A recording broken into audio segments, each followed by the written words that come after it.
David Rees on number 5 on the debate.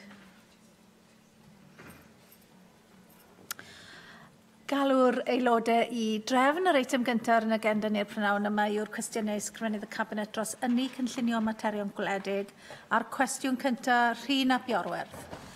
Diolch Llywydd. Pa gynlluniau sydd gan Lywodraeth Cymru hyrwyddo diwydiant bwyd a diod Ynys Môn?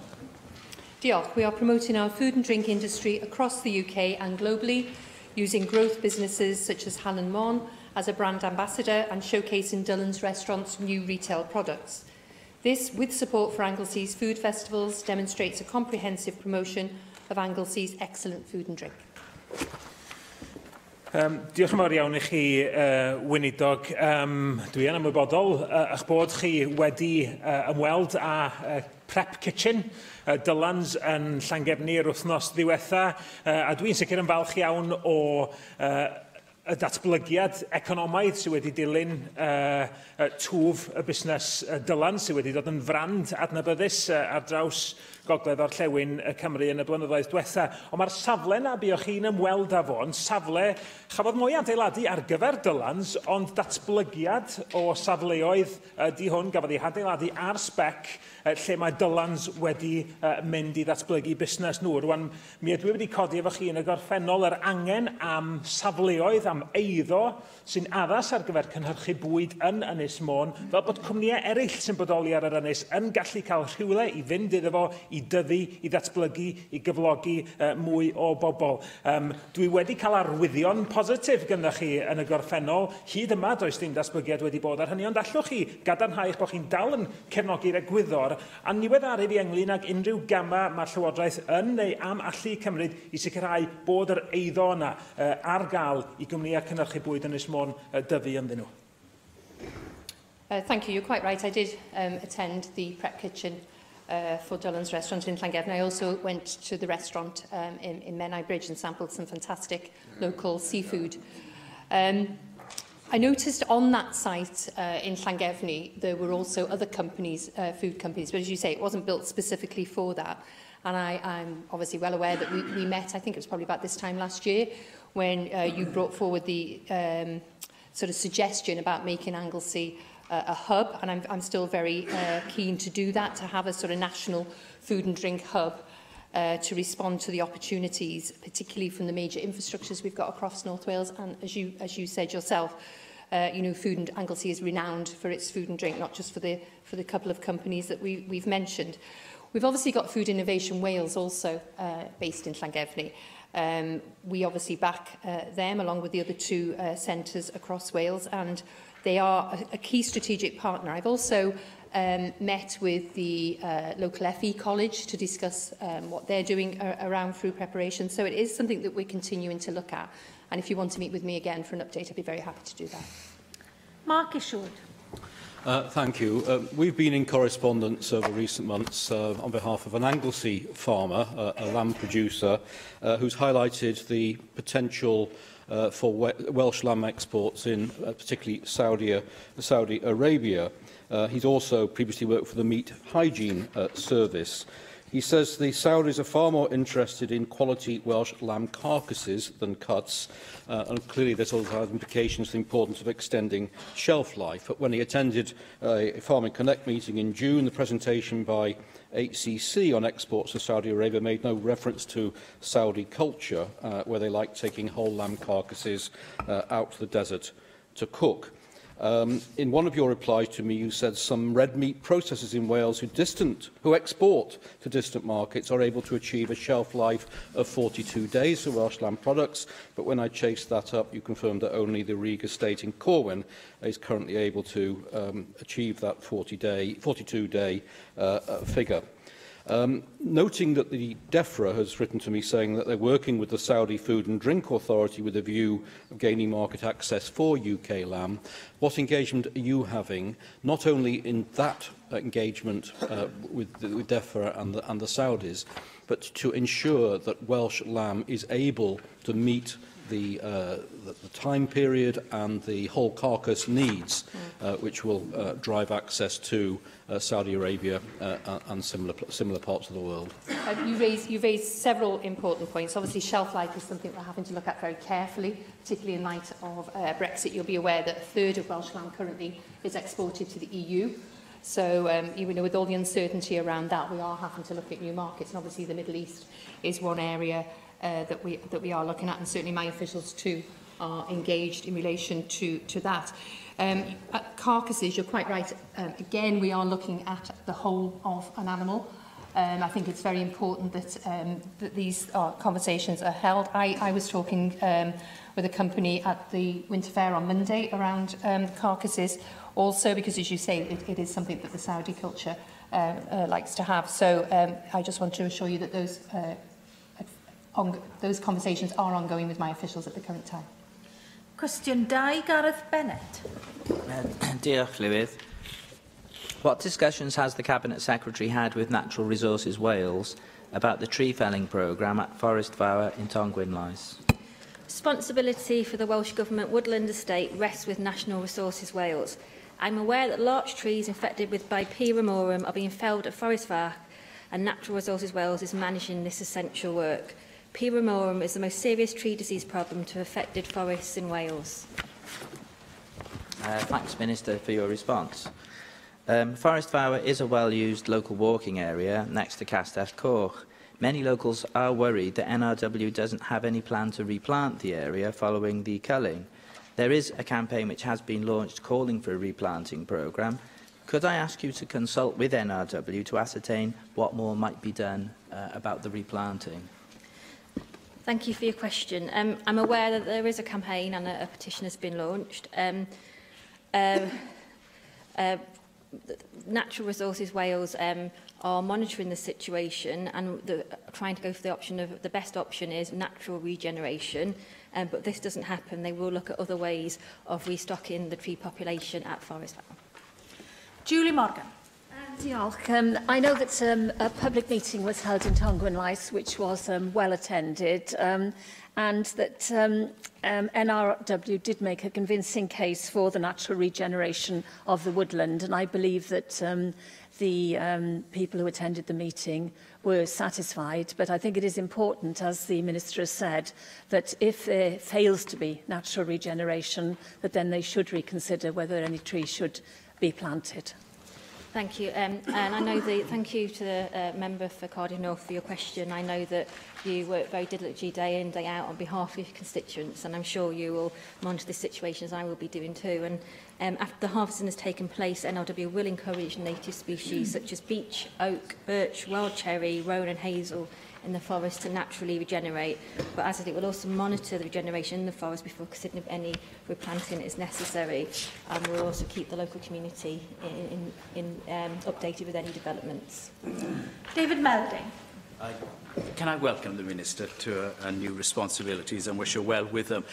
Can I echo what the other members have said? This is such an important site in South Wales. It's so popular, both in its own right, but also in its close proximity to Castell Coch.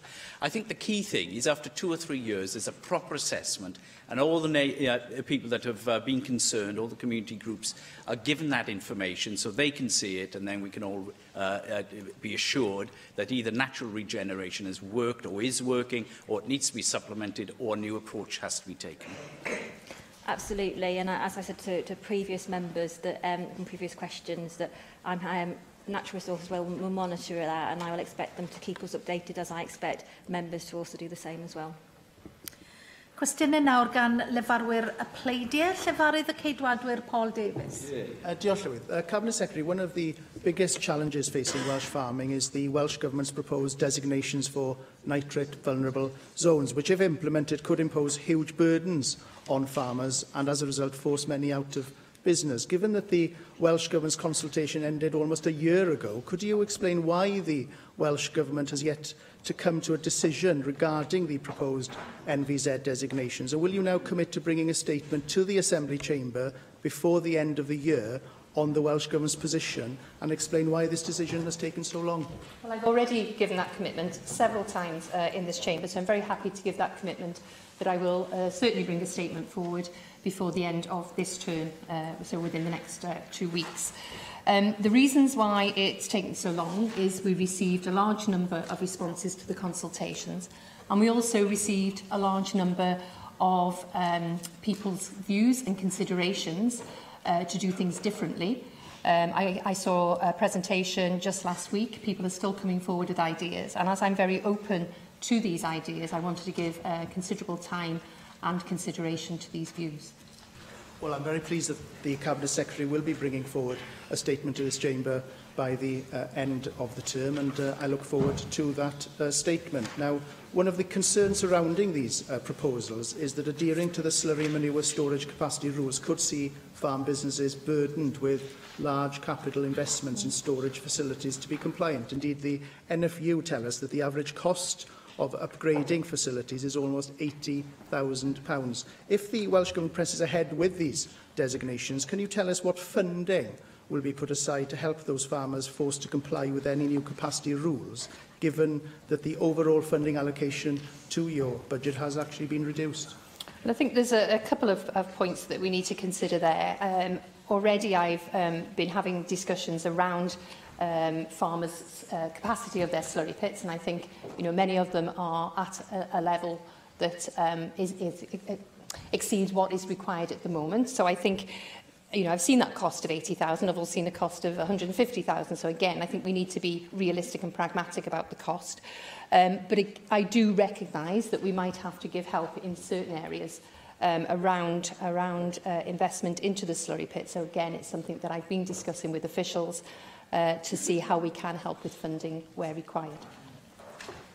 You'll be aware that some Welsh farmers have already been taking steps to address the issue of nitrate pollution and improve water quality, and there's evidence of some very good work being done across Wales. For example, the Wales Catchment Sensitive Farming Demonstration Project is an example of a very successful voluntary scheme that was well received by farmers. Given that your consultation didn't consider voluntary arrangements and voluntary schemes, can you tell us why the Welsh Government didn't consider implementing a voluntary approach on this matter? And will you now consider working in partnership with farmers, with the agricultural industry, to adopt voluntary measures instead?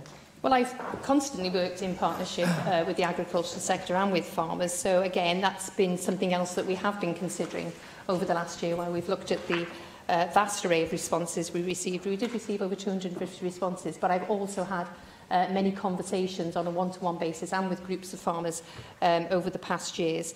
I've had to do the review. It is a statutory requirement under the Nitrates Directive. But we've also seen some significant agricultural pollution incidents this year. So I've had to bring everything together. It's about getting that balance. But as I said to the member at the outset, I will be making a statement within the next 2 weeks. Llefarydd UKIP Neil Hamilton. Well, just carrying on with NVZs, as the Cabinet Secretary knows, this is causing considerable concern amongst those who might be affected by it. And I'd just like to support the approach which has been taken by our colleague from Preseli. It is open to the Cabinet Secretary, of course, as a consequence of this consultation, to avoid a heavy-handed approach if she's convinced that we can achieve the objectives of the directives, habitats directives and environmental directives that are concerned here by voluntary means. And I'm sure she's aware of the experiment which has been undertaken in the Cleddau by farmers, which has successfully reduced nitrate levels on their farms to below those which are the limits in EU rules and regulations. And they've achieved these outcomes at a fraction of the cost which they would have incurred if they'd had to install massive new vats for the storage of slurry, etc. So can she, without wishing in any way to anticipate the results of the inquiry, reassure us today that schemes of this kind will certainly be borne in mind so that we can reduce the costs to farmers of necessary environmental controls? Yes, I've considered many different schemes, and farmers have come to me with what they have done around this issue. And I said in my answer to Paul Davis, I've seen figures of 80,000, I've seen figures of 150,000. I spoke to a farmer, I think from Monmouthshire, who had done it absolutely at a fraction of that cost. So I do want to reassure members I am very open to the suggestions that have come forward, and that's why it has taken much longer than I did anticipate in the first place. It wants the right decision to be made at the end of the day, and if a delay results in that, nobody's going to complain. Of course, that condition is that we get the right decision at the end of the day. But this particular experiment that I referred to a moment ago in the Cleddau has managed to reduce the nitrate leachage into the soil and the waterways by nearly 90%. So if that were to be extended county-wide into Pembrokeshire, that would be a massive advantage to us. And so schemes of this kind, I think, show the benefits of working with the industry to achieve desirable outcomes, which will please those who have environmental concerns at the top of their agenda, without having to use a stick to force people to do what they want to do. This is in the best interest of farmers as well, because the NFU have developed this blue flag scheme, just like Red Tractor, which would be a very useful method of marketing our products as well, that they're produced with environmentally sensitive policies. So that's good news for farming as well as for the environment. I absolutely think you have to work with the industry in relation to policy and strategies, and it was just last week that the Minister for Environment and myself had a presentation around the Blue Flag scheme. So we are still considering everything that's come before us over the past year, and as I reiterate again, I will be making a statement in the next 2 weeks. I mean, it is important, of course, that that environmental concerns are taken seriously, and therefore that the methods employed, if they're not controlled by statute or regulation, are properly audited, and therefore that the results can be regarded as credible. And this particular scheme in the Cleddau is being audited by Natural Resources Wales. So there again, if the regulatory bodies are working hand in glove with the industry, at the end of the day, everybody is happy, and after all, happiness is what we as politicians want to produce for our constituents. So I hope that I hope that the Cabinet Secretary will be able, when she announces her result, to be the Cabinet Secretary for happiness in the countryside. Well, yes, I'd like to think I am the Cabinet Secretary for happiness in the countryside. I think that at the beginning of that last question, you made a very important point about the balance, and I always used to say at that time I was Cabinet Secretary for Environment and Rural Affairs, so it was absolutely imperative I did that balancing.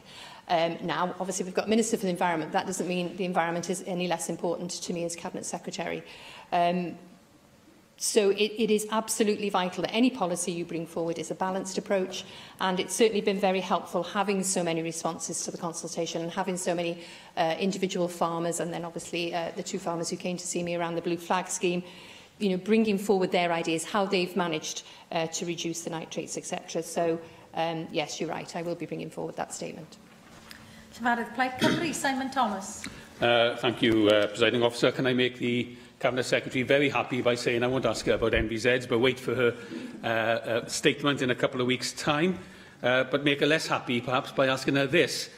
Why has her department suffered the biggest single cut in the draft Welsh Government budget, and what does that really say about the commitment of the Government to the environment and rural affairs? Well, you'll appreciate that we've all had to make some very difficult decisions. So I was in front of committee last week having budget to scrutiny, and you'll be aware that there was a lot of noise around that my budget had been cut by 5%. It hadn't, because I transferred 35 million into the of waste funding into the RSG. But still, I have had a cut of 1.5%. I hope again I've balanced it. I've got a very broad portfolio. But I hope that no part of the portfolio feels it's had, cuts that aren't proportionate. Nevertheless, her portfolio has suffered from the same 5% cuts on local government grants that have been recycled to help social services and health.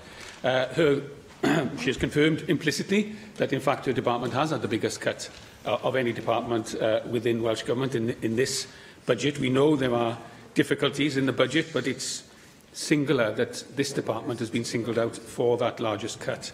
Now, the Finance Secretary has told the Finance Committee last week that £100 million that has been held back in reserves in anticipation of further efficiency cuts can now be made available, as these cuts are not now expected following the budget last week. So can I ask her, as the Cabinet Secretary, what is she bidding for out of this £100 million? Last year, with a bit of Plaid Cymru chivvying along, she got a bit of extra money for flood prevention schemes, as I recall. What is she looking to reinstate now to her budget? When I go up back to my office after this question session, I will be meeting with officials ahead of writing to the Finance Minister. I think I was the first to put a bid in, so you'll be pleased to hear that. You know, I have confirmed that my department's had the biggest cut, because it has. You know, it's a fact. So, you know, I'm not going to try and hide behind that. But I think we have managed to balance things. So, as I said, no one part of the portfolio has had a bigger hit than, you know, we've tried to share the pain across, if you like. You know, I didn't come into politics to do cuts. Nobody did. But we are faced with the reality. So, as you say, there's this £100 million now. What will I be looking to reinstate? Well, again, one of my priority areas, and probably shared by many members, is around warm homes. We need to be looking at what we're doing in retrofitting our housing stock, particularly to be able to meet the low carbon budgets that obviously we'll be setting. So that's one area I'm looking at. Flooding, obviously, you know, we had some horrendous flooding last week when I was up in Llangefni on Thursday. Llangefni suffered incredibly, and the member for Ynys Môn has already written to me regarding the flooding in Menai Bridge. I think it was specifically you raised, so I will be looking certainly at flooding also. But, you know, if Plaid Cymru want to come forward with any views, I'd be very happy to do that. Obviously, you supported our budget. Quite right, we do have a budget agreement, and I'm very pleased with some of the things that we've got from that. Some of the things you mentioned, Cabinet Secretary, however, are important, and but on the whole they're capital. You could be using the ability of the new, much talked about but strange capital that's come to the Welsh Government, this transactional sort of capital, looking to see how that could go into warm homes, for example. So that still leaves you, I think, bidding for this £100 million, and I look forward to seeing the impact of your lobbying on the Finance Cabinet Secretary in the final budget. But of course, though you have been successful in paying the basic farm payments, and you announced that in the winter show this week, there are wider questions about ongoing funding as we leave the European Union. It seems increasingly clear to me that, in fact, we cannot bank the promises that have been made about ongoing CAP and farm payments beyond 2020. There's been much talk about 2022, but in fact, when you look at the guarantees, they are rock solid perhaps till 2020, but after that they look rather shaky to my mind. So can I ask her whether she agrees with that analysis from the Westminster perspective, and whether she is now in a position to give an equivocal guarantee in this Assembly that, at least for this Assembly term, this Welsh Government will continue the current envelope of farm payments. Yes, for this Assembly term we will, so till 2021. I absolutely agree with you around the 2020 and the 2022. We have had assurance that we will have that funding until the end of the Westminster Parliament at 2022, but then you know, you hear different noises coming around. But you know, as far as I'm concerned, the Treasury has given assurance to fully fund direct payments in 2022. I'm very pleased you mentioned the basic payment scheme. I was very pleased to announce at the Winter Fair on Monday that 91% of our farmers will be getting their payment on Friday. That's the first day possible that they can do that. So we'll be paying, I think it's £201 million to over 14,000 of our farmers. And I would just like to pay tribute to my team who have done that. You know, they're not a very big team, but again, I think when I haven't seen the other countries what figures they're bringing forward, but I would imagine we'll be way ahead of the game again. Cwestiwn 3-2 Lloyd. Diolch yn fawr, Llywydd. Am wnaeth ysgrifennydd y Cabinet ddatganiad am lefelau llygredd awyr yng Ngorllewin De Cymru. Across Wales, including in South West Wales, have improved over recent decades, but we still face significant challenges. We must do more to improve air quality in all regions, and I have tabled debate in December to discuss plans for cross-government action. I thank the Minister for that reply. And further to that, recent data released by the Royal College of Physicians show that 2 areas in my region, Port Talbot and Swansea, are recognised among the worst areas in the UK in terms of air quality and are breaching World Health Organisation guidelines at present. Now, with Healthy Air Cymru stating that the Welsh Government needs to lead the way on reducing air pollution in these areas, what assurances can you provide that you recognise the scale of the problem, and do you agree that you need to raise the bar in terms of your collaborative work with local authorities to tackle the air pollution issues within these areas? May I thank the member for his question. You're absolutely right to raise this important issue, and it's something which will be high on my agenda going forward in this portfolio. We know that historically Port Talbot has a high level of PM10 pollution, and this is generally obviously attributed to the industrial nature of the area. And I know that Welsh Government officials regularly meet with steelworks operators, National Resources Wales and Neath Port Talbot County Board of Council to identify potential sources of and solutions for the high PM10 levels. As I said, we are tabling a debate next week to discuss this. We'll look at actually not just what local authorities are doing in terms of the clean air framework, but also what we can do across government in terms to meet those challenges and to create healthy, better air quality throughout Wales. David Rees. And I thank the Minister for her answers, particularly to Port Talbot, in identifying the actions you're taking. But however, it's not just PM10s, it's PM2.5s as well. And knowing the area, it's not just the industry and the steelworks, it's also the motorway, which is caught in that narrow strip, and the roads in the south of it. So one of the ways you can actually look at it is actually look at how planning, and maybe you can talk to your Cabinet Secretary colleague, about planning regulations, just look at the cumulative impact upon any decisions taken upon air pollution, not just the individual project. Because the more we see coming in, which creates more pollution, it adds to what's already there. And what's already there is not getting lower. So please look at the issues. We can ensure that we do start seeing a decrease, not an increase. Thank you, Dairis, for your question. Yeah, you're absolutely right that we need to look at cross-government, cross-departmental working on this. And I'm sure I will I will speak to my Cabinet Secretary colleague on how we can actually go forward this, also not just cross-government in terms of planning, but transport, health and local government. Susie Davis.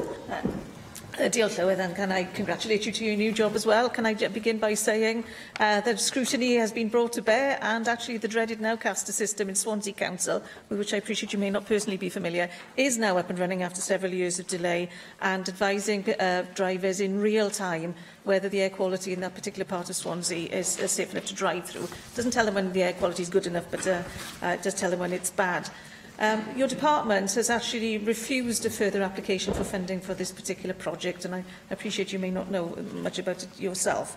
But do you think your department would be more likely to support an application to expand upon the Nowcaster system if the data collected by the machines could more widely inform traffic management in the city, for example, providing evidence for a Swansea Bay Regional Metro, perhaps, or whether it could help with the Clean Air Framework in helping create enforceable targets for particulate reduction?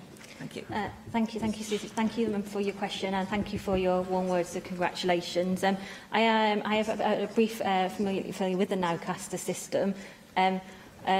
You raised some very valid points there, and I think if you want to follow it up now with a letter to myself, and I think going forward, as I said, I'm really keen to get this high on the agenda, making sure we work cross-government and with local authorities and across the board to how we tackle this important issue, not just in South West Wales, but across Wales. Caroline Jones. Diolch, Llywydd. I too wish to offer my congratulations to you. Minister, people living within my region have to contend with some of the worst air pollution in the UK. For a few days this month, children attending school in Margam had to contend PM10s at twice the safe daily limit. According to Public Health Wales, this is one of the biggest public health challenges facing our nation, killing 2,000 people per year. Of course, the biggest contributor to poor air quality is transport, which is made much worse by the level of congestion we are seeing now on our roads. Minister, how will your government ensure that new developments do not contribute to this congestion, and how can the planning system be utilised to limit congested road infrastructure? Thank you. Thank you again for your congratulations. Just to point out, I am the Minister, not the Cabinet Secretary. I don't want to upset my colleague at this early stage. I was anticipating less. Absolutely, it's particularly children and individuals are particularly susceptible to the effects of air pollution, and so we need to take local authorities do need to take a risk-based approach in looking at how we monitor this situation. But absolutely, I think we need to, going forward, as I said previously, it is really a really important issue, and obviously with the respect to planning, it is in the Cabinet Secretary's remit, so I'm sure we will be working together closely on this going forward. Cwestiwn 4, Mike Hedges. Diolch, Llywydd. What action is being taken by the Welsh Government to protect peatlands? The Welsh Government is committed to bringing all peatlands supporting semi-natural habitats into sustainable management by 2020 and has established an integrated programme of delivery to ensure this target is met. The current programme is improving the condition of our peatlands and we have secured funding for further action. Well, can I just remind you, and perhaps everybody else, I did congratulate you when you came to committee, so I add further congratulations in here, but it has already been done. What I was going to ask is what progress has been made towards the target of getting all peatlands in Wales into restoration management by 2020, and do you expect it to be done on a linear basis, or do you expect it exponentially or inverse exponentially? Thank you, and thank you again for joining in with the congratulations. And can I thank Mike Hedges for his interest in this aspect of the Welsh Government work. The Welsh Government is committed to bringing all peatlands supporting semi-natural habitats into sustainable management by 2020 and established an integrated programme delivery to ensure this target is met. We have strong evidence from our monitoring programme that our integrated approach is having a positive impact, improving the condition and resilience of our peatlands. Our land management scheme, Glassdoor, is making a significant contribution to this programme, with over 65% of our target area already under Glassdoor management. And I think our EU funds are playing an important role in supporting us to improve the condition of approximately 690 hectares of our most important peatland sites. David Melding. Minister, having previously just now congratulated you, I think I should now switch into attack mode, otherwise you'll be given sort of false reassurance about how you'll be treated in this chamber. But I think this is a really important question. Peatlands are the most important terrestrial carbon store in the UK, 20 times more carbon stored there than the UK forests. You said you've secured funding, but a lot of the funding at the moment for the management scheme is through the EU Life funding. And I just wonder what's going to happen to that. I mean, are there any plans for 2020-21? Because obviously restoring these peatlands and then maintaining them, the maintaining bit is going to require ongoing funding. Thank you. Thanks for the question. I'm under no illusions that I should just make the most of the warm words of congratulations till we move on to real business in the chamber.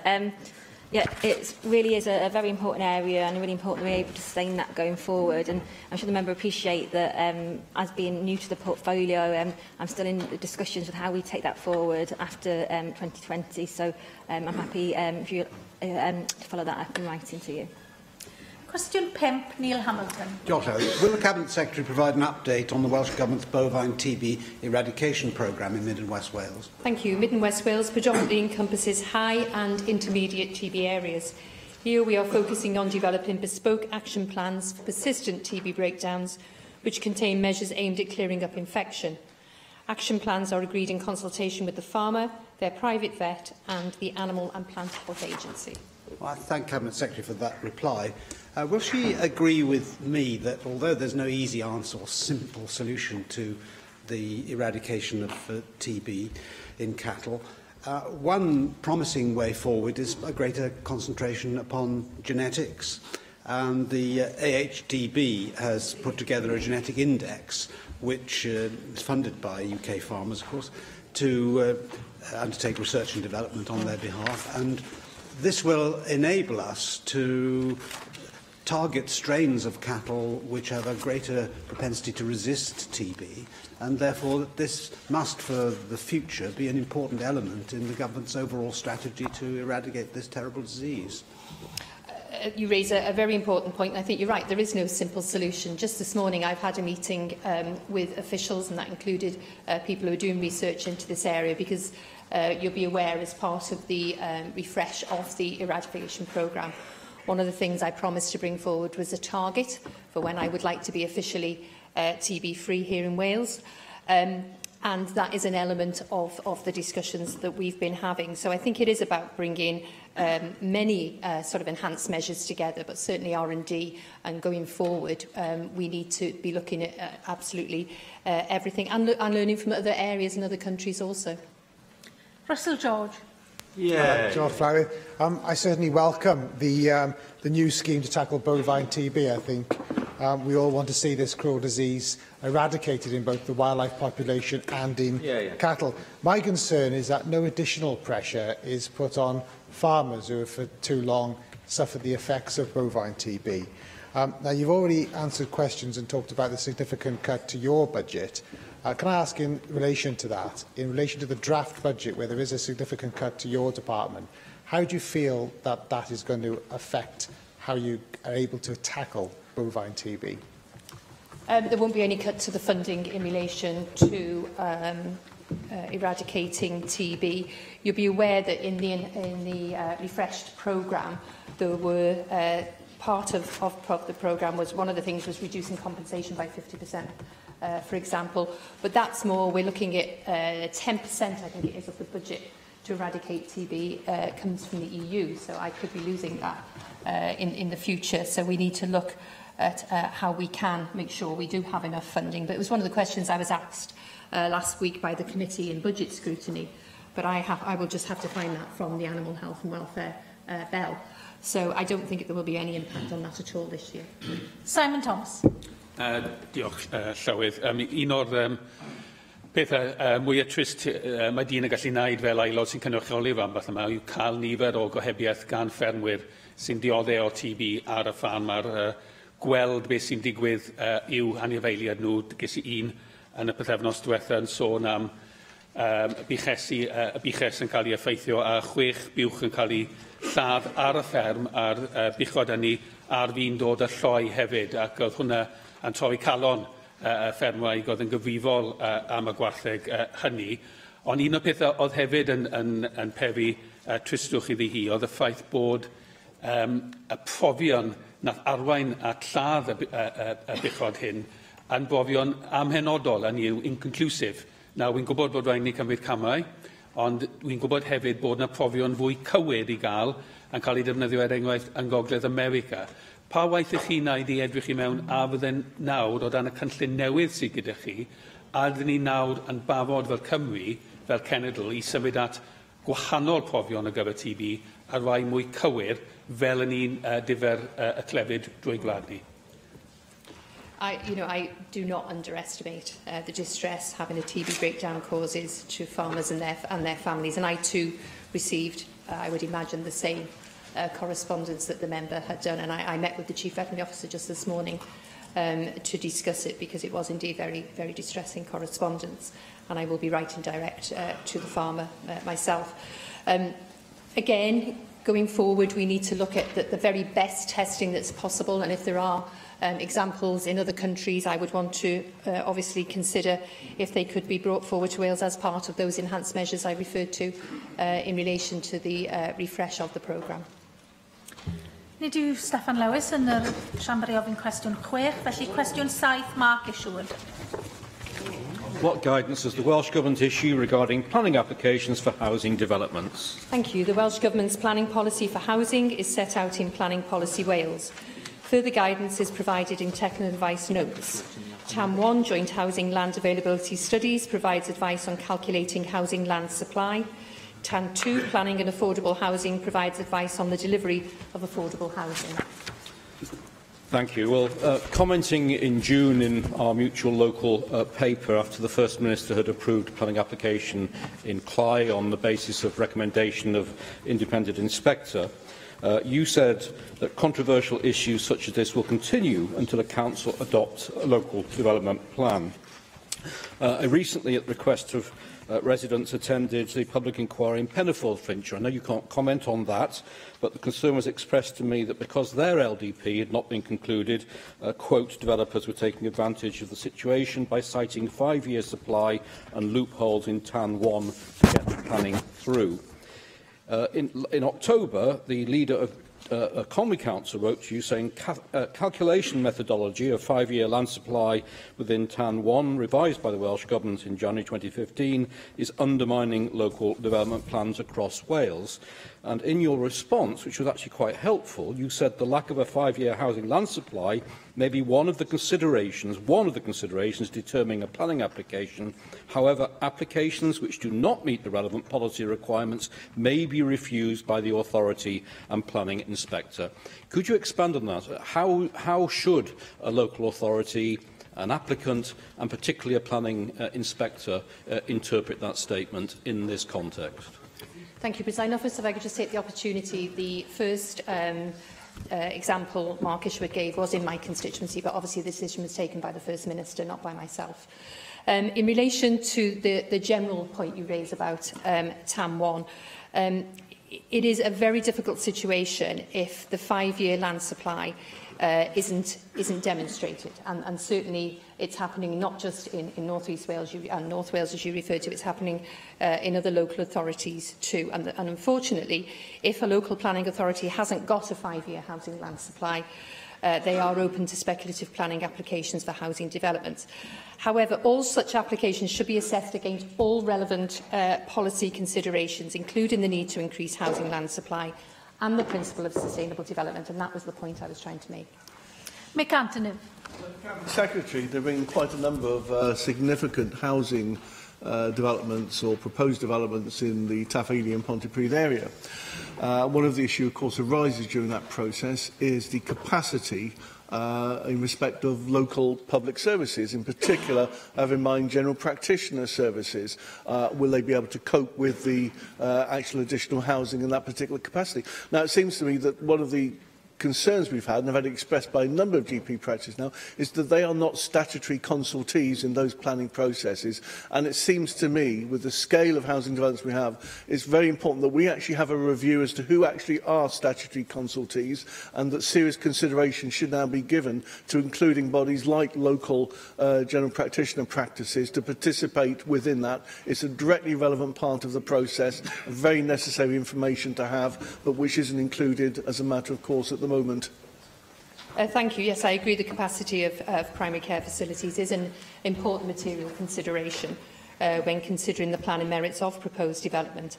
Obviously, the LHB is responsible for providing primary care services for its local population, so I would expect them to engage in the preparation of any development plans. They know what capacity they've got. It's important that a GP surgery feeds that information through to the local health board. We are having discussions at the current time as to whether health boards should be statutory consultees for major planning applications. Question 8, Mark Reckless. What assessment has the Cabinet Secretary made of the difference between world food prices and EU food prices? Thank you. Food price differences between countries or blocs like the EU and global prices are driven by currency values, supply and demand, trade rules and internal market regulations.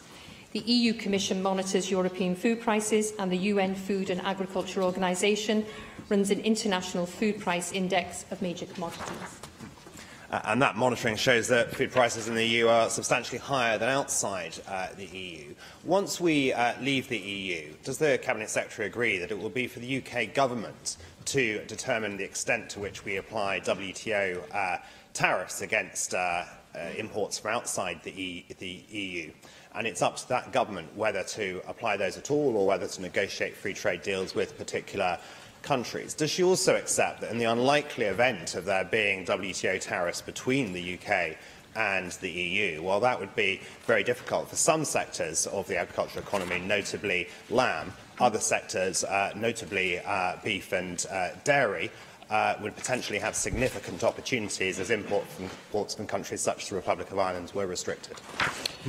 I think Brexit, it's a massive issue. It's really threatening our industry, and I think it's causing a great deal of uncertainty. It is obviously for the UK government to have those trade discussions and bring forward a trade deal. However, we've made it very clear to the UK government the shape that we think these negotiations and these discussions need to take.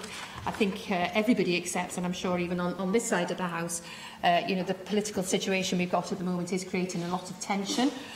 We are having those ongoing discussions. Obviously, the First Minister, the Cabinet Secretary for Finance and myself primarily are having discussions around trade and what tariffs will be imposed. You're quite right. I am really fearful for the lamb sector, and some of our scenario planning is of great concern.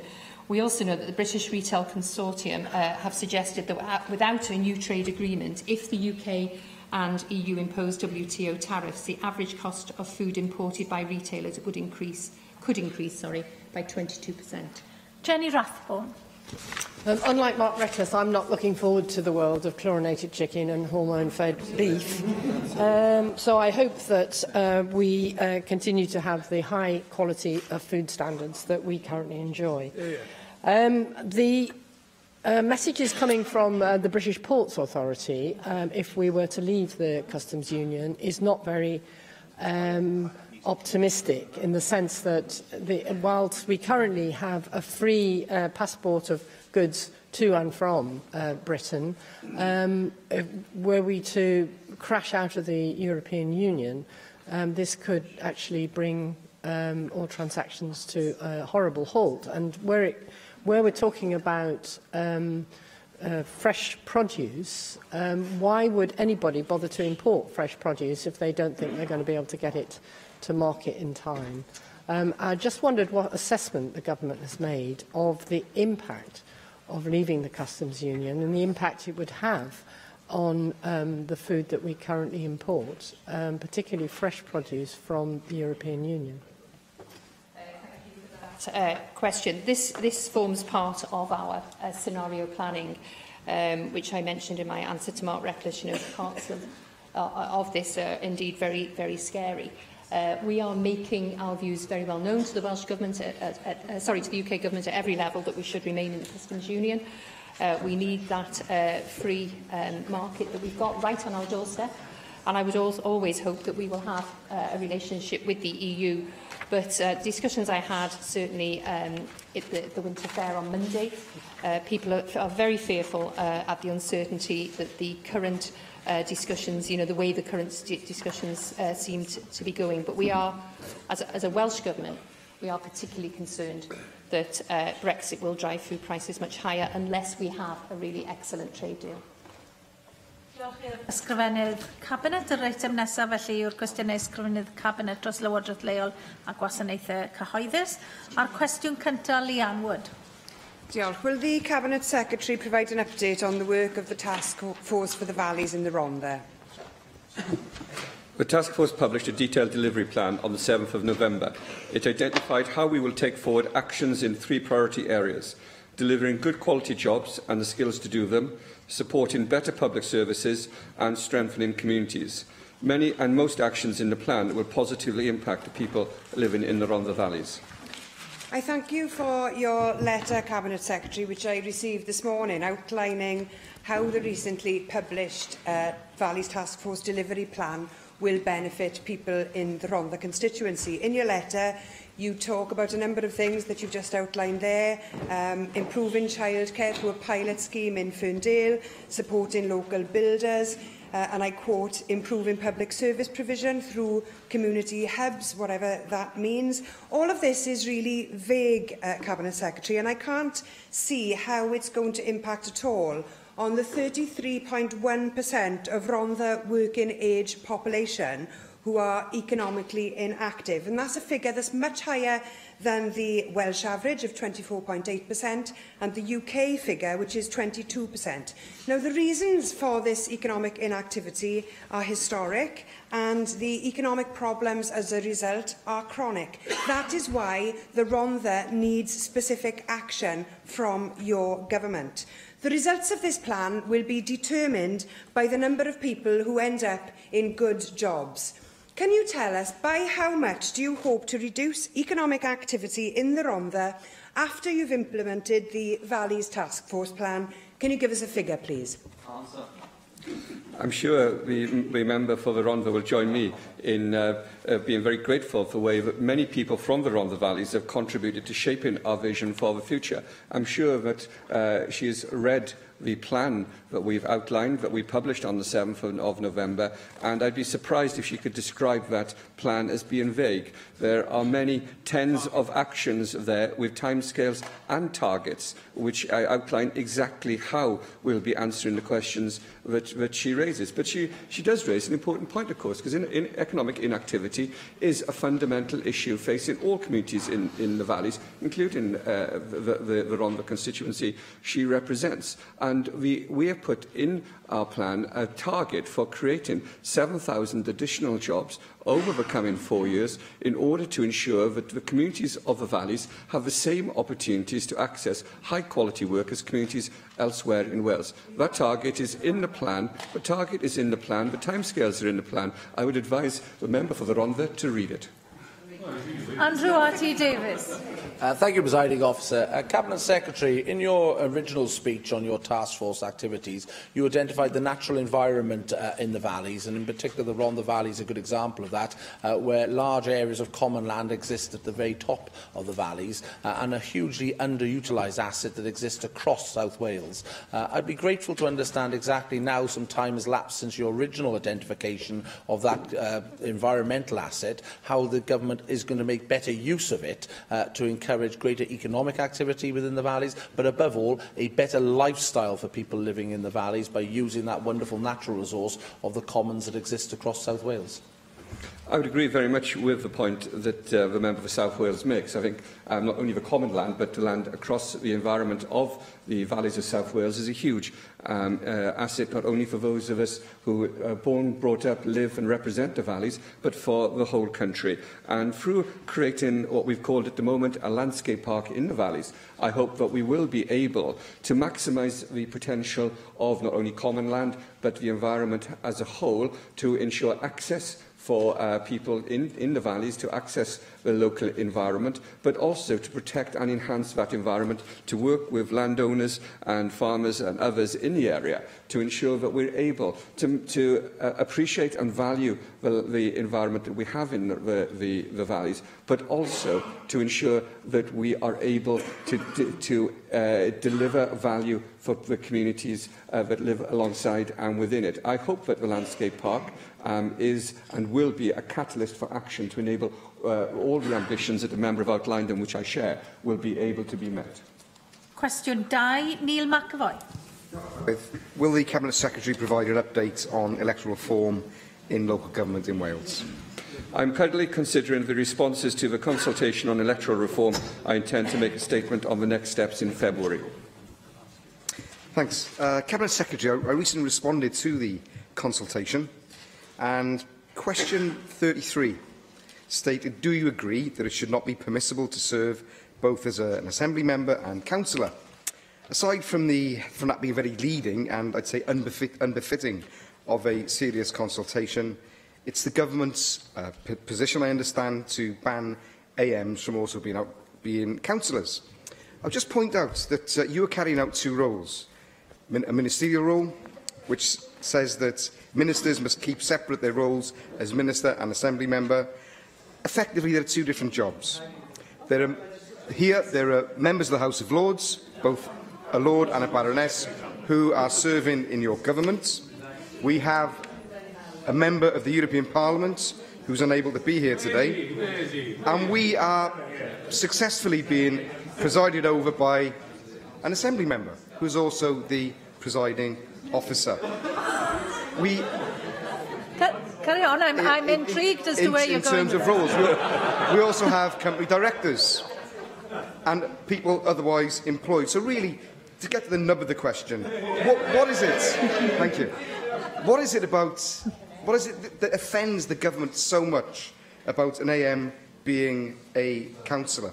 And really, are you planning to stop AMs from acting as councillors simply to frustrate democracy and do through government and legislation what you cannot do through the ballot box? Presiding Officer, Councillor McElvoy will hear my conclusions at the same time as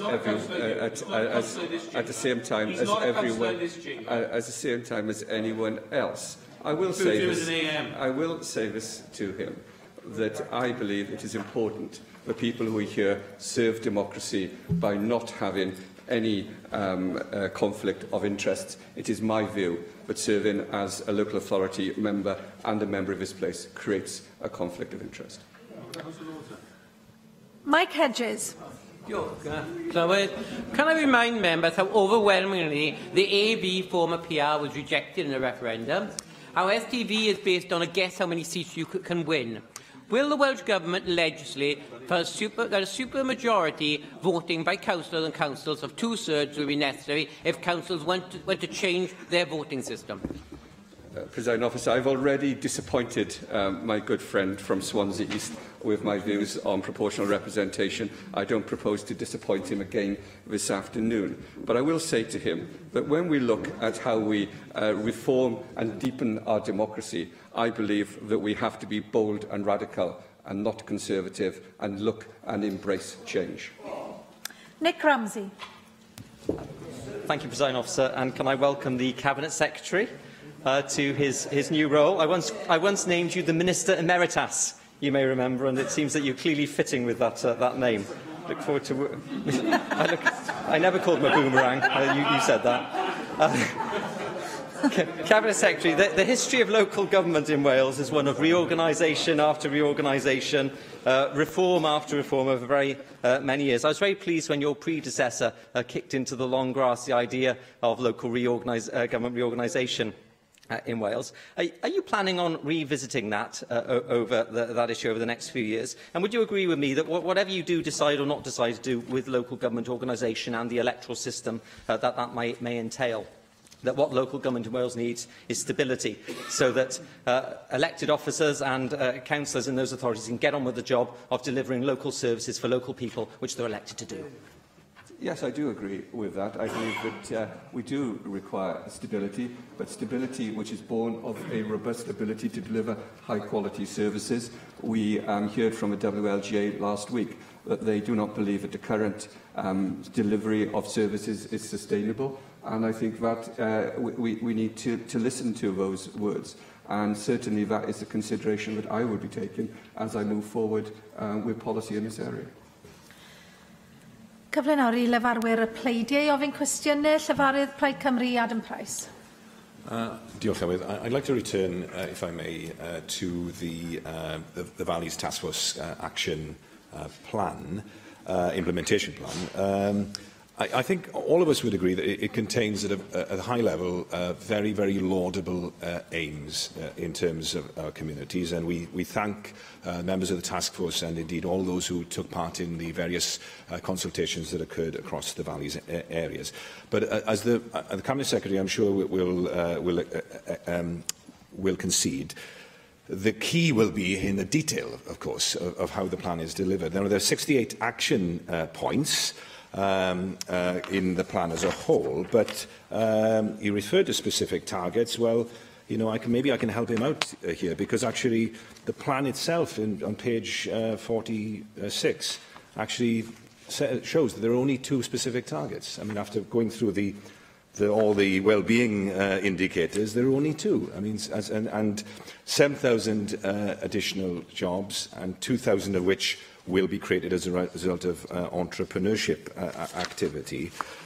Could you just say, just for clarity, are those net additional jobs, in the jargon, are those jobs created rather than jobs created, safeguarded and assisted? And seeing as this is the only target in the plan, what budget has been set aside to create those jobs? I mean, even if we take the standard, 30,000 or 40,000 per job, which the Welsh Government uses, you're talking of hundreds of millions of additional funds. If actually we only achieve the level of job creation that we've seen in the enterprise zones, 90 million odd in Ebbw Vale, only 170 jobs created in that case, then you're talking of billions, and yet there's no additional money set aside that I can see in the Welsh Government's draft budget. I'm grateful for the question. The £90 million in Ebbw Vale, of course, also includes part of the dualling of the 465 road, which was postponed by Plaid Cymru. In terms of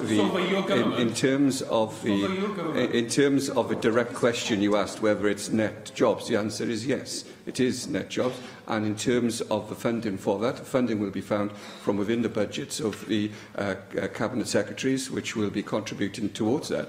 What the Task Force of the Valley seeks to do is to shape and to drive government policy to enable us to achieve our ambitions in the valleys. Now, I know that you share those ambitions. I'm grateful to you for the points that you've made in the past on that. We're currently leading a programme of seminars in each one of the 7 strategic hubs to look at exactly how each hub will contribute both to the jobs target you've outlined, but also to our other targets which are outlined in the overall vision. When we've completed that task, I hope by the end of February, I'll be able to make a further statement on that. Cabinet Secretary, I suppose you and I kind of represent the arc of the valleys, the former coalfield area. You representing the eastern valleys, I representing the west. I was wondering if the geography really of this strategy at the moment is out of kilter. I mean, as we've heard from the leader of my party, really, I mean, there are areas in the Rhondda, Cynon, etc., which are not represented at all in the 7 strategic hubs, which, to my mind, at the moment seem to have been chosen not quite at random, certainly in an ad hoc way, both in their location but also possibly in their sectoral focus. We did have the announcement yesterday about 2 entrepreneurial tech hubs, which will be in the southwestern valleys and in the eastern valleys. And there's also the community hubs, an unspecified number of community hubs that we'll have there as well. But even if you look at the map, Cabinet Secretary, Ammanford is actually outside the map, and many of the other western valleys are actually not included within the definition of the valleys area. So surely shouldn't we have actually, in order to underpin the strategy, a strategic development plan, looking at the geography of the valleys, making sure, for example, these hubs are calibrated in terms of the new metro stations with the areas of investment. And, who's going to deliver all this? I mean, with all these hubs, surely we need a hub of hubs, Cabinet Secretary, an agency, a team of people that are going to deliver this, these 68 action points. What's the provision currently, and what's the connection with the City deal? Because it seems to me that the Valleys Task Force and the implementation plan are over here, the City deals are over there, and there doesn't seem to be much interconnection between the two at the moment. Over the years, the member for East Carmarthenshire has called for more strategic thinking in the valleys and elsewhere in Wales, and has called for less of a pork barrel approach to politics. I think you've made a number of different interventions along those lines, and I've always agreed with you on those matters. But, in the last few months, since these strategic hubs have been announced, I've received one letter from the member for the Rhondda asking for a strategic hub in the Rhondda, and another from yourself asking for one in Ammanford. And I'm not sure that always outlines the strategic thinking that you've had in mind. Whilst members call for strategic thinking. And what I will say to him is that each one of these 7 hubs, I would be happy to consider developing the model, I have to say. But each of the 7 strategic hubs is linked to the metro, is linked to public transport, is led both by local authorities, informed by the work being done on the City deals, and also by the Welsh Government. And that is why we're going through a process of seminars at the moment to ensure that we do understand what exactly we're trying to achieve with each one of these hubs. But I will say to the member that it is important that we do look across the whole of the valleys region. The points he makes about the Western Valleys are well made and recognised. I accept those points. And I think we do need to look at how we constantly ensure that we're able to reach people across the whole of the valleys regions. And I think that is a challenge which we accept and a challenge I hope we will meet. I was wondering if we could step back a little bit as well, if we can ask ourselves a deeper question, which I'm not sure is sufficiently addressed yet in the plan that has been published, which is why the initiatives of the past have failed. Because the most sobering reading of all, I mean, I urge falling into bad habits, I urge members to read the engagement study, which is actually based on surveys with people in the valleys and of how they see things. And it's sobering reading indeed. 45% saying that the state of their town centres were poor, 54% saying that support for businesses were poor, 30% saying that the local health services were poor, 45% poor transport services. And we have to ask ourselves, why are we in this position? And unless we have a sufficient analysis and an honest analysis, and I realise that for a government that has been in power for the best part of 2 decades, that is a difficult question to ask. But unless we ask it, then we are condemned, are we not, to repeat the failures of the past? In many ways, the plan which I published on the 7th of November is a plan from the valleys and not simply a plan for the valleys. It's about listening to people, talking with people, having conversations with people about what they want to see in their communities for the future. Many of them do describe their communities in the way that you've illustrated this afternoon. I accept that fully. But what I will say to you, it's not the role of government simply to describe the problems. It's the role of government to act as a catalyst to create solutions. And that is what this government is seeking to do. Llyfarydd y Ceidwadwyr, David Melding. Diolch, Llywydd. It's now been 2 years since the Innovative Homelessness Measure and the Housing Act Wales 2014 were introduced, and I think it's won many plaudits for its preventative approach. I think it's been tougher to deal with rough sleepers already on the streets or on the verge of going on the streets. And I wonder if I can ask the Minister what the Welsh Government is doing to reduce the number of rough sleepers in Wales. I thank you for that question, and as you'd imagine, tackling the issue of rough sleeping is a priority for Welsh Government and a personal priority for me, especially at this particular time of year. As we're noticing the weather getting colder, and we are actually seeing increased numbers of people sleeping on our streets. So in 2016, Welsh Government improved the national rough sleeper count so that we're able to capture that truer picture of the number of people who are sleeping rough on the streets of our towns and cities and other communities across Wales. And I think that that's important, that we do get a better picture of the number of people involved and the issues facing those people involved so that we can better target those services. Also back in 2016 we introduced StreetLink Cymru, and that's a service which enables members of the public to alert authorities when they see an individual who is rough sleeping, and then some outreach work can be done to reach out to that individual to explore what can be done to find them temporary and hopefully eventually more permanent accommodation as well. In terms of the budget, we're seeking to increase the amount of money that we put into tackling homelessness more generally, with an additional £4 million for the homelessness prevention grant this particular year in order to prevent people from finding themselves in that particular situation. But it is, as you I know appreciate, a very complex picture. People who are rough sleep do have a wide variety of complex issues and life experiences that they're dealing with. So the response really has to be a partnership approach. Welsh Government working with local authorities, providing the resources that they need, but also making sure that we have that network of support locally with all of the organisations who do a fantastic job in terms of outreach and support for rough sleepers. Can I say, Llywydd, I agree with the Minister. This is an important matter at this time of year because we naturally, as Christmas approaches, think in particular of people who are having to sleep on the streets. But it really is a long-standing problem, and it occurs all around the year.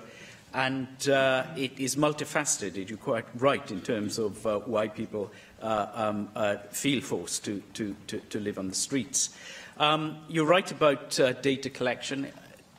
It has improved, and this probably accounts for some of the perceived increase. But you know, the Woolwich recently carried out a survey and recorded a 21% increase in rough sleepers in Swansea, 67% increase in Bridgend, and a 93% increase in Newport. There are, some signs of real initiative and hope as well. You may have seen in today's Western Mail the homelessness charity Llamau have announced a new project, and they've had a lot of support from the business community in setting up or seeking to set up a helpline for particularly young people who are on the verge of or may have just gone to live on the streets. Because of the multifaceted nature of this challenge, I wonder if the Welsh Government needs to do something really quite decisive. For instance, by declaring that it believes a housing-first approach is the main way to combat rough sleeping. I thank you for that question, and certainly we are expanding our approach to Housing First and commissioning new Housing First projects to help people into their own tenancies and increasing access to emergency accommodation. The previous Minister did provide some additional funding to improve and increase the capacity of emergency accommodation, particularly in the Cardiff area. But I agree that Housing First is the way forward in terms of ensuring that people do have access to a warm, safe, decent home, because so much more comes from that. I know also we need to be working particularly with individual groups who are perhaps more vulnerable, so young people particularly. I think you were at the launch of the Llamau project, which did involve businesses in terms of tackling young rough sleeping particularly, and that was also attended by the First Minister, because he's made it clear that youth homelessness is a particular personal priority for him as well. I'm also keen, building on the work I did in my previous portfolio, to see what more we can do to support ex-service people who also often find themselves on the streets. And we're developing a new housing pathway specifically for veterans to try and ensure that they are able to transition well into civilian life, and also ways in which we can engage with them if and when they are rough sleepers in a way that's appropriate to them and that has a resonance for them. There's much of which I agree with in that response. And on piecemeal, we see many good initiatives, and it's trying to combine them. And I just wonder if we need to look at traditional models which have not answered the problem to the extent that we would demand. And they're basically treatment-first models, usually based in hostile environment rather than in a home that is then supported you're ensured that the person feels secure in their tenancy and in a home-based approach. But, as I said, the traditional models have been treatment first, and that's what you do before you put someone in a home of their own. And turning this around to the Housing First model is a challenge, but already we're seeing remarkable success, for instance, in the project in Anglesey, which has been piloted by the Woolwich Foundation. And we've seen, some countries now adopt Housing First, like Finland, where it's been remarkably successful. So is the Welsh Government up to, a fundamental review of the old systems, treatment first generally, and looking at Housing First? I'm absolutely open to looking at what more we can do to expand Housing First.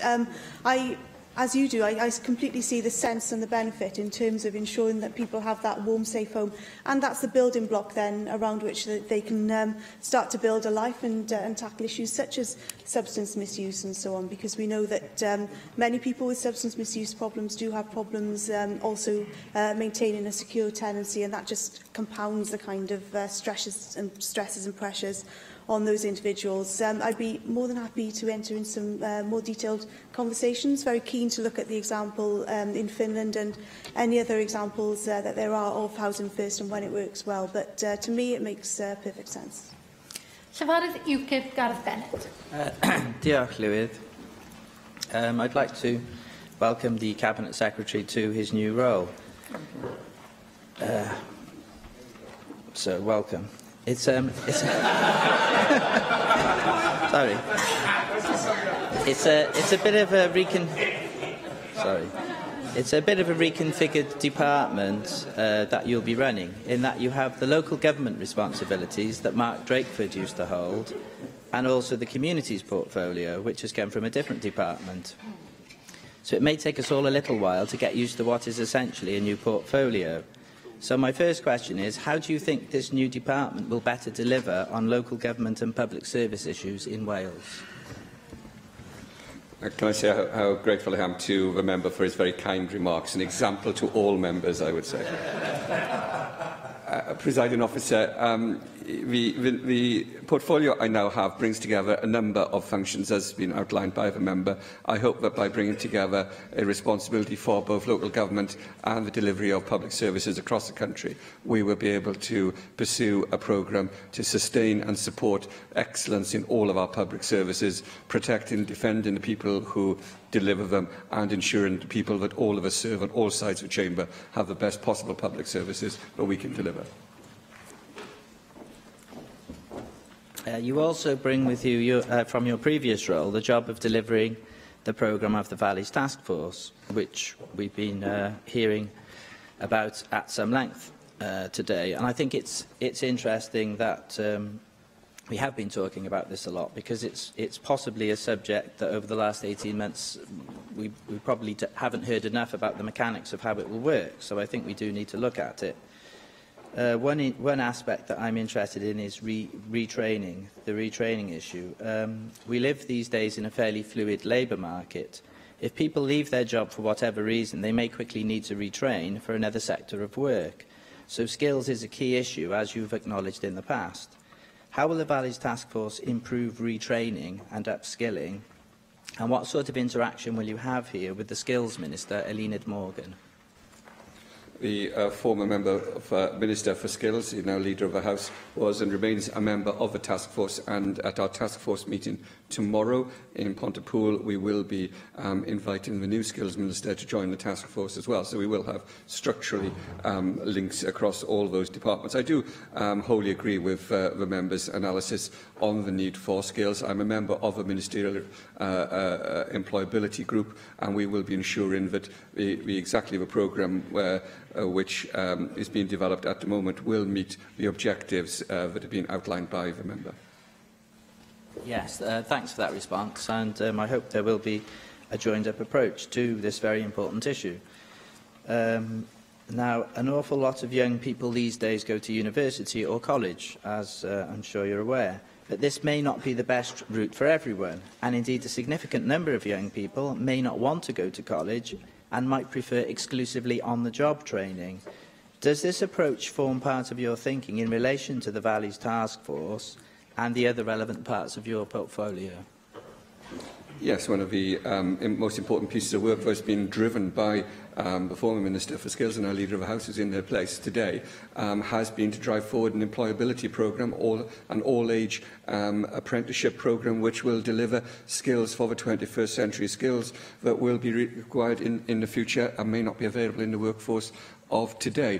That will continue to be as important in the Valleys as it is elsewhere. How we deliver that programme in the Valleys, of course, may well be different depending on local circumstances. In answer to the questions from the Plaid Cymru spokesperson this afternoon, I tried to outline that we do have a number of different targets which will drive forward the creation of 7,000 new jobs in the Valleys. They will be jobs which will require skill levels which perhaps we don't have in the population at the moment, and we will be ensuring that we're able to deliver exactly those skills for the future. Question 3, Adam Price. Am wnaeth ysgrifennydd y Cabinet roi wybodaeth ddiweddara am gynlluniau Llywodraeth Cymru ar gyfer Academi Lywodraeth Genedlaethol?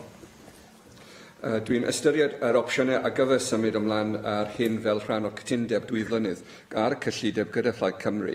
Mae Academi Wales yn darparu cymorth i'r Llywodraeth a gwasanaeth cyhoeddus yn maesif arwain llywodraethu gwella a newid, ac yn datblygu perthynas tymor hir gyda sefydliadau academaidd allweddol.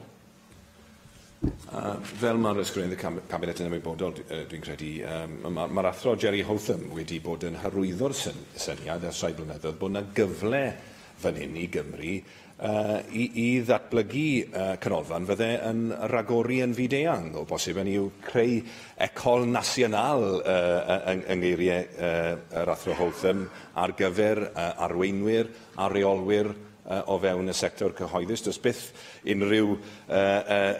Mae lot o bethau chi'n gallu gweud am yr athro Hotham, ond dyw diffyg uchelgais ddim yn un ohonyn nhw. Ond pam lai, pam na allwn ni, ydy'r gwir, nid yn unig diwallu anghenion yn hunain drwy greu cenedlaeth newydd o arweinwyr ac reolwyr yn y sector cyhoeddus, ond hefyd creu canolfan fydd yn ennill i bri ar lefel byd-eang hefyd. Dwi'n falch iawn i weid bod Academi wedi bod yn datblygu llu o perthnasau gwahanol gyda'r sefydliadau ac academyddion mewn sefydliadau gwahanol ar draws Cymru a tu hwnt a'n ffiniau ni. Dwi yn ymwybodol o safbwynt Jerry Hotham a dwi'n anghytuno gyda fe a dwi'n gwybod bod hyn yn rhywbeth mi rydych chi wedi bod yn bwysleisio ers rhai blynyddoedd. Dwi'n hapus iawn i byrhau y trafodaeth gyda chi i edrych a beth a sut yn ni'n gallu symud ymlaen a cydweithio gyda Academy Wales i weld os yw hynny yn bosibl ar gyfer y dyfodol. Darren Miller. Well, Cabinet Secretary, we all want high-quality leaders in public service. However, I'm afraid a school for bureaucrats is something which I think is completely unnecessary. We've got some excellent leadership schools already in our high-quality universities here in Wales, and I think we ought to take advantage of the opportunities that they present. Can I ask what sort of budget you have allocated from within your portfolio for this particular project, and question you on whether that might be better spent, frankly, in investing in other ways? I hope that all of us, I hope that all of us will be generous enough to see and appreciate what others are seeking to achieve. And I think seeking tabloid headlines probably undermines that ambition. And I hope that Darren Miller will reflect on his contribution to this question and will reflect also on the ambition that we all share to have the best possible leadership across all of our public services, and that is something which I believe everybody should and want to invest in.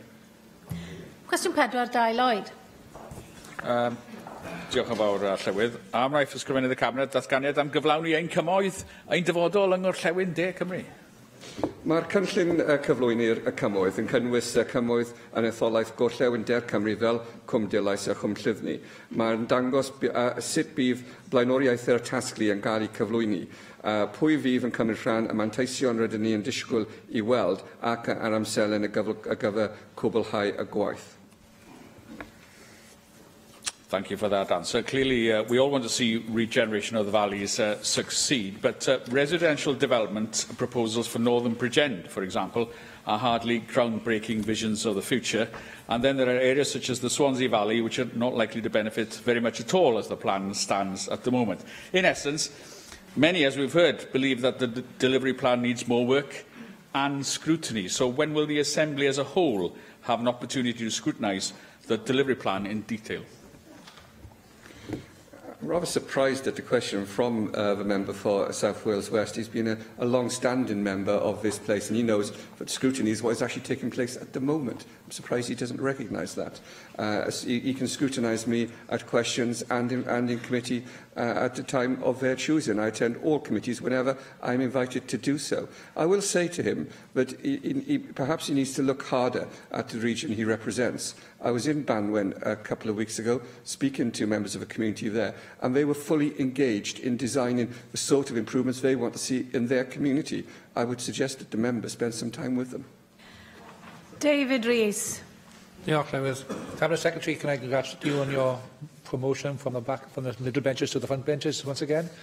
But also, you talked about the Valley Task Force, and you've highlighted two hubs. And actually, you've put the Neath hub in, and you've put the Clynby Valley one in now. Of course, the Avon Valley is in between those two. And the Rhondda, thank you. And there are many of us who want to fight. There are many of us who actually want it in our own valleys. Answer how but The question comes is, how do you ensure you engage with those valleys you have not identified which contain hubs, and were not in those particular areas, to ensure that those deprived communities, and they are deprived communities, are able to get benefits from these hubs, and that we can see progress going across all the valleys and not just the ones which the hubs are located. And you're welcome to come to Cumber any time and Croeso to see it yourself. The meeting that was held in that area, I think, was a lively meeting where you had a lot of those views expressed. And we are seeking to continue to ensure that we do hold public events across the whole of the Valleys region to ensure that we are able to listen to and to move forward on the basis of what we hear. One of the issues that we found through the last year or so of public engagement, as the member well knows, is that this is a plan from the valleys and not just for the valleys. It's something that was being designed for people in the valleys, across the whole of the valleys. But at the same time, we need to take strategic decisions.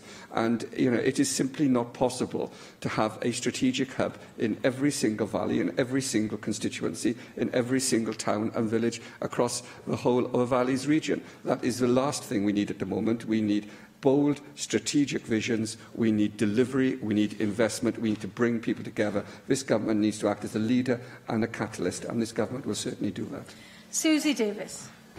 Diolch, Llywydd. Can I offer my congratulations as well, Cabinet Secretary? I was slightly more excited to see that the Llinvi Valley was included in your plans, but I do presume that you've already spoken to Bridgend County Borough Council about what your expectations of them are going to be, not just in terms of what they're going to do, but what the outcomes are going to be in this. I heard what you said to Di Lloyd about there being an element of co-production in the design of this, but I think that's yet to be seen. And I wonder if you could tell us who is going to be primarily responsible for the delivery of local action plans, so we know where to direct our scrutiny outside this chamber. Well, let me say that I am responsible for the delivery of the plan as a whole, and you can scrutinise me on that. But let me say, Bridgend County Borough Council have been very quick to tell me what their expectations are of me as well. I don't think there's so much a sense of me telling them what I wanted from them. They were certainly very anxious to tell me what they expected of me, and I'm grateful to the member for Ogmore, who facilitated many of those conversations and who facilitated the meetings that we had to discuss those issues.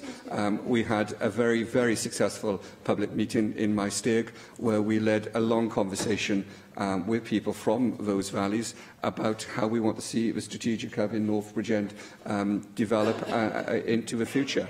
And I hope that members will continue to scrutinise me on the delivery of the Valleys Task Force project and plan. I can see there's a great interest in that this afternoon. We had hoped, of course, to hold a government debate on this matter earlier in the month, and perhaps that's something I will reschedule for the new year. Question 5, Lee Waters. What assessment has been made of the impact of automation on the delivery of public services? There are significant opportunities for digital to support service transformation in public services in Wales.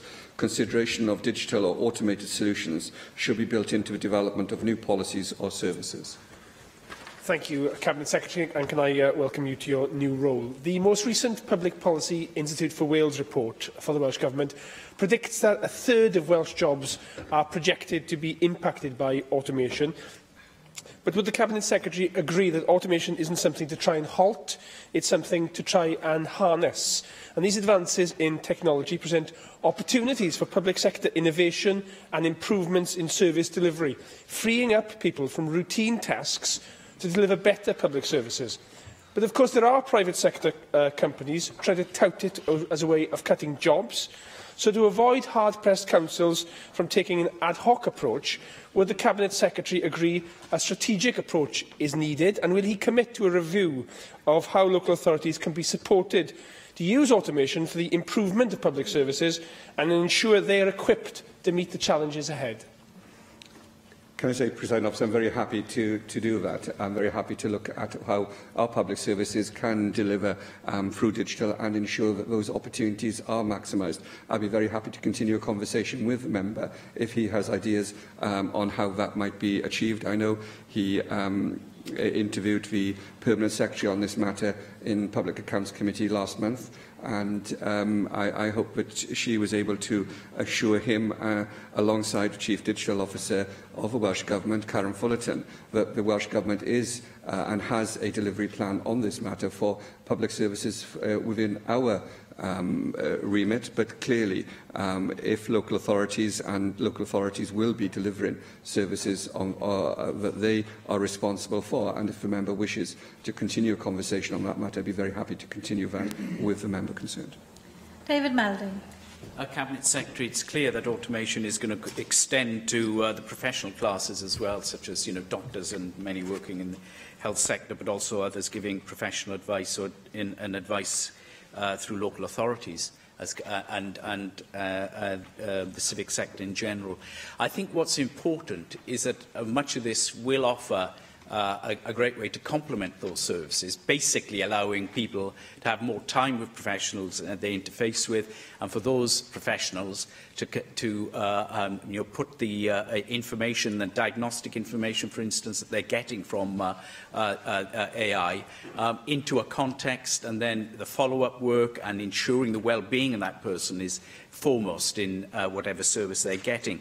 So I'm not sure it's going to devastate job prospects for everyone, but it will need new protocols and very careful training in how to use this new technology, and that's something, if we want efficient public services, we must be very much aware of. I very much agree with the member's observations. I will say I see the digital opportunities as a means of extending, deepening and broadening the opportunities we have to serve the public and to enable the public to access services more easily than is possible at present. And I would urge all service providers to look at how they can positively and proactively approach service delivery to ensure that both we expand digital services currently available, but do so in a way which doesn't exclude those who are unable to access such services. Cwestiwn 6, Vicky Howells. Diolch, Llywydd. What are the Welsh Government's priorities for supporting members of the armed forces community and their families in Wales? Presiding Officer, I understand that you have given permission for questions 6 and 7 to be grouped. Our priority is to ensure we provide effective services that meet the needs of service families in areas such as health, housing and employment. Examples of these are the Housing Pathway, Veterans NHS Wales, and the development of an employment pathway for service personnel leaving the forces as well as veterans. I'd like to thank you, Cabinet Secretary, for your answer and join others in congratulating you on your new role. RCT Council recently received a Gold Award from the Ministry of Defence for its commitment to its armed forces community. It's the first and so far the only council in Wales to do so. Will you offer your congratulations to RCT, and how will you promote this best practice across Wales? I'm grateful to the member for her kind remarks, and I'm sure all of us will join you in congratulating RCT Council in their award. I know it's a prestigious award which recognises the outstanding support that the Council has given to our armed forces community. I'm sure everybody's very proud of the work that RCT does, and I'm sure that we would wish to extend our congratulations. In terms of extending best practice, I hope that the conversation that we had during the debate on our armed forces last week would be a means of delivering that sort of best practice across the whole of Wales. We do have a strategy and a programme for doing this, and I will speak to my officials to ensure that the best practice we have observed in RCT is included in that, and where others across the country have an opportunity to share in that best practice. Darren Miller. Cabinet Secretary, one of the recommendations in the report that we discussed last week was the suggestion that Wales ought to have an Armed Forces Commissioner in order to identify the sort of best practice that Vicky Howells just referred to, and to ensure that that was shared widely across the country and that people were held to account for their delivery against the Armed Forces Covenant. I'd be grateful to know whether this is something that, that you, as the Minister responsible for the Armed Forces, will consider putting in place here in Wales, because I think it would give the veteran community in our armed forces family here in Wales some confidence about the continued commitment of your government to the armed forces. Presiding Officer, in replying to the debate last week, I gave an undertaking that I would consider all the recommendations of the cross-party group with an open mind. I reiterate that undertaking this afternoon. I've also agreed to attend a meeting of the all-party group on the armed forces, and I reiterate again my commitment to doing that and to continue in the conversation that we started last week on how we continue to support the armed forces and veterans community in this country. Cabinet Secretary, may I also welcome you to your role. We owe a huge debt of gratitude to our armed forces. The best way of repaying that debt is to ensure that we look after them and their families. Servicemen and women may need additional help with financial products due to multiple postings. The families of these personnel may require additional mental health care and support. The children of serving personnel may need additional support due to lack of continuity as a result of moving schools. So therefore, Cabinet Secretary, how do you plan to strengthen the Armed Forces Covenant in Wales to ensure that we support our serving personnel in every possible way and that they and their family have priority access to public services? The delivery on the Covenant was something I debated last week, and I'm happy to reiterate the points I made last week. The Covenant isn't simply delivered by a speech or by a gesture or by a debate. It's delivered by public service workers and the whole community day in, day out. We ensure that we monitor the delivery of all of our commitments and the commitments that we've made in this area, and we will continue to monitor that and ensure that people are able to access exactly the services that the members outlined day in, day out. I'm grateful to all members who took part in the debate last week. I'm also grateful to the work of the all-party group that both scrutinises government in an informal way on this matter, but also seeks to identify all the areas where there is a belief or a view that the government needs to improve its service delivery and has further work to do. Last week I accepted that I would look at all of the recommendations of that all-party group report with an open mind. I've already reiterated that commitment this afternoon, and I will attend another meeting of that group in order to continue this conversation. Mick Antonew.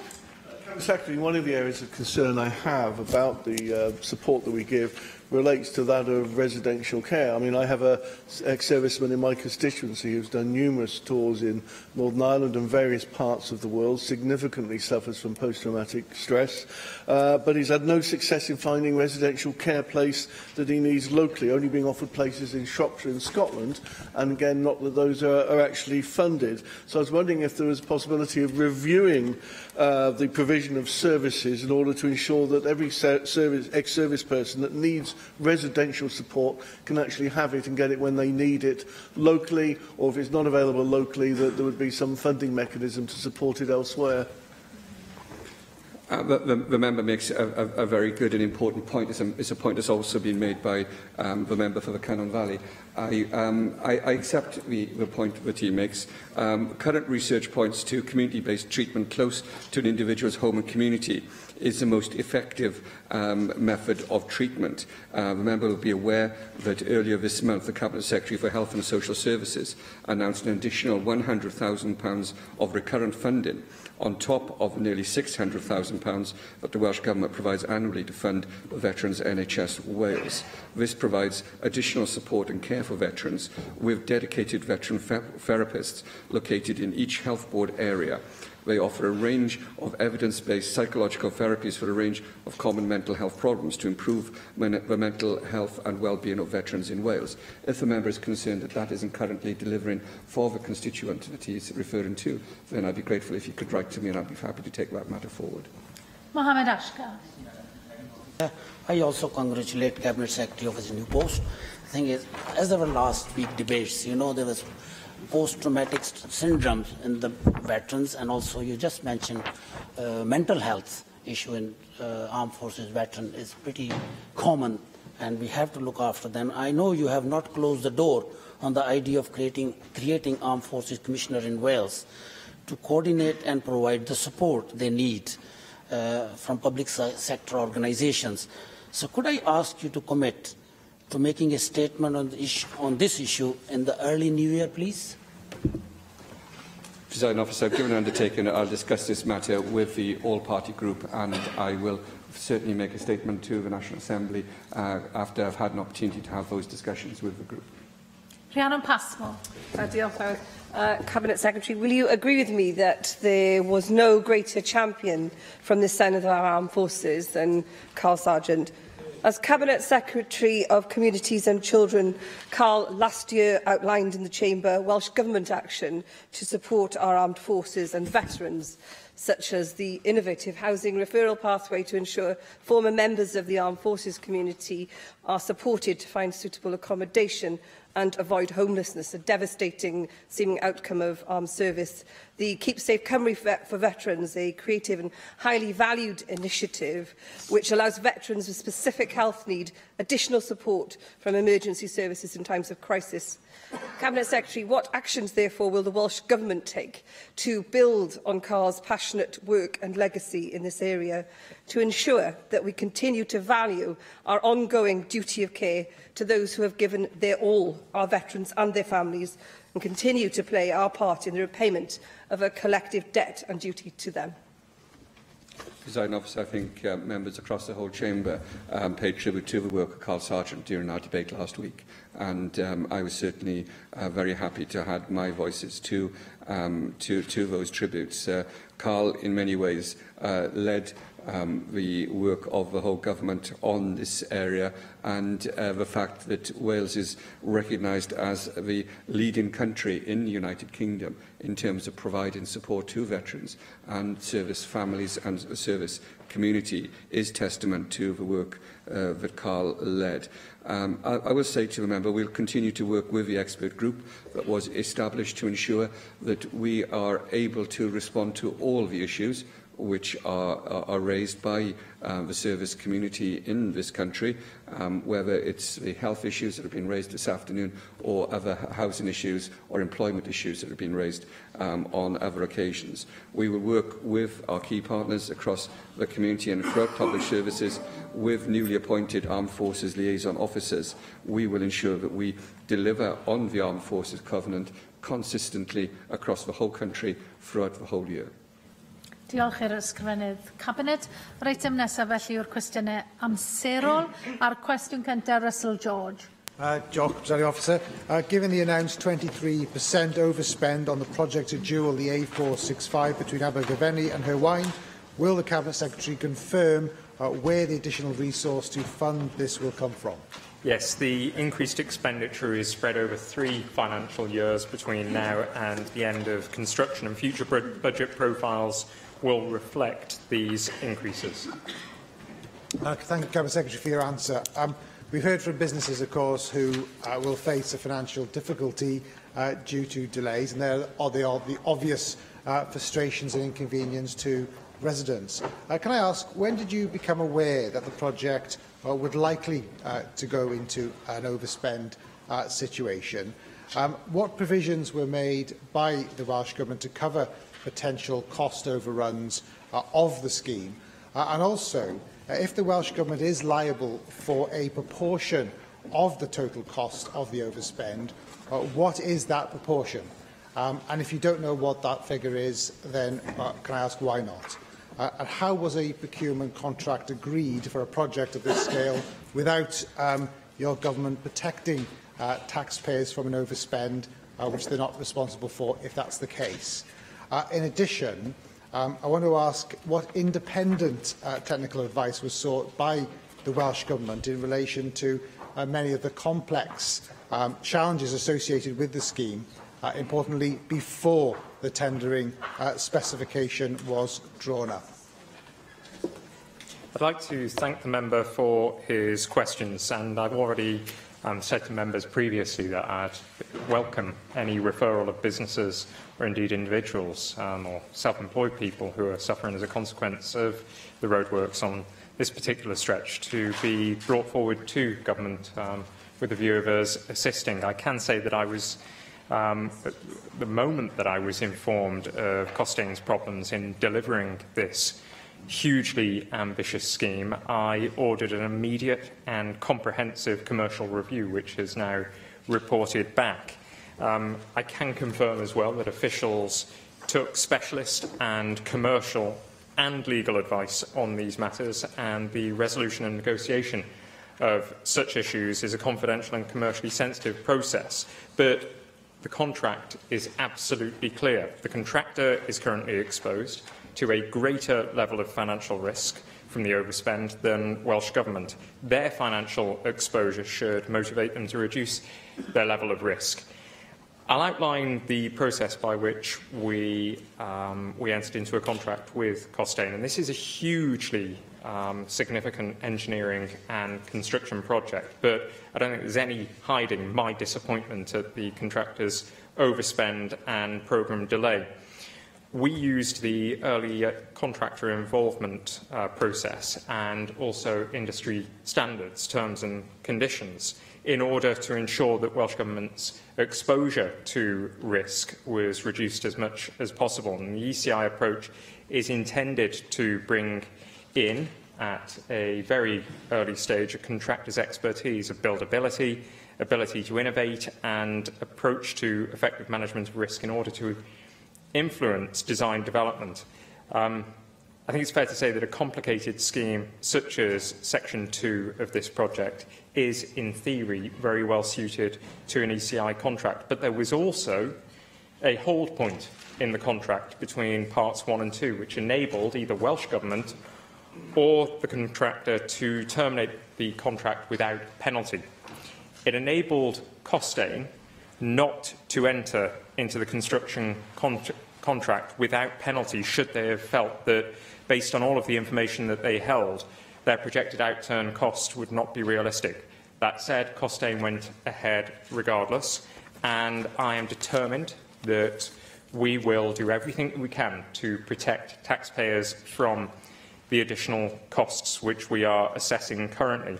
I think it's worth saying that we are satisfied that we have exercised the appropriate level of management and supervision on this project. Construction has already seen 2 million tonnes of earth and rock moved, 2.5 kilometres of retaining wall built, 44 service diversions completed, over 6,000 soil nails installed and 4,000 trees planted. And whilst significant, these shorter-term impacts need to be balanced against the longer-term benefits of this incredible project. I would encourage members as well to attend the public exhibitions which commenced on November the 27th and to take part in site tours where more questions can be asked and where they will be answered. Nick Ramsey. Cabinet Secretary, I think no one would disagree that this is a very challenging engineering project and that it will be a very fine stretch of road when it's complete. But nonetheless, there are concerns well, across Wales and within this chamber, but certainly locally, with local residents I've met. And I think their fears, some of their fears would have been confirmed by the recent revelation about the 23% overspend. For a long time now, there have been complaints made to me about Costain, about the constructors operating within a slacker fiscal regulatory environment than local residents would see fit. So I think if you could revisit this and your arrangement with the Costain, I hear what you say about saying that they are more liable to bear more of the risk than the Welsh Government is, and that's to be welcomed if that's the case. But currently, certainly with, in the local area, there are real concerns that there doesn't seem to be the sort of tight hold on the finances of this project and indeed on the deadlines for completing the project that we would all like to see. So if you could review that, that would be very appreciated. No, I'd agree with the member. I've already asked for a lessons learned analysis to be conducted by officials. I think the call for tighter regulatory controls over the costs of this project are fair. And also, I'd agree with the member that this is a particularly fine piece of road. In fact, it's going to have the biggest concrete arch of its kind anywhere on the planet. It will be a project that we can be proud of. I do sympathise with all of those people who are suffering as a consequence of delays, but it will be a major construction project that Wales will be proud of. Andrew R.T. Davies. Presiding officer. It does seem as if interest in this particular scheme is coming from these benches, given it's the biggest capital spend that the department has at the moment, and the cost overrun running into excess of somewhere north of £50 million is something that has to be managed. I do welcome the Minister's engagement today, and it is sad that he didn't give an oral statement when this first became a problem. I would ask the Minister if he could confirm whether he is confident that whatever proportion of the overspend will have to be met by his department, and he's indicated it will be spread over 3 years, that additional monies will be secured from Welsh Government reserves rather than the existing budgets have to be hollowed out to make up this overspend, because other projects around Wales, and I look at my own area in South Wales Central, which has a consultation at the moment about improving links to the M4, and also proposals around the Dinas Powys bypass, such projects, if these many millions of pounds have to be sent for the completion of this road, could be called into question. Can I thank the member for his question? Just remind members again that this huge undertaking will open up the heads of the valleys for further economic development and prosperity. It's our intention, first of all, to minimise exposure to the Welsh Government and therefore to taxpayers as a consequence of the excessive costs. But once the level of Welsh Government's liability has been confirmed, decisions will then be made on how best to fund any shortfall, recognising what the opportunity cost of this increase will be. Future budget profiles will reflect these increases so that the impact can be considered as part of the ongoing delivery of the National Transport Finance Plan. Diolch i'r ysgrifennydd Cabinet. Yr cwestiwn nesaf, Rhina Biorwerth. Diolch, Llywydd. A wnaeth ysgrifennydd y Cabinet ddatganiad am effaith y llifogydd diweddar ar rwydwaith ffyrdd Ynys Môn. Disruption was caused to the road network over the night of the 22nd to 23rd of November due to flooding. We continue to work hard and invest significant resources to build resilience in the network across North Wales. Diolch yn fawr iawn. Gai ar ran y cynulliad yn gyntaf anfon yn cyd-ymdeimlad I bawb gafodd eu taro gan y llyfogydd. Dwi wedi ymweld â'r rhan fwyaf ardaloedd gafodd eu taro erbyn hyn. Mae yn dor calonus gweld yr effaith ar dau y loes mae llifogydd yn ei achosi I bobl llawer ohonyn nhw yn fregus. A busnesau hefyd, busnesau fel Becws Glandŵr yn Llangefni yn methu pobi am y tro cyntaf mewn 20 mlynedd. Mae yna lawer o elfennau o'r llifogydd lle byddai angen gwneud cysylltiad â'r Llywodraeth a'i asiantaethau, wrth gwrs, ar atal llifogydd, cyswllt efo Cyfoeth Naturiol Cymru ag ati. Ond dwi yn falch o gael y cyfle yma I drafod yn benodol y difrod gafodd ei achosi i'r A545 rhwng Porthaethwy a Biwmaris a goblygiadau hir dymor hynny. Mi ydw I isio llongyfarch y cyngor am ymateb yn syth. Mi oes yn siarad efo peirianwyr ddydd Gwener wrth iddyn nhw wneud gwaith brys mwyn gallu trio ailagor y ffordd honno, hynny ar ben llethyr serth iawn yn syth i'r môr. Dwi yn gobeithio bydd modd agor un lôn o'r ddwy yn fuan, achos ar hyn o bryd does na ddim ffordd ar agor I bob cerbyd allu mynd I Fiwmaris o gwbl. Mae'n bosib I geir ddefnyddio cefnffyrdd, ond dwi wedi siarad efo busnesau enghraifft sy'n gorfod teithio efo faniau I gyfarfod loris sy'n delifro'n nwydda iddyn nhw yn sy'n methu cyrraedd Biwmaris o gwbl oherwydd pontydd isel I mewn i'r dre. Mae yna lawer o dirlithriadau wedi bod ar y ffordd yma yn y gorffennol, ond llithriadau i'r ffordd o uwchben oedd yr rheini. Y tro yma llithriad o'r ffordd I gyfeiriad y môr sydd wedi bod. Mae hynny'n llawer mwy difrifol achos mae'n bygwth sylfaenu'r ffordd I hun wrth gwrs. A dwi'n y gorffennol wedi tynnu sylw'r Llywodraeth at yr ofna bod angen gwneud gwaith cryfhau sylweddol ar y ffordd yma mwyn I diogelu at y dyfodol ac mae'r costa yn mynd I fod yn sylweddol. Felly gai apelio ar y Llywodraeth I weld pa gymorth ariannol all gael ei roi I gyngor Sir Fôn yn gyntaf I drwsio difrod achoswyd gan y llifogydd yma. Mae hynny'n debyg o fod yn £250,000 o bunnau, ond hefyd I wneud y gwaith cryfhau sydd I angen ar gyfer gwtnwch hir dymor. All Biwmaris a dwyrain Ynys Môn ddim fforddio cael ei ynysu fel hyn a heb fuddsoddiad rwan a chymorth gan y Llywodraeth, dwi'n ofni mai dyna fydd yn digwydd yn amlach ac yn amlach yn y dyfodol. Can I thank the member for his question, Presiding Officer, and add my sympathies to those who were affected by the floods, not just the motorists who were largely featured in the media, but also the many businesses and homeowners who were affected by recent floods. The member was right to outline that the A545 is a responsibility of the Isle of Anglesey Council, but my officials have already met with the local authority to discuss possible ways of improving the roads infrastructure and its resilience, and I've been in correspondence with the local authority with regard to the landslip experienced on the 454. I'm pleased to be able to say that I have already confirmed my willingness to consider a request for financial support to address such problems, and I also understand that the local authority are having discussions with Beaumaris Town Council on a possible improvement that could be partly funded as well by the Town Council.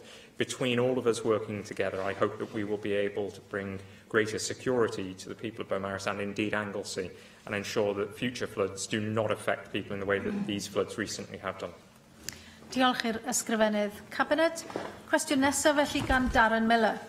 Diolch Llywydd. What consideration has the Cabinet Secretary given to commissioning an independent inquiry into allegations of abuse on Caldy Island? Thank you, Presiding Officer. Any allegations of abuse are truly abhorrent, and survivors were not given the response they deserved when they first spoke out. We would advise anyone who suffered abuse to come forward in confidence and report allegations of abuse to the police by ringing 101 or to contact local authorities' social services, or indeed the Truth Inquiry on 0800 917 1000.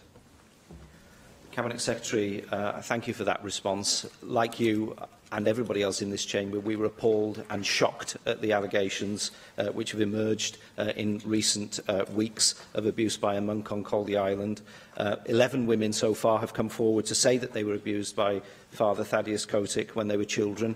And, of course, they are all suffering lifelong consequences as a result of that abuse. In fact, one of those women claims that a second person also abused her on that island. Who that person is and where they are, we don't actually know, and we know that other cases may well come to light, and I too would encourage people to report their concerns. We also know that allegations of abuse, of course, were brought to the attention of the abbot at Caldy Abbey back in 1990, but were not reported to the police at that time, and that since that date, a child sex offender, Paul Ashton, hid on Caldy Island for a period of 7 years, trying to evade justice. And I have to say, I think the whole thing stinks. It smacks of a cover-up, a deliberate cover-up of abuse by clergy on that island, which is frequently visited by young children, a place which ought to be safe, which hasn't been safe in the past. And I think we need answers.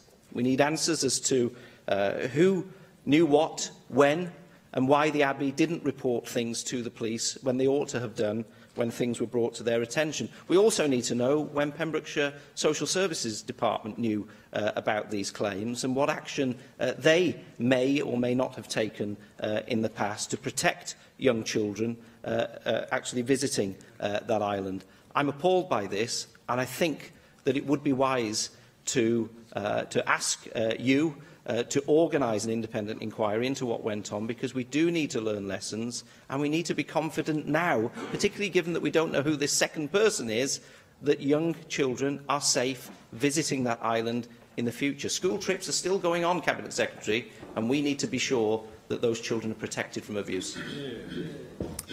Thank you for those additional comments. And can I say that in light of the recently emerging allegations and fresh allegations, Dyfed Powys are currently engaged in ongoing investigations into these allegations.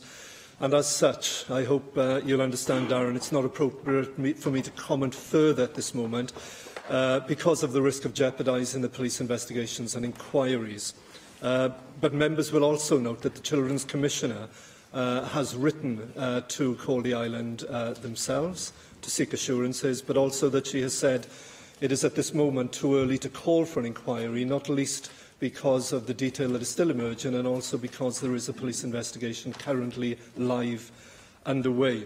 It is worth pointing out, however, that in addition to the massively transformed safeguarding environment for children and adults within Wales, there is also a National Catholic Safeguarding Advice Service. And as I mentioned, the Children's Commission has written directly to the Abbey on Caldy Island, seeking assurances that they are following the Catholic Church's national safeguarding policy, their own safeguarding policies as well, and their procedures on child protection. Darren is absolutely right in saying we need answers to this. We need to know how this happened, but also to learn. It's often an overused phrase, but it is to learn lessons about how we can avoid this or minimise the risk in happening again. We have done so much in Wales in improving our safeguarding procedures. But if there are lessons to be learned from this, both for the Catholic Church, but also in terms of wider safeguarding, we will ensure that we learn those lessons. And in that respect, I fully understand the calls for the answers to the questions that have been put, but at this moment, there is a police investigation underway. Angela Burns. Thank you, Presiding Officer. Minister, I've listened very carefully to what you have said to Darren Miller. However, I do have two other points I would like to make. The first is that Dyfed-Powys Police were aware of these allegations themselves in both 2014 and again in 2016. The reason they did not move to prosecution was they said there was little point because the monk in question had since died, had passed away. However, there should still have been some form of investigation, because how did they know that he was the only one?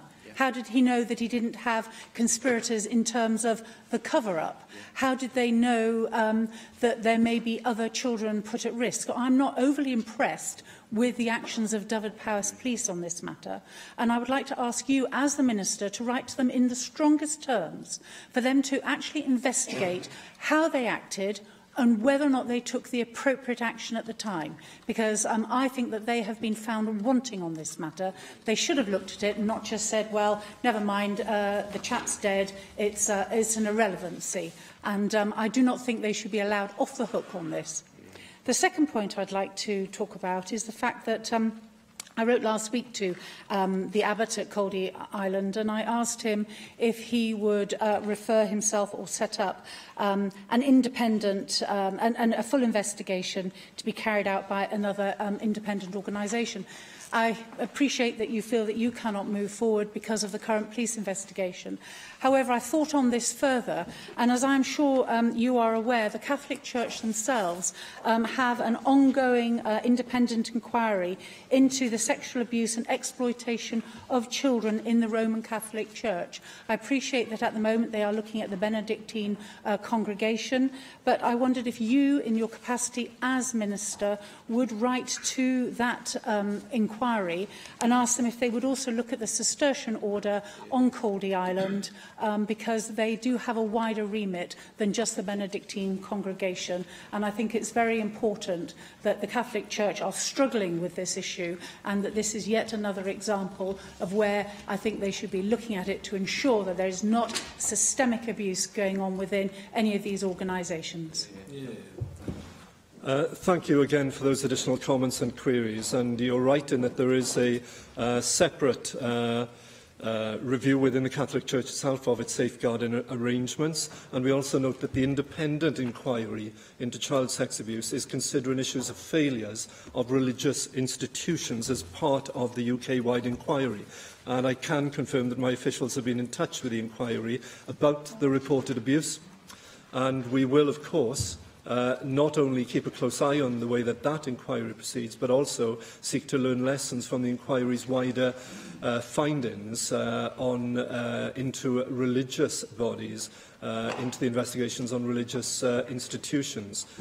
I will certainly consider the points that have been raised about writing further to others, but it is worth pointing out, even at this stage, whilst not saying anything in terms of the current police investigations that are proceeding, and I have to make sure that we do not jeopardise those live investigations.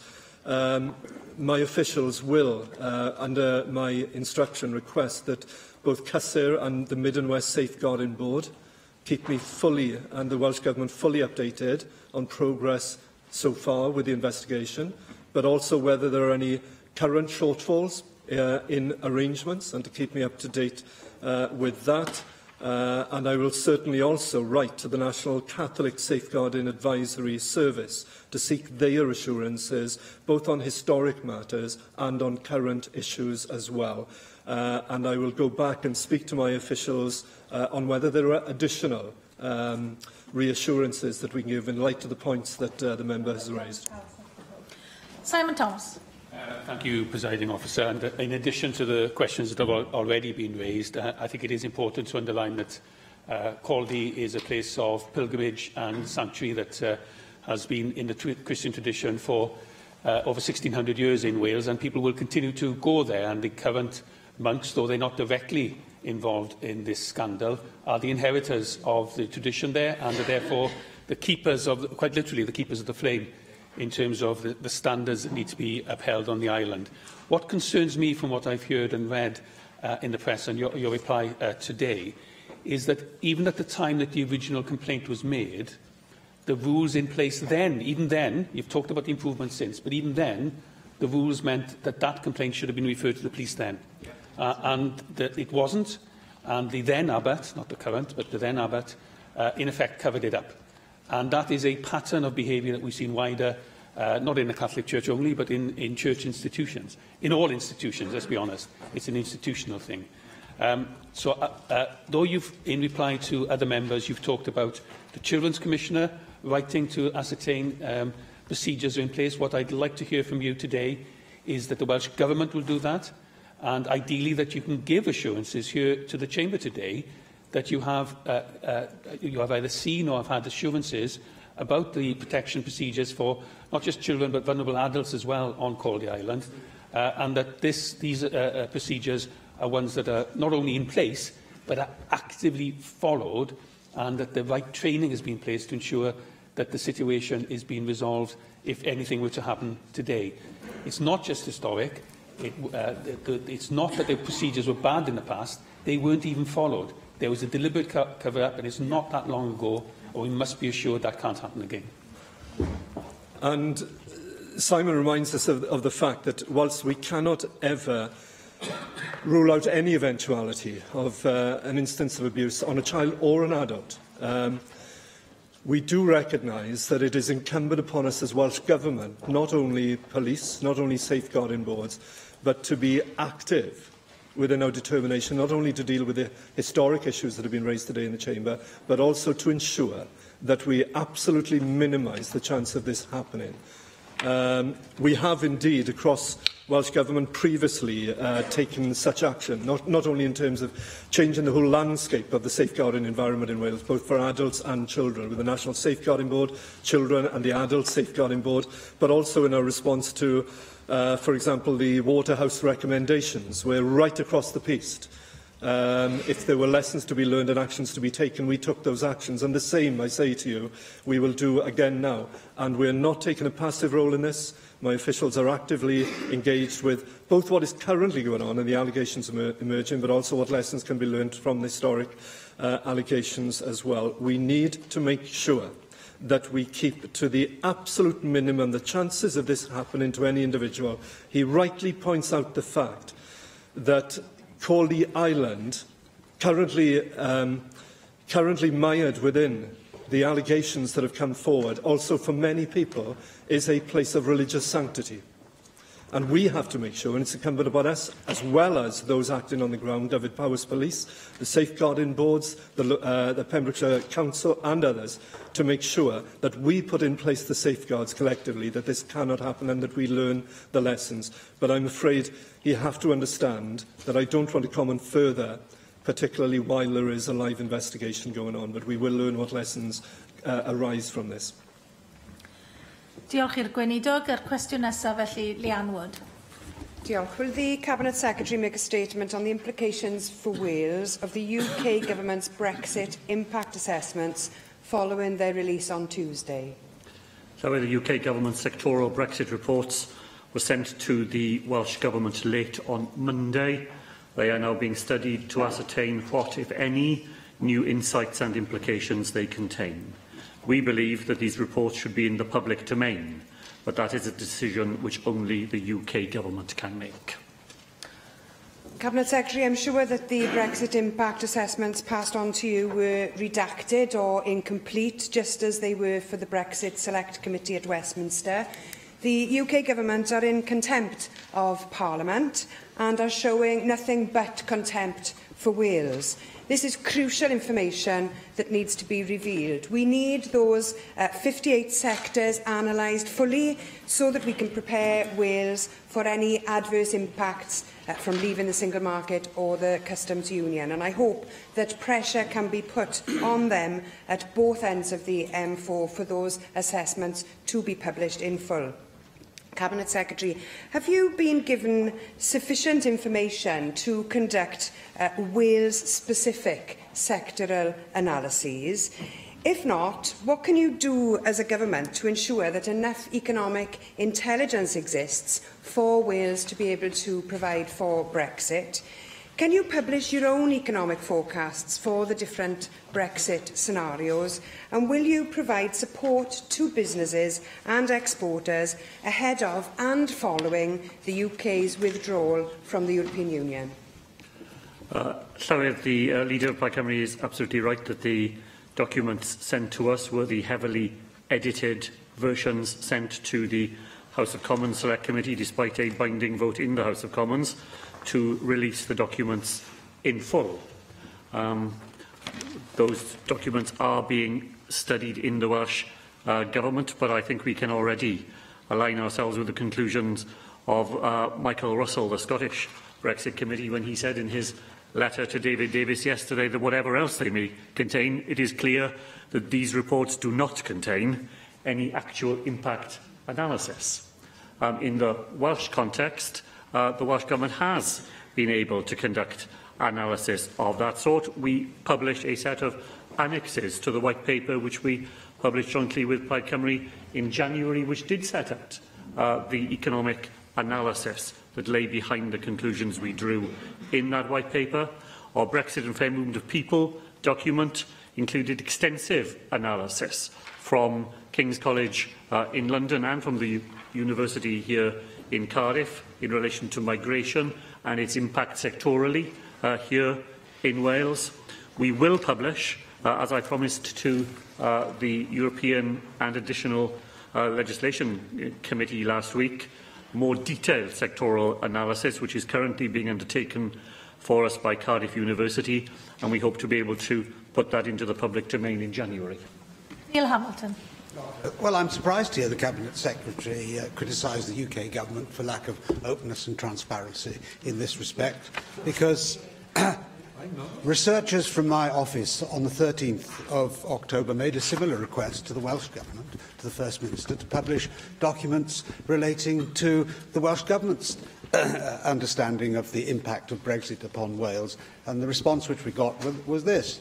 The negotiations on UK's withdrawal from the EU are ongoing with no clear indication of what the resulting situation will be. The Welsh Government is exploring a range of potential outcomes and implications for Wales, and the work is in constant development as negotiations progress and is therefore incomplete. I do not believe that releasing information at this stage would be in the wider public interest. So isn't the Cabinet Secretary's response to the Leader of Plaid Cymru hypocrisy of a high order? Just nonsensical. As you can tell, I've already explained that the Welsh Government has put a series of analytical documents into the public domain when they are in the developed state they need to be in order to have a proper influence on the debate. I was asked originally about documents which the Secretary of State for exiting the European Union had originally described as containing detailed impact assessments across 58 sectors. It then turned out, in his own words, that they were no such thing. But we deserve to be in a position where we can judge that for ourselves, and the sooner that they are released in full into the public domain, the better able we will all be to do that. Diolch i'r ysgrifennydd Cabinet. Yr eitem nesaf yw'r datganiadau 90 eiliad, ond ni dderbyniwyd unrhyw geisiadau am ddatganiad felly. A dyma ni'n cyrraedd eitem 5 felly, sef y cynnig o dan reol sefydlog 17.12, roi cyfarwyddiadau i'r Pwyllgor Craffu ar waith y Prif Weinidog. Dwi'n galw'r Paul Davies i wneud y cynnig. Diolch, Llywydd, and I'm pleased to move the motion tabled in my name. Now, the sole purpose of this afternoon's debate is to seek agreement that a special meeting of the Committee for the Scrutiny of the First Minister takes place as soon as possible to investigate the allegations of bullying made by former members and advisers to the Welsh Government and to get to the truth about these serious allegations. Members are all aware of the recent allegations made against the Welsh Government and the Office of the First Minister, and it's absolutely crucial that those allegations are properly investigated in an open and transparent manner. Clarity is now required from the First Minister over his comments in recent weeks, and I believe it's entirely appropriate for that to happen as part of an inquiry undertaken by the Committee for the Scrutiny of the First Minister. Now, before I develop my argument and speak specifically to this motion, if I can turn to the Government's amendment, which refers to the First Minister's statement last week on the appointment of an independent adviser to police the Ministerial Code. Of course, that announcement was made after this debate was tabled, and even though this is a step in the right direction, we still believe that these allegations should be subject to the scrutiny of the First Minister Committee. Now, members will be aware of the cross-party motion that was tabled in my name alongside Aled Roberts and Elin Jones at the previous Assembly in 2014, which specifically called for the appointment of an independent adjudicator in order to improve transparency and thereby increase confidence in those elected to public office. The Welsh Government rejected that motion at that time, but the First Minister has now come to the conclusion that this is the right thing to do. However, I have to say that the timing of this is very suspect, and it's quite clear that it is opposition parties that have led on this, while the First Minister and the Welsh Government have followed. Even though I welcome the First Minister's U-turn, I still believe that it's appropriate for the scrutiny of the First Minister Committee to hold an inquiry into the allegations, because we don't at this stage know the terms of reference for the independent adviser's inquiry. At least with the scrutiny of the First Minister Committee, it will be totally transparent and held in public. The committee process will afford the First Minister the opportunity to categorically spell out the nature of the allegations that his office received and to provide much-needed detail and clarification to some of the remarks made in recent weeks. Yes, of course. I give way. I wonder if the member also would factor in the fact that whatever the decision of the First Minister to refer himself to an independent adjudicator very late in the day, we have an issue remaining about what the First Minister told this Assembly over several occasions, the inconsistencies between what he told the Assembly on several occasions, the lack of answers we've had to date, and we need a parliamentary process to get to the bottom of that. Absolutely, and that's why it's essential that now this matter is referred to the scrutiny of the First Minister Committee. Whilst I appreciate that there is no precedent for us to follow in this regard, allowing the Committee for the Scrutiny of the First Minister to undertake this inquiry is, to my mind, the most transparent and effective way forward. Now, the First Minister had made it clear that he's open to scrutiny regarding the allegations and how they were dealt with by his office at the time, and I, of course, welcome that. There are several legitimate questions that need to be answered fully so that the people of Wales can be confident that any allegations made are dealt with robustly and documented accordingly. It's essential that the Assembly accepts the motion before us this afternoon so that the Committee for the Scrutiny of the First Minister can get on with the job of asking those legitimate questions as soon as possible. Therefore, I am extremely disappointed that the Welsh Government has taken the decision to amend the motion by removing the requirement of an inquiry by the scrutiny of the First Minister Committee.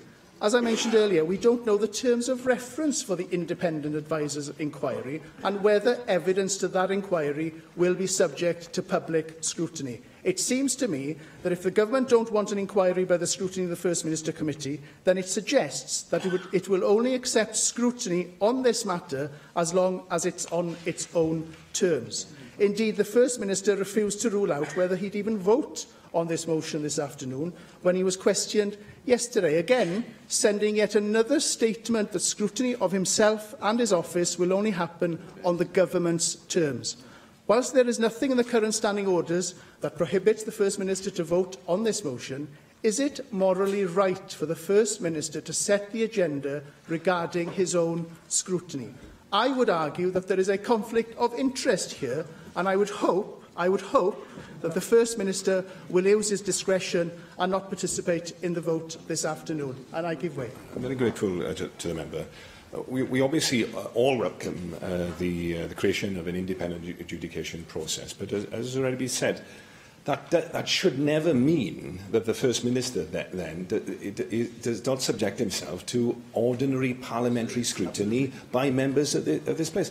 And I and probably other members now have received written replies back to written questions where the First Minister is refusing to answer those questions because he said they will properly be referred now to the independent adjudication. Well, that can never be acceptable. We're duly elected in this place to hold the First Minister to account, and he should not use the independent investigation as an excuse not to answer questions. Absolutely, and I very much agree with the member for Carmarthen East and Dynevor, and that's why this inquiry should go ahead by the scrutiny of the First Minister Committee. Now, let me remind members that a key part of this inquiry is the First Minister's response to a written Assembly question from an opposition member. The First Minister made it abundantly clear in November 2014, in a response to my colleague Darren Miller, that no allegations have been made. And yet, in response to an oral Assembly question, the First Minister has indicated any issues that were brought to his attention at that time were dealt with. Indeed, the committee inquiry would just not consider the First Minister's conduct and that of his office, but also the First Minister's response and attitude to Assembly business. If ministers can change their answers to Assembly scrutiny, then what does that say about our institution? Therefore, it is entirely appropriate that the First Minister faces questions from an Assembly committee. And, of course, the Committee for the Scrutiny of the First Minister is the most suitable committee. Let me also remind the Welsh Government that their own business manager made it crystal clear in the Business Committee meeting last week that she was happy to see this inquiry brought before the Committee for the Scrutiny of the First Minister as soon as possible. Therefore, it's deeply disappointing that the Welsh Government has chosen to renege on its initial position, and this sends yet another statement to the people of Wales that the Welsh Government only answers questions when it feels like it on its own terms. It's my view that the toing and froing of this issue has not helped the Assembly's reputation at all, and it's now time for this matter to be dealt with effectively through our own robust scrutiny channels. If the name Committee for the Scrutiny of the First Minister tells the people of Wales anything, it's that it convenes to scrutinise the First Minister. The remit of the committee, as stated on the Assembly's website, and I quote, to scrutinise the First Minister on any matter relevant to the exercise of the functions of the Welsh Government, unquote. Therefore, this inquiry could not meet the criteria of the remit more adequately. Now, if the Welsh Government amends this motion today by bypassing this scrutiny avenue, then it effectively tells the people of Wales that the committee only scrutinises the First Minister when the First Minister wants it to. And the view of an unnamed Labour Assembly member in media reports last week that this process would lead to a political bun fight is absolutely absurd. It shows no respect for the Assembly members sitting on that committee, which is frankly alarming, as every one of those members is a committee chair that was democratically elected to their role by this Assembly. The Committee for the Scrutiny of the First Minister is formed by not only some of the most experienced Assembly members, but by those who are the front faces of Welsh Government scrutiny. And I can hear mutterings from the Labour benches. If somebody wants to intervene on that point, then I'm quite willing to give way. No. Now, it's my view that as part of the inquiry, the committee should take evidence from a range of witnesses. Those witnesses must include not just the First Minister, but also his staff and office at the time, as well as former members and former special advisers, so that the committee can be confident that the range of evidence received is balanced and comprehensive. I also believe that the committee should prepare a report of its findings to the Assembly by February half-term 2018. It's important that a focus and direction is given to the inquiry from the outset. The remit of the committee's inquiry should also consider the points raised in today's motion. It's absolutely crucial that the allegations are thoroughly examined, as well as any action taken as a result of bullying complaints. And as I mentioned earlier, the validity of the answers given by the to such allegations is a vital reason why the Committee for the Scrutiny of the First Minister should undertake this inquiry in the first place. And so, therefore, the First Minister's response to Assembly questions must be given significant attention as part of this inquiry. At the very least, this needs to be clarified so that the people of Wales can have full confidence in the Welsh Government's operations. The Welsh Government's amendment to this motion simply shows the First Minister's attempt to set his own scrutiny by self-appointing an independent adviser to investigate his actions in the last 2 weeks. There's also no confirmation that there will be any public scrutiny by the First Minister's adviser. And there is certainly no confirmation in the amendment that the First Minister's own inquiry will consider his responses to questions in recent years. In fact, it merely states that it will consider allegations made in the past 2 weeks. Therefore, in closing, Llywydd, there has been talk in recent weeks of delivering natural justice, and an inquiry that is set on the government's own terms behind closed doors does not set that agenda. A public, transparent forum is one of the vehicles to deliver that, and so it's entirely appropriate that this motion is allowed to pass. Indeed, the Assembly has always prided itself on being an open and transparent forum, and it's crucial that we continue to operate in this manner. No member should deny this process from happening. Therefore, I urge members to support this motion and send a message to the people of Wales that the National Assembly for Wales is free to scrutinise the First Minister when the opportunity calls for it. Rwyf wedi dethol y gwelliant i'r cynnig. Dwi'n galw ar arweinydd y tŷ gynnig yn ffurfiol gwelliant un a gyflwynwyd yn ei henw. Formally. Leanne Wood.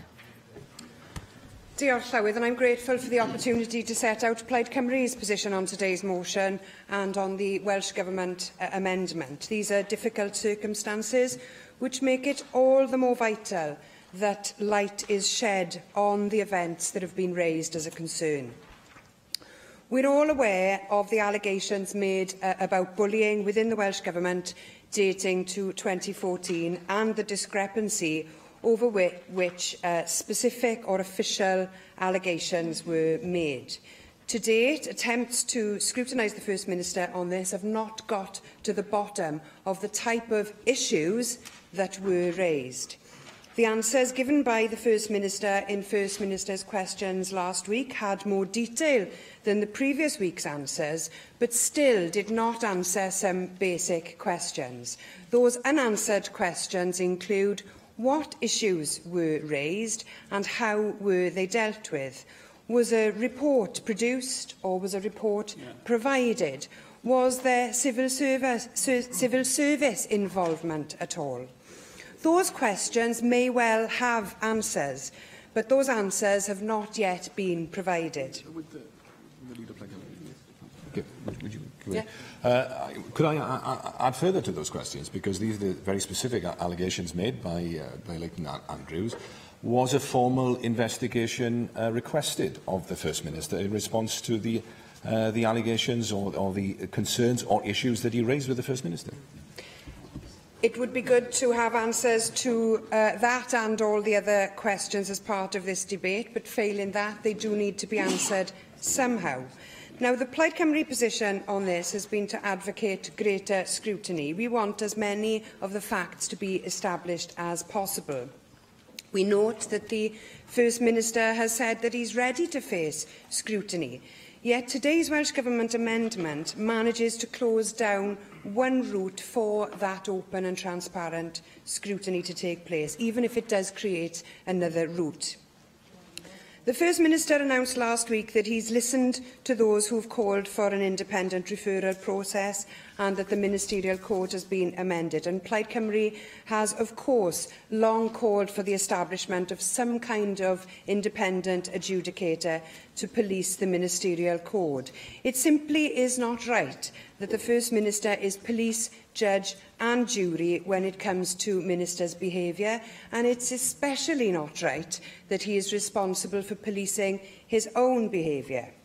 We first called for this independent adjudication back in 2014 during an unrelated issue, and we called for it again in 2016. Scotland has an independent adviser in place and has had so since 2008, and the procedure has been used there since 6 times since it was introduced.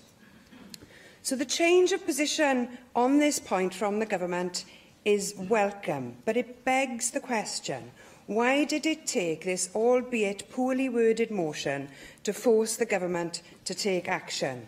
Why did it take the prospect of public on-the-record scrutiny to make this happen? And is it right that the government, through the cracking of the whip, determines the process by which this matter is heard? The problem here for Plaid Cymru is that the government has placed a delete all amendment, and by doing that, the government party gets to decide how the government leader is scrutinised.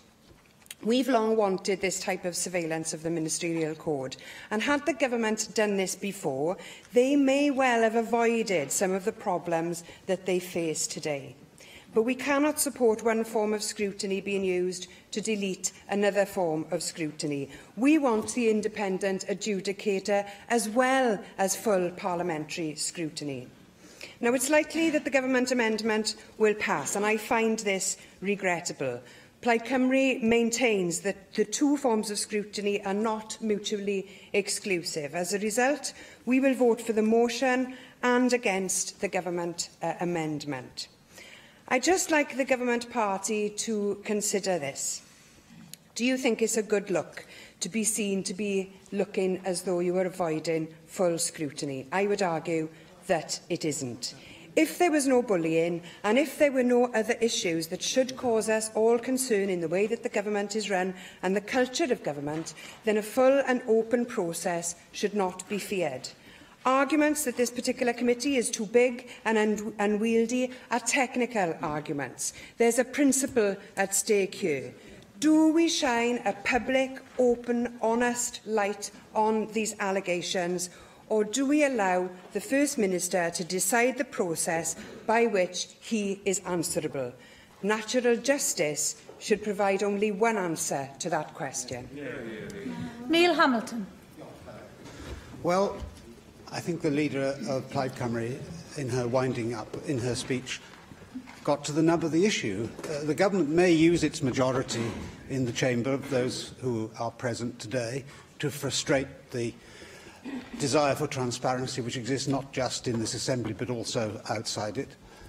It may win the vote here today, but it certainly will not win the vote in the court of public opinion outside. And if the reputation of the government means anything, I should have thought it would have wished to at least look good to the outside world. But let's remind ourselves what this is all about. It's not just about bullying. I think to use the word bullying in this context does a disservice to what we are debating here today. Let's listen to Leighton Andrews' own words, and they weren't just off-the-cuff comments. They were written by him in a blog, so he knew what he was doing.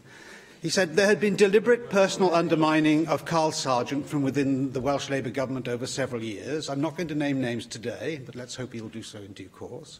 But I made a complaint to the First Minister about one aspect of this, of which I had direct evidence.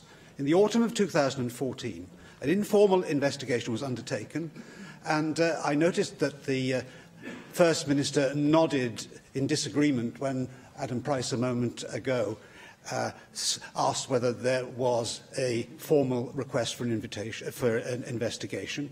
Leighton Andrews says, I then asked for it to be made formal. So Leighton Andrews has said there was a request for a formal investigation, and we certainly do need to tell which of the two accounts is correct. He went on to say, I was told it would be made formal. He was never shown the outcome. There was no due process, he said. And it's not just a former finance minister in the First Minister's own government who said that. Of course, there was his former special advisor as well, Steve Jones, who made similar comments, which I won't repeat because it would be odious. The 7 principles of public life attached to the Ministerial Code say that holders of public office are accountable to the public for their decisions and actions and must submit themselves to the scrutiny necessary to ensure this. And where better to scrutinise the actions or inactions of the First Minister than here in the elected National Assembly of Wales? To appoint someone from outside to examine the facts, no one can disagree with. I'm not opposed to the independent adjudicator or investigator at all. I don't see these two options as in any way contradictory. They're complementary. We should have both. But it's we who are elected in this place who have the right to ask the questions and to continue to ask the questions until we get the answers. We don't know whether the investigative process which the government has chosen is going to be in public. We don't know whether the right questions will be asked. We should be the ones to determine that. We don't know what the terms of reference of this investigation are going to be. They should proceed in tandem. And I believe that this National Assembly will be failing in its duty if it doesn't succeed in achieving what it is here to do, which is to scrutinise the actions of the government. Now, I appreciate there are political difficulties for Labour AMs. It's the First Minister who is under scrutiny, but not just the First Minister, because it goes much wider than that. It's the actions of special advisers, possibly other ministers, according to Leighton Andrews, at any rate. He went on to say that the atmosphere on the fifth floor in 2011 to 16, much longer period, was toxic. Minor bullying, mind games, power games, favouritism, inconsistency of treatment to different ministers, deliberate personal undermining on occasion. And he said also that Carl Sargent was unquestionably the target of some of this behaviour. Now, what has happened to Carl Sargent, of course, could not have been foreseen. And I don't hold the First Minister responsible for that.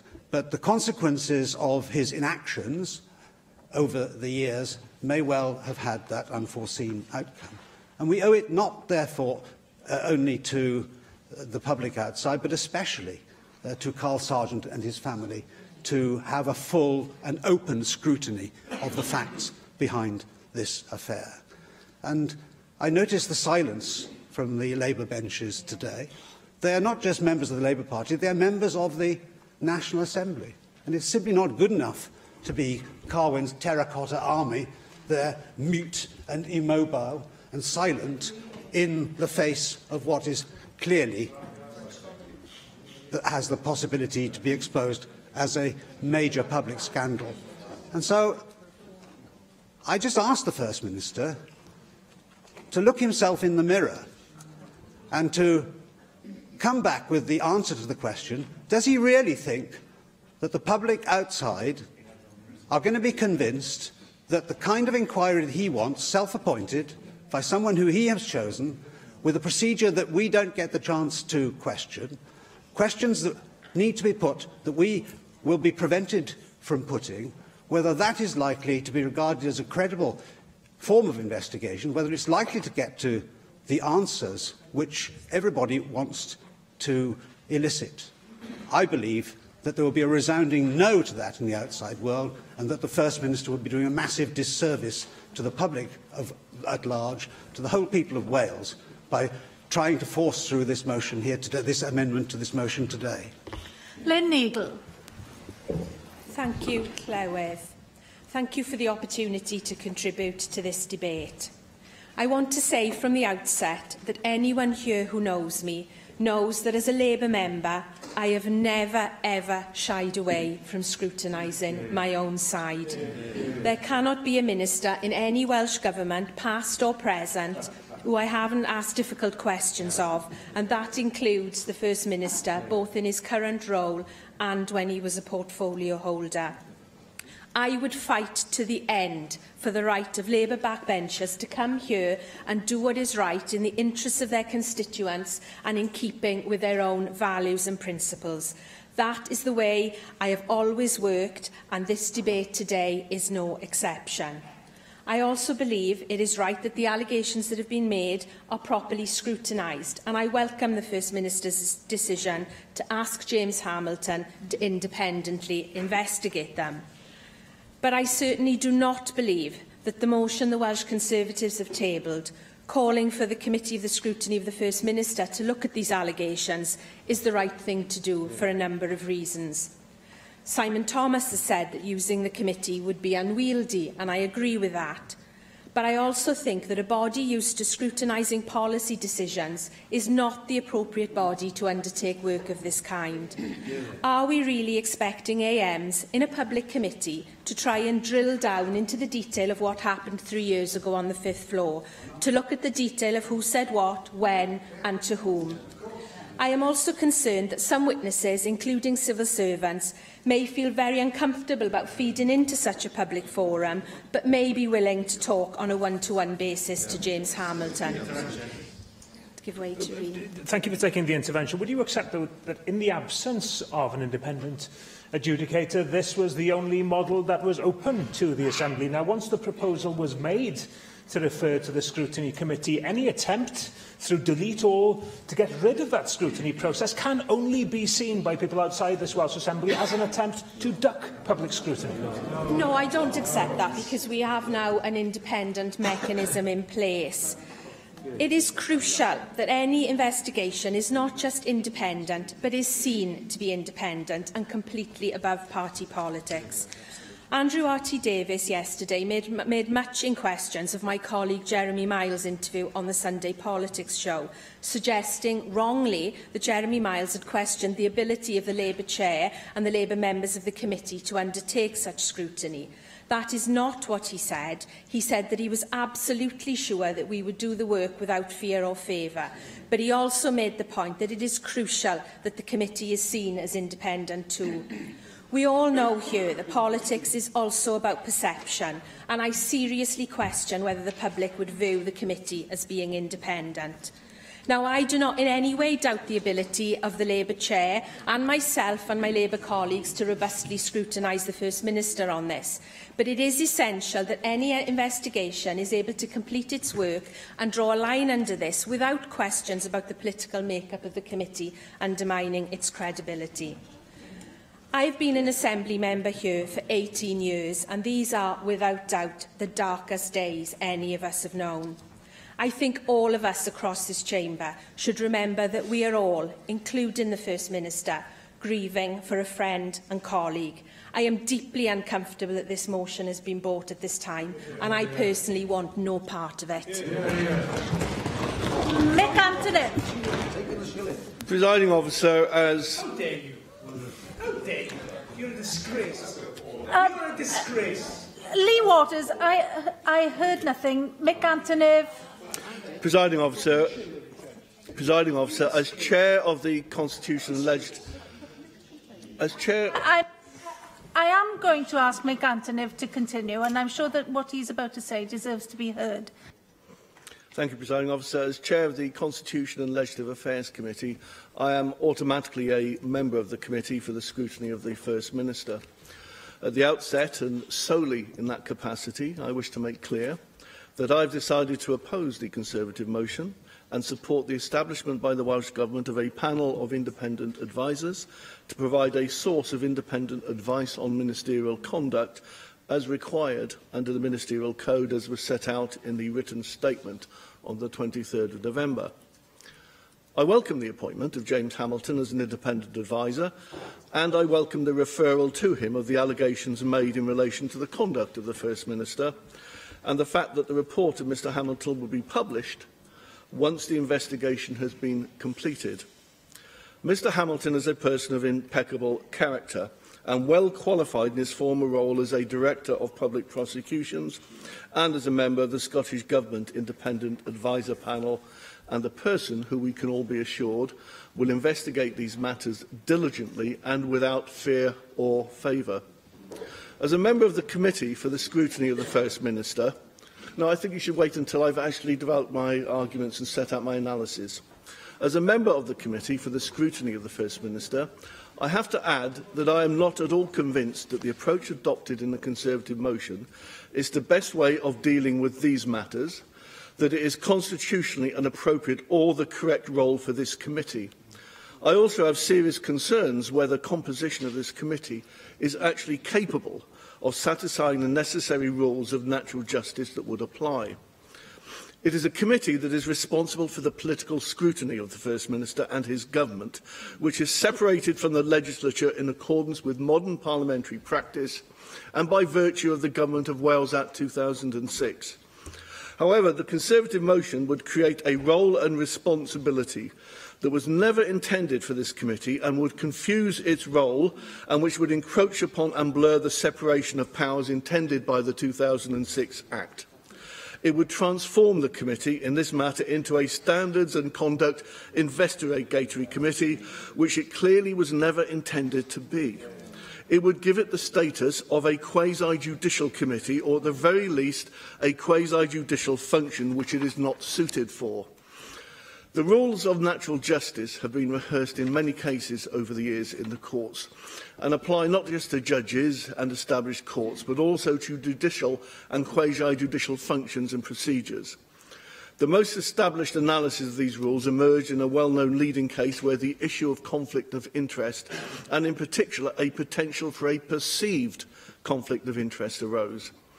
In that case, the rules were very clearly laid out. Justice must not only be done, but it must also be seen to be done. An appearance or perception of impartiality is unacceptable. Even though there might be no evidence that an individual will not act robustly and independently, the fact that there might be a perception of impartiality would be sufficient to undermine public confidence in the process. I'm very grateful. I am listening with great interest to what he's saying, both in his previous role and in his current role. What I'm not clear about at this stage is whether he's saying that the mentioned committee in the motion, which is the committee of the scrutiny of the First Minister, which, as I've already been quoted, I've already said is quite unwieldy for this purpose, whether he thinks that's inappropriate, or whether he's saying it is inappropriate for any parliamentary scrutiny of the First Minister's conduct to take place at all, because I think he's straying dangerously close to that conclusion. No, I'm not coming to that conclusion, because the two matters have been intertwined and have now become a matter of ministerial scrutiny and also of the separation of powers. I think I would lay it out further when I develop my argument on the respect of the rules of natural justice, which I think actually also deal with the point. In that case, the rules were clearly laid out. Justice must not only be done, but must be seen to be done. An appearance or perception of impartiality is unacceptable. Even though there might be no evidence an individual will not act robustly and independently, the fact that there might be a perception would be sufficient to undermine public confidence. I emphasise that point. The judgment in this case reiterated earlier pronouncements on the rules of natural justice, where the principle was outlined. It is not merely of some importance, but it is of fundamental importance that justice should not only be done, but should be manifestly or undoubtedly be seen to be done. And this principle was confirmed and further clarified as follows. The requirement of due process or natural justice or procedural fairness and the importance of the absence of bias in a decision-maker is in part based on the importance of appearances. Presiding officer, if I am correct in what I say about the quasi-judicial status that would be conferred on the committee, it follows that these rules of natural justice must apply. The committee consists of the chairs of committees appointed by the political parties, and the role of the committee is inherently political. I have no doubt, as was confirmed by the Council General yesterday, that we are all persons of integrity and would do our utmost to be unbiased and impartial. However, bias can be actual or imputed. The purpose of the rules of natural justice in this respect is to ensure public confidence in the process. The committee, no matter what its intentions and best efforts, cannot avoid the inevitable perceived conflict of interest. This would inevitably undermine confidence in the eventual outcome and conclusion of any report produced by the committee under this mandate. Just very briefly, thank you. What about the perception of the bias of government deciding how it pursues natural justice in this case?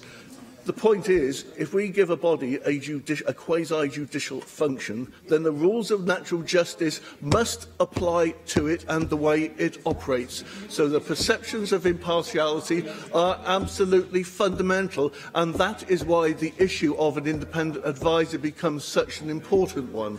No, I want to finish my theme. Yeah, well, the investigation I've taken two interventions. You've had 7 minutes now, so the investigation has to be independent, a point accepted, I believe, by all party leaders in this chamber. The process has to be independent. The person conducting the investigation and reporting has to be qualified to carry out such an investigation and robustly independent if the outcome is to be respected and to carry public confidence. We are establishing principles and a precedent in this motion which will be required to withstand the test of time for the future. Consequently, the proposal for this matter to be referred to an independent adviser under the Ministerial Code is by far the best and the most appropriate course of action. Lee Waters. Diolch, Llywydd. I find this afternoon's debate incredibly difficult and uncomfortable. There's much that I would like to say, but I think it would be wise not to say it at this time. In 2 days' time, we're going to be burying our colleague and friend, and I think there's something unseemly to be having this nature of debate while that still hasn't happened. I find it reprehensible the way that people have used this tragedy to settle scores from their time in government. I think the First Minister, to his credit, has set up 2 separate independent processes, which is unprecedented. Those need to be given time to draw their conclusions. I note what has been said about then a parliamentary process taking place, and I think at that time is the right time, when there's been reflection and evidence and a passage of time to have that debate. I'd have no difficulty with the committee of the First Minister meeting once those reports are published and for the proper process of scrutiny to take place. But today is not that day. I was struck 2 weeks ago when we met to pay tribute to Carl Sargent by the decency showed in this chamber. And I am disappointed by the tone that has been struck this afternoon. I was particularly disgusted by the comments of the Leader of the Opposition from a sedentary position to my colleague Lynn Neagle that she had taken the shilling in I think you've said enough, Mr Davies. Well, he may want to clarify what he said. And he can do that in his own time, shall we, with respect. Well, I'm not taking an intervention. I'm not taking an intervention. That's what I heard. The member is not taking the intervention, and the Leader of the Opposition is the tone of the comments, and other members have made reference to the whip being cracked. And I can assure members of this chamber that there's no whip need to be applied in this afternoon's debate. We are all of one voice in agreeing in this independent process being set up and following that through. And at the end of it, having a full and open debate. And at that time, I shall remove the bite mark from my tongue and speak more freely. Jane Bryant. Diolch, Llywydd. In the case of an investigation relating to a potential breach of the Ministerial Code, having a robust, independent process is crucial.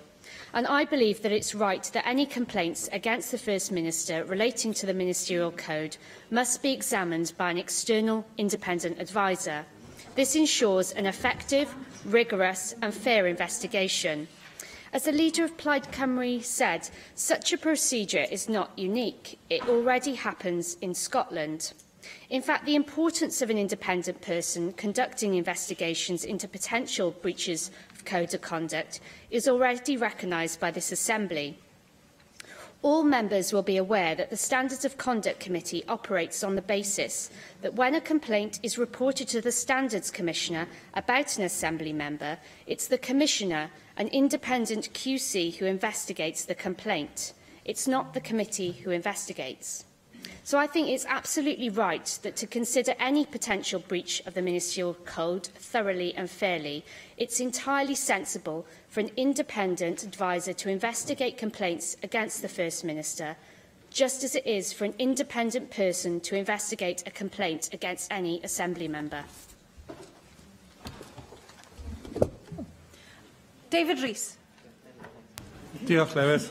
At the start of my contribution, I wish to place on record that I am a member of the Committee of the Scrutiny of the First Minister. Can I also stress, particularly to the UKIP member for Mid and West Wales, I am not a member of any terracotta army. I have my own voice and my own views. Llywydd, there is no doubt that everyone in this chamber wishes to see answers to the questions contained within the motion.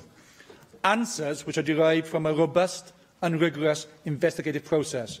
And our focus this afternoon is not only to determine the process used to arrive at those answers, but also to ensure that everyone, both inside and outside this institution, believes those answers to be fair and accurate. Only yesterday, the Leader of the Opposition agreed that there will be an inquiry, irrespective of the decision of the Assembly this afternoon, when he asked the questions in First Minister's time. So with that agreement, surely what is important is to ensure that the process that is followed for this inquiry is rigorous and the outcome is unquestionable. I acknowledge the actions that the First Minister has taken. As I understand, it was in response to a letter that I sent to him on the 10th of November asking him to undertake that investigation, set it up. But I would make the point that the terms of reference, as I understand it, are specific to 2014, and the comments and remarks have been made in the immediate 2 weeks that we've been in session here. It does not reflect on the wider allegations that have been levelled at the Office of the First Minister and the First Minister himself by the former Special Advisor. I thank the member for that intervention, and well, he's answered a little bit from some of those ways. But I would have thought an independent approach, in fact, would be the most obvious way to meet that requirement. And as he pointed out, he made that request in his own letter to the First Minister, stating an appointment of an independent third party to conduct an inquiry was an honourable course of action when the First Minister of Scotland faced similar allegations. So we may ask what's changed his mind. I think he's tried to highlight that point just now. But if it was honourable on the 40th of November for Scotland, why isn't it now for Wales? The motion asks for the Committee for the Scrutiny of the First Minister to undertake this work. And whilst the committee is independent of the Welsh Government, it is not, unfortunately, independent of this institution. Now, I'm aware of the arguments that have been raised this afternoon that this should not be a reason for the committee not to undertake this work. And as the Leader of the Opposition said yesterday during FMQs, he believes it's in integrity and objectivity, and I appreciate that very much so. But unfortunately, there are some outside this institution who would question that. Now, as Lynn Eagle has already said, I hope members also recognise that I often hold the First Minister and the Welsh Government to account on certain issues. I'm not afraid to be asking those difficult and challenging questions. But as we seek the truth through those answers, then we must also be truthful to ourselves and recognise that questions will be raised about our independence. To that extent, I do believe that the Leader of Opposition was a little bit naughty yesterday. I won't go any further because Lynn Eagles already raised the point of what Jeremy Miles said, actually, on the Sunday Politics show, and I listened to it several times to confirm exactly that. And so it is important you look at the context, and the context was it's not hard to imagine that if the committee reached a different outcome, that would be criticised because it would not be seen as independent. That's the clear context. I used to work as a probation officer, okay? And can you imagine a situation where a client of the probation service was able to determine their own process by which they were investigated, tried, the situation heard? Can you imagine a situation where that would be allowed to happen, and that would be called natural justice? It would never happen, would it? The member raises one example. There could be other examples we could raise. I wish to continue my answers and my speech. Now, this issue about perception about independence, it's been already raised about what people say. But let's be honest again and be truthful ourselves. One member of this committee actually was a minister in the Assembly government in 2014. One member was a member of the Cabinet in the recently been a member of the Cabinet. Another member husband was actually a cabinet minister within that assembly. Now, there will always be sceptical views and voices being heard as a consequence of those issues. And it's time to get real and be honest and acknowledge that this will be an excuse used by some to put doubt in people's minds about anything other than a full condemnation that comes out of this investigation of the First Minister. Now, we don't want that and we don't need it. We don't want the doubt being created. Now, what the amendment seeks to achieve is the process of an independent analysis of the allegations, leading to the production of a report and the submission of that report for public scrutiny. For those who argue the Assembly should be allowed to scrutinise the First Minister, that will become public and it will be brought before the Assembly. And in fact, the amendment indicates that it will be noted by the scrutiny of the First Minister Committee. So it will be looked at. Now, I'm supporting the amendment this afternoon. I believe that this will give the people of Wales the most independent, the most rigorous and transparent process of the outcomes which will have confidence, not just in Assembly members in this institution, not just within this bubble, but within the people outside this institution who cannot point any fingers because of any perceived possibility of non-independence. That's what we Galwaf ar arweinydd y tŷ, Julie James. Diolch, Llywydd. Thank you very much for the opportunity to respond to this debate this afternoon. I want to start, I'm afraid, by just putting right something that was said about what I said in the Business Committee, the proceedings of which I understand are normally confidential. I abstained from the vote about whether this motion would go forward on the basis that I had not yet consulted my group about it and on the basis of the likelihood that we would amend it. My understanding and the minutes reflect that discussion. This debate is about the arrangements which have now... No. The minutes reflect it. You brought it up, the minutes reflect it. This debate is about the arrangements which are now to be put in place to look into the allegations which have been made in the last few weeks that the First Minister has breached the Ministerial Code. Of vital importance is that whatever process is put in place to explore the alleged breaches of the Ministerial Code, we need to be able to draw a line under this. We cannot be in the position where the validity of any investigation is under question and continued calls for additional inquiries overtake the proceedings of this Assembly. Clearly, it is essential that scrutiny must be effective and independent and seen to be above party politics. This is one of the reasons that we do not feel that the Committee of Scrutiny of the First Minister is the appropriate body to take forward alleged breaches of the Ministerial Code. As mentioned by a number of contributors, the committee is chaired by a Labour member and has a majority of chairs who belong to the Labour Party. As the Council General made it clear, and has been mentioned many times in this chamber today, our position does not question their integrity to act independently without fear or favour, but reflects the reality of the perception that could be taken by the wider public. I too heard the disgraceful comment and think the Leader of the Opposition should withdraw it. Llywyd, these are allegations which must be properly and thoroughly investigated. As set out by Mick Antoniv, establishing a special meeting of the Committee of the Scrutiny of the First Minister to undertake such an inquiry, this National Assembly will be blurring the constitutional lines between the Executive and the Legislature, lines which this Parliament should keep clear, and lines which many from across this chamber have long argued should be separated, as they are in the Scottish Parliament. It is the National Assembly's it's the opinion of an Assembly member who contributed to this debate. It is the National Assembly's legitimate role to scrutinise the Executive, but we should not be putting members in the position of investigating serious allegations which have been levied against the First Minister. These are matters which can be, and are more appropriately, certainly. She seems to me to be making an argument for the dissolution of the Standards Committee, because it could be said that all her criticisms of what is being proposed here would apply to that committee too. Not in the least. The Standards Committee refers allegations to an independent commissioner. These are matters which can be, and are more appropriately, dealt with under the Ministerial Code, but they should be investigated outside the political process and by someone with relevant professional experience. The Ministerial Code sets out the First Minister's expectations and standards of ministerial behaviour and personal conduct. The Code applies equally to the First Minister. We acknowledge that until now... I'm listening to her very carefully, because obviously as Leader of the House, she has a wider responsibility. She is Leader of the entire House.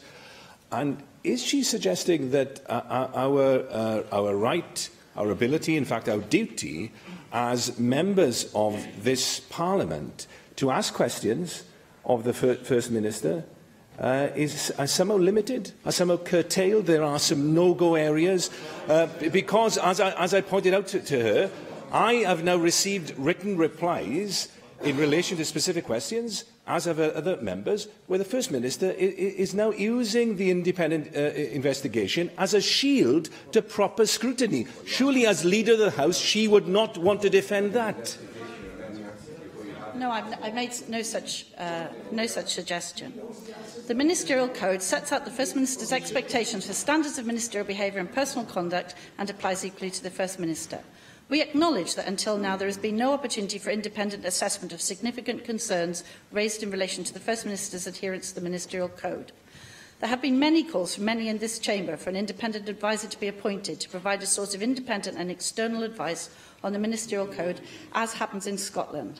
Indeed, the Leader of the Opposition referred to this in his letter of the 14th of November, and indeed referred to the process followed in Scotland and commended it to the First Minister. In light of recent events, and in line with what happens in Scotland, the Ministerial Code has been amended to allow for such referrals to be made to an independent adviser where the First Minister deems it necessary. Section 1(4) of the Code now provides that the First Minister may ask an independent adviser to provide him with advice on which to base his judgment about any action required in respect of ministerial conduct, and that the adviser's findings will be published. This can apply to any minister where appropriate. Intervention. I wonder, do you accept that there may be an argument that an early parliamentary investigation, if I can put it like that, will actually be of assistance to any any independent inquiry, particularly as it's likely to unearth issues that perhaps won't have been foreseen at the time that the independent investigator might be given a remit to follow? No, I don't accept that, actually, and I wouldn't accept that if I was subject to a referral in standards either. The point about this process is that it can apply to any minister where appropriate, whereas the procedure proposed by the motion in front of us would only apply to the First Minister. The Code does not prescribe the scope, format or conduct of any inquiry the adviser may be asked to undertake. It is for the adviser to determine how to act on matters referred by the First Minister, as is the case in the Scottish Parliament. Over the coming weeks, a panel of several suitably qualified and experienced advisers will be appointed to undertake this work individually or collectively for any cases referred in the future. In the meantime, James Hamilton, the current independent adviser to the Scottish Government, has accepted an immediate referral from the First Minister in relation to allegations which have been made that he has breached the Ministerial Code. The amendment the Welsh Government has laid to the motion in front of the National Assembly today recognises the action we have taken to strengthen the Ministerial Code for the future and to start an immediate independent investigation into these allegations. This investigation will look at the issues which have been aired in this chamber and in the media in the last couple of weeks and will determine whether the First Minister breached the Ministerial Code. We will ensure the National Assembly, via the Committee of the Scrutiny of the First Minister, receives a copy of Mr Hamilton's report. A fortnight ago, the leader of the Welsh Conservatives, who today asked for a National Assembly committee to look at these allegations, asked the First Minister and the Permanent Secretary to appoint an impartial third party to investigate. I think I'm speaking on behalf of everybody in this chamber when I say that we all agree with what you have been setting out in terms of the ability of an independent adjudicator to ask questions in depth and to conduct a useful role. But will you concede that it has been a grave error for this government and previous governments to refuse to proactively set up the post of independent adjudicator, and that now, because the government finds itself in a difficult situation, people see this, perceive this, as I said earlier, as a means of trying to duck public scrutiny? It is too late in order for you to set up this and claim that it is something that somehow you always supported. You refused to do this in the past. On the contrary, I've heard very carefully what Rhys ap Iorwerth has said. What I'm saying is very simple and straightforward. There is a correct constitutional position that we are urging this chamber to look at. I agree that we could have done it earlier. The fact that we didn't do it earlier doesn't make it the wrong solution. In fact, it continues to be the right solution. Putting a different solution in place, which isn't the one you've always called for because the situation now warrants us to do it, is not the right response to the correct constitutional solution. Llawydd, we have listened to the arguments of those who proposed the right constitutional solution. I accept that we could have done so earlier, but our amendment reflects the reality of the correct separation of powers. Diolch. Thank you, Presiding Officer. And if I may, before I start my contribution, I do want to take issue with the contribution of the member for Llanelli accusing me of making an allegation from a secretary position about Llyn-Neagle, the member for Torfaen. I did not make that. I hold the member in the highest regard possible, and I want the record to show that, because I know full well that you are a chair of a scrutiny committee that holds no quarter when that scrutiny is due, and you do make sure that the government is held to the account, and I've seen that in the 10 years that I've seen you here performing your role as a member for Torfaen. The debate today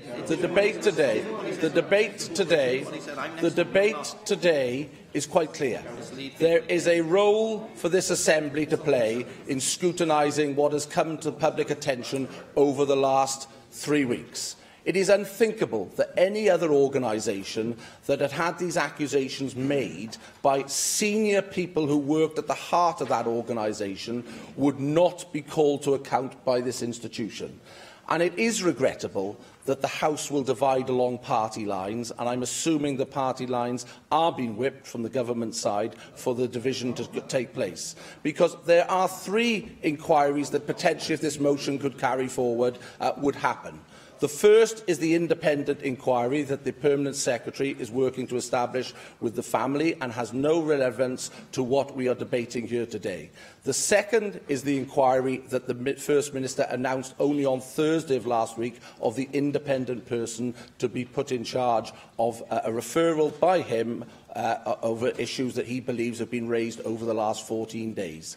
But what is really important is that there is an inquiry of the scrutiny of the First Minister Committee to look at the overall allegations, accusations, call them what you will, that have been levelled by many people, some anonymously, but 2 people in particular who have first-hand experience stretching back to 2009, not just 2014, 2009, and for the entire period that they were in government. I will be the happiest person in this chamber if those allegations can be disproved.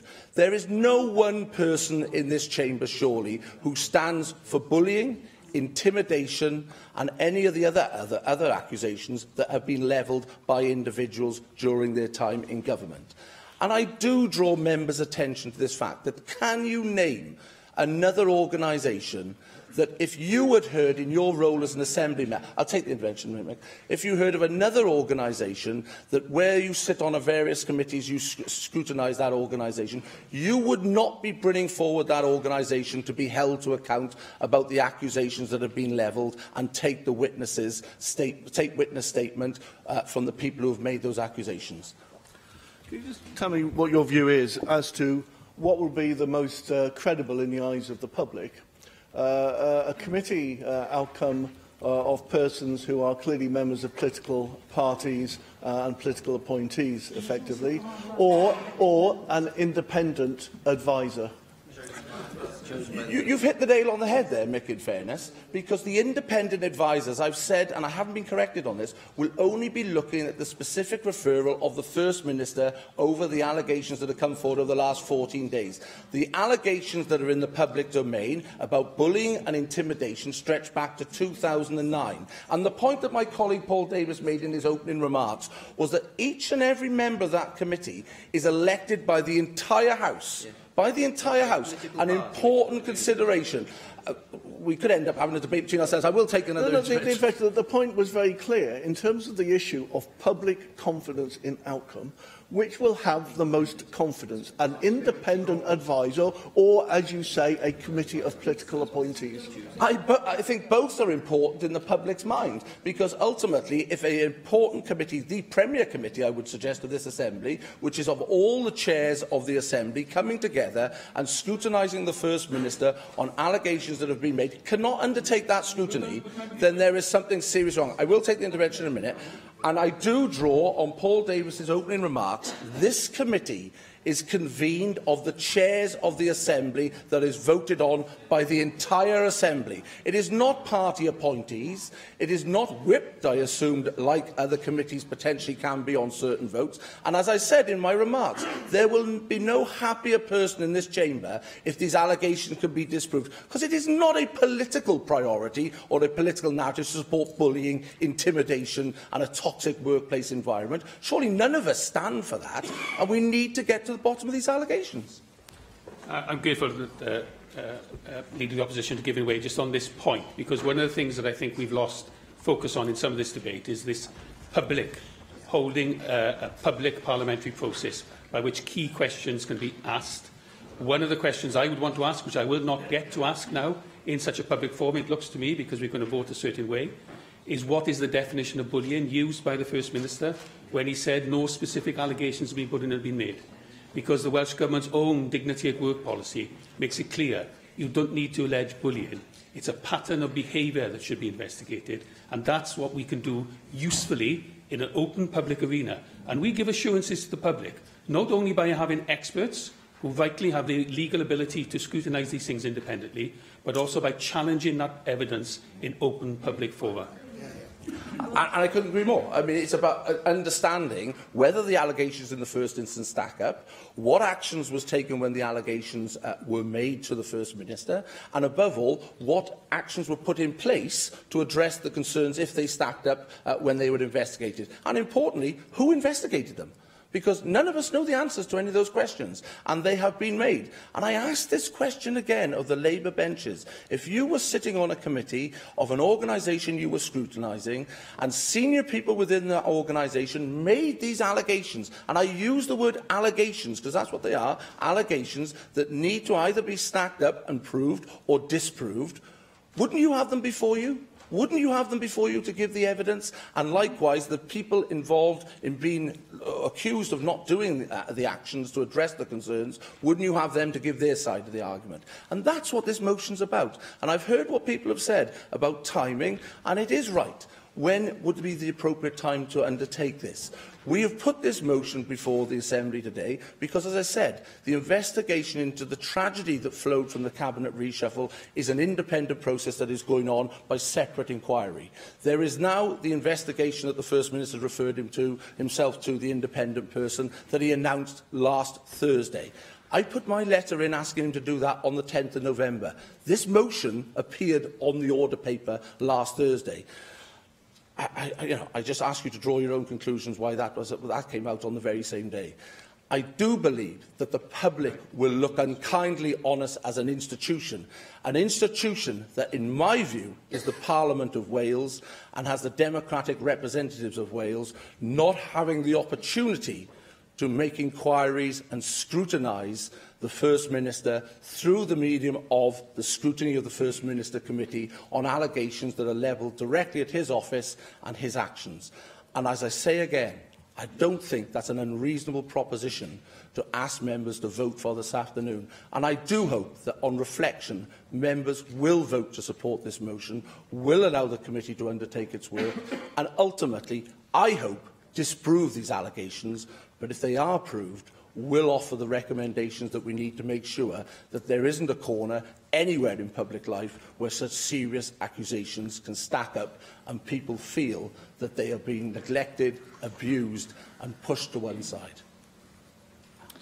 Cwestiwn yw a ddylid derbyn y cynnig heb ei ddiwygio. A oes unrhyw aelod yn gwrthwynebu? Gohiriaf y bleidlais felly ar yr eitem yma tan y cyfnod pleidleisio. Yr eitem nesaf yw'r ddadl aelodau o dan reol sefydlog 11.14 a dwi'n galw ar Mick Antonif i wneud y cynnig.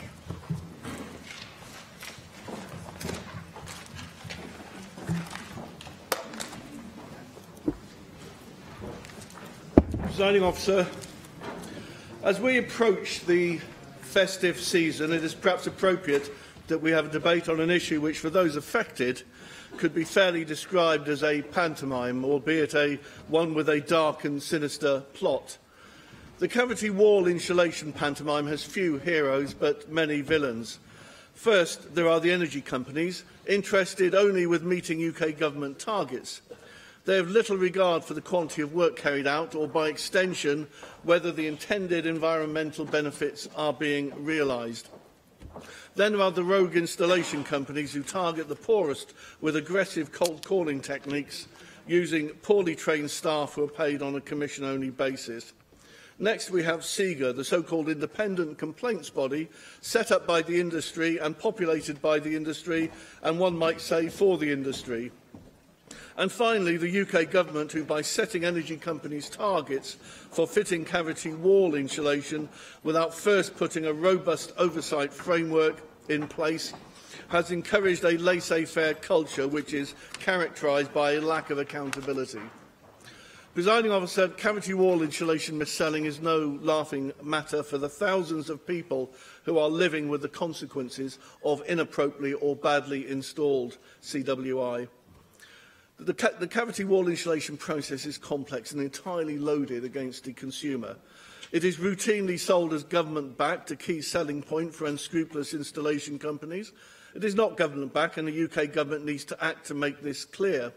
As far back as 2014, the Green Deal Oversight and Registration Body received reports from police forces in Wales, Scotland and Surrey about allegations of fraudulent practices in the CWI market, including larger-scale fraud operations and potential cases of money laundering. The CWA salesperson, often having received minimal training, is required to assess a property's suitability for CWI.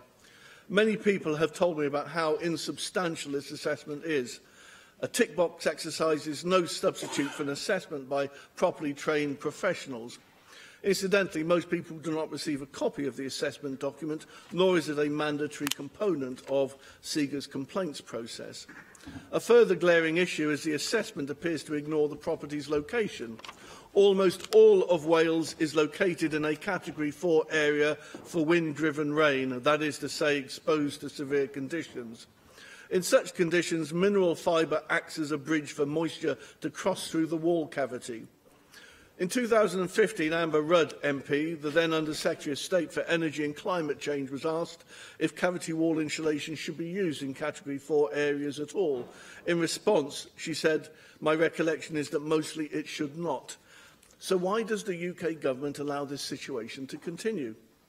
They could intervene to end this abuse. For example, why does the UK government allow energy suppliers to contract so many fly-by-night installation companies?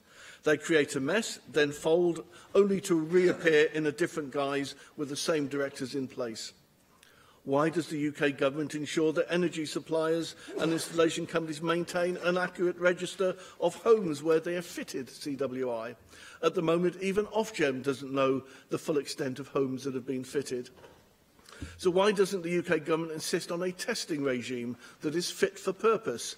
Even Ofgem recognises the problems can materialise a year or more after installation, so surely that has to be reflected in the testing timeline. Ofgem's requirement for a one-off inspection a few weeks after installation does not make sense. And finally, why has the UK government, in a statement in April 2017, meekly accepted the assurances from SIGA that all 3,663 complaints from affected homes in Wales have been resolved? I can tell the UK government that they absolutely have not. Now let's turn to SIGA. Many people in my constituency and across Wales have complained to SIGA. It is a tortuous process. In 2015, the Telegraph reported that of SIGA's 11 directors, 7 are also directors of companies who manufacture or install cavity wall insulation. 3 are involved in lobbying the UK government on energy efficiency law. When SIGA loses a case and agrees to a cavity wall clearance, it often gives the contract to companies operated by SIGA directors. So much for independence. It seems to residents as though SIGA does whatever it can to block claims. Until very recently, it was in some cases operating 2 guarantees, one which places stringent maintenance requirements on property owners, many of whom are older or disabled. It left people in the catch-22 position of invalidating their guarantee if they undertook maintenance, or having their claim rejected if they failed to undertake maintenance. In the case of my constituent, Mr Morgan, it was only when he was asked for a copy of his guarantee certificate that he actually became aware of the maintenance clause, and no wonder, as the original certificate listed 7 conditions, while the copy contained 8 conditions. The additional maintenance condition had been inserted without Mr Morgan's knowledge or consent. SIGA's finances are totally inadequate to meet the scale of the remedial work that is required. In 2015, it was reported that SIGA had funds to honour less than 1,000 of its 6 million guarantees. Is it any wonder that SIGA's claims rejection rate is so high? Many of those affected are on low incomes, so it is understandable that the prospect of undertaking an independent survey, costing up to £500, kills off any thought of making a complaint. Instead, they and their children have no choice other than to live in damp and mouldy conditions and to live with the respiratory and other diseases this brings. There is also no evidence that the alternative disputes resolution process operated by CEDA is any more effective. My constituent, Mr Gray, who is in the public gallery today, is a rare case of CEDA granting a victory. CEDA instructed SIGA to remove the insulation at Mr Gray's home, which they did. But in the process, the extraction work caused extensive damage to the external render. Mr Gray's surveyor's report recommended a full re-rendering of the property. SEGA refused to act. Mr Gray went back to CEDA, who said there was nothing they could do and that my constituents' only option was to take SEGA or the installer to the High Court, which, as you will know, is highly expensive. It is often those with the least means that find the process so daunting, and many simply don't bother complaining. In my opinion, SEGA is simply not fit for purpose. So where does this all leave the consumer? As the Green Deal Oversight and Registration Body states on its website, there is no clear consumer redress path because of complex contracting arrangements. Presiding Officer, I recognise that the motivations behind the various cavity wall insulation schemes are worthwhile. To provide people, including those in Wales who are in fuel poverty, with a warm home and lower fuel costs, and to help the UK to meet its obligations in respect of carbon emissions reduction. But that cannot be the extent of the UK Government's liability and responsibility. The UK Government, which plans a further 1 million installations, has an obligation to sort this problem out. It is UK Government policy that has inflated this market to its current enormous scale and size by some measures worth £800 million. It is a UK Government that failed to apply regulations to protect people from mis-selling, and it was a UK Government that failed to introduce a transparent, robust process which puts things right and compensates people appropriately. I acknowledge the action that the Welsh Government has already taken. Ensuring that proposed installations are independently undertaken by properly qualified people will help prevent future mis-selling. Providing householders with guidance on maintenance will also help. I would, however, ask if there is more we can do within our existing powers. For example, a second assessment at, say, 24 months after installation would provide robust evidence to present to SEGA and remove the burden of cost on the consumer. Fundamentally, it is the energy suppliers who need to be engaged in the process and to take responsibility for the subcontracted work they have directed. They decide which measures they fund and which installer they work with, so they should not be allowed to simply stand back from the problem they have helped create. It may be that the devolution of further energy policy in 2018 will present the Cabinet Secretary, will present opportunities to do this, and I would ask the Cabinet Secretary to consider what new options might actually be available to you. Now, I opened by profiling the villains in this growing scandal, but there are thankfully some heroes. Each and every resident who bravely takes a stand against the industry mis-selling is worthy of recognition.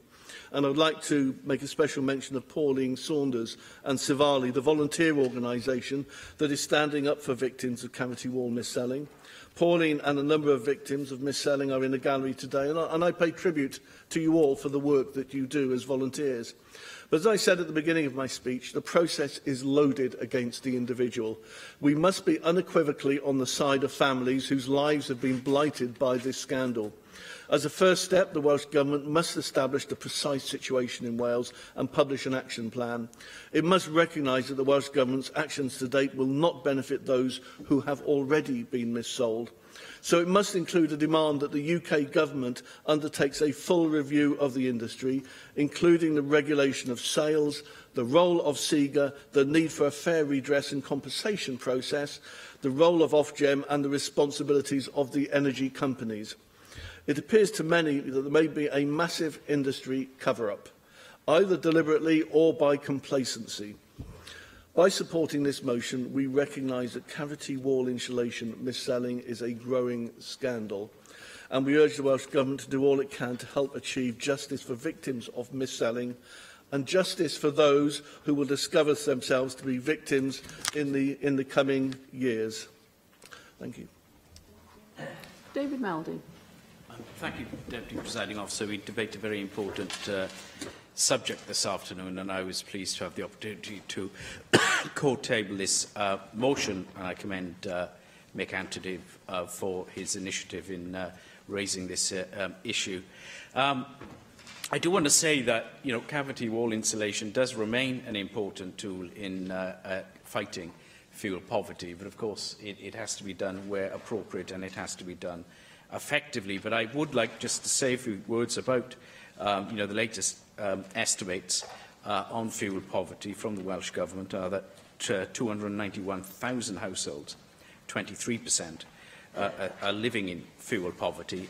And there is some encouragement that these stats are an improvement on 2010 data, but obviously it remains a huge challenge for us. And we may be better off in comparison, say, to Scotland, where they have even higher rates of fuel poverty.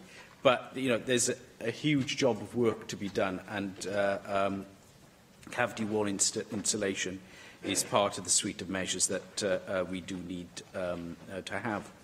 And I think it is also important to put this into the sort of wider perspective of other measures that are taken by both the Welsh Government and the UK Government to improve access to efficient fuel and heating systems.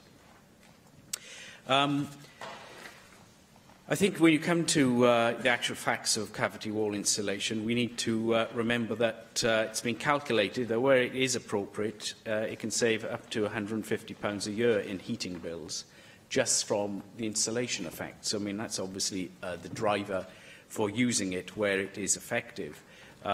Additionally, external walls account for 35% of domestic heat loss, and studies have suggested that for every square metre of cavity wall insulation, you save a tonne of carbon dioxide over the average life of a building. So a typical semi-detached house, that's 80 tonnes or more during the life of that home. So, this is a major contributor, when done well, to reducing emissions of carbon dioxide, as well as obviously keeping homes warmer for less. But as point 2 of this motion recognises, there is a significant minority, and it's not a small number, I concede that, of installations in unsuitable properties, and they're not complying with the standards of good workmanship. And I won't repeat all the points that Mick has made, but I mean, I think he illustrated the points with great force. There is growing evidence which demonstrates that the industry has much work to do to improve the quality of on-site workmanship. The Building Research Establishment report on post-installation performance of cavity wall and external wall insulation, a key report in this area, found that not only were some installations completed to a poor standard, there was strong evidence indicating that appropriate maintenance was not being undertaken following the installation of the insulation. So it really is a concern. And ultimately, what is the point of promoting and encouraging homes to take up cavity wall insulation if the installation itself is causing more problems than it's worth? And clearly some people have been led in that direction, and the public purse has been denied of efficient use of much-needed resources to tackle fuel poverty. Just to mention some of the problems that have been caused by poor insulation practices: dampness and mould, causing unpleasant smells, crumbling plaster, stained walls, and in some cases the properties have fallen considerably in value. So I do agree with much of the analysis that Mick has made of this this problem of what he says is mis-selling of cavity wall insulation. I think that it's important that we see an effective joint approach from the Welsh Government and the UK Government. I mean, it is easy to, place all the blame on the UK Government. I mean, this has been a long-running policy, getting on for 25 years, and obviously there was a Labour government for much of that time. But it is fair to say that, the hard edge of all this now does sort of cut across the work of the Welsh Government, and I do think it's important that we do have an effective survey of those homes that are having a problem, and this was, one of the central recommendations of the BRE report that I just referred to, and I think that is an appropriate way forward. There's a lot more I could have said. I think Mick, in fairness, did capture the the real concern that the people who have suffered poor practice feel. And I don't think any of us can gainsay that, because it's a fundamental issue, and really bad insulation is completely unacceptable and leads to great suffering on the part of those that are affected. Thank you. Siôn Gwenllian. Diolch yn fawr, a mae'n bleser gen i gymryd rhan yn y dadl ydy hi yn y bôn am degwch a chwarae teg, a mae'n fater sy'n effeithio ar fywydau miloedd o bobl yng Nghymru. Mae inseleiddio waliau Ceudod wedi osod mewn bron i 14 miliwn o gartrefi ledled y Deyrnas Unedig, ond mewn 2 miliwn o'r rheini mae o wedi achosi problemau mawr. Cafodd y math yma o inseleiddio ôl-weithredol i hyrwyddo gan Llywodraeth y Deyrnas Unedig, Llywodraeth Cymru a chwmnïau ynni, yn ogystal â chynghora lleol, a'r nod cychwynnol oedd ei leihau costa ynni, oddeutu 250 o bunna y flwyddyn i bob cartra, ac hefyd wrth gwrs i fodloni targeda effeithlonrwydd ynni y Llywodraeth.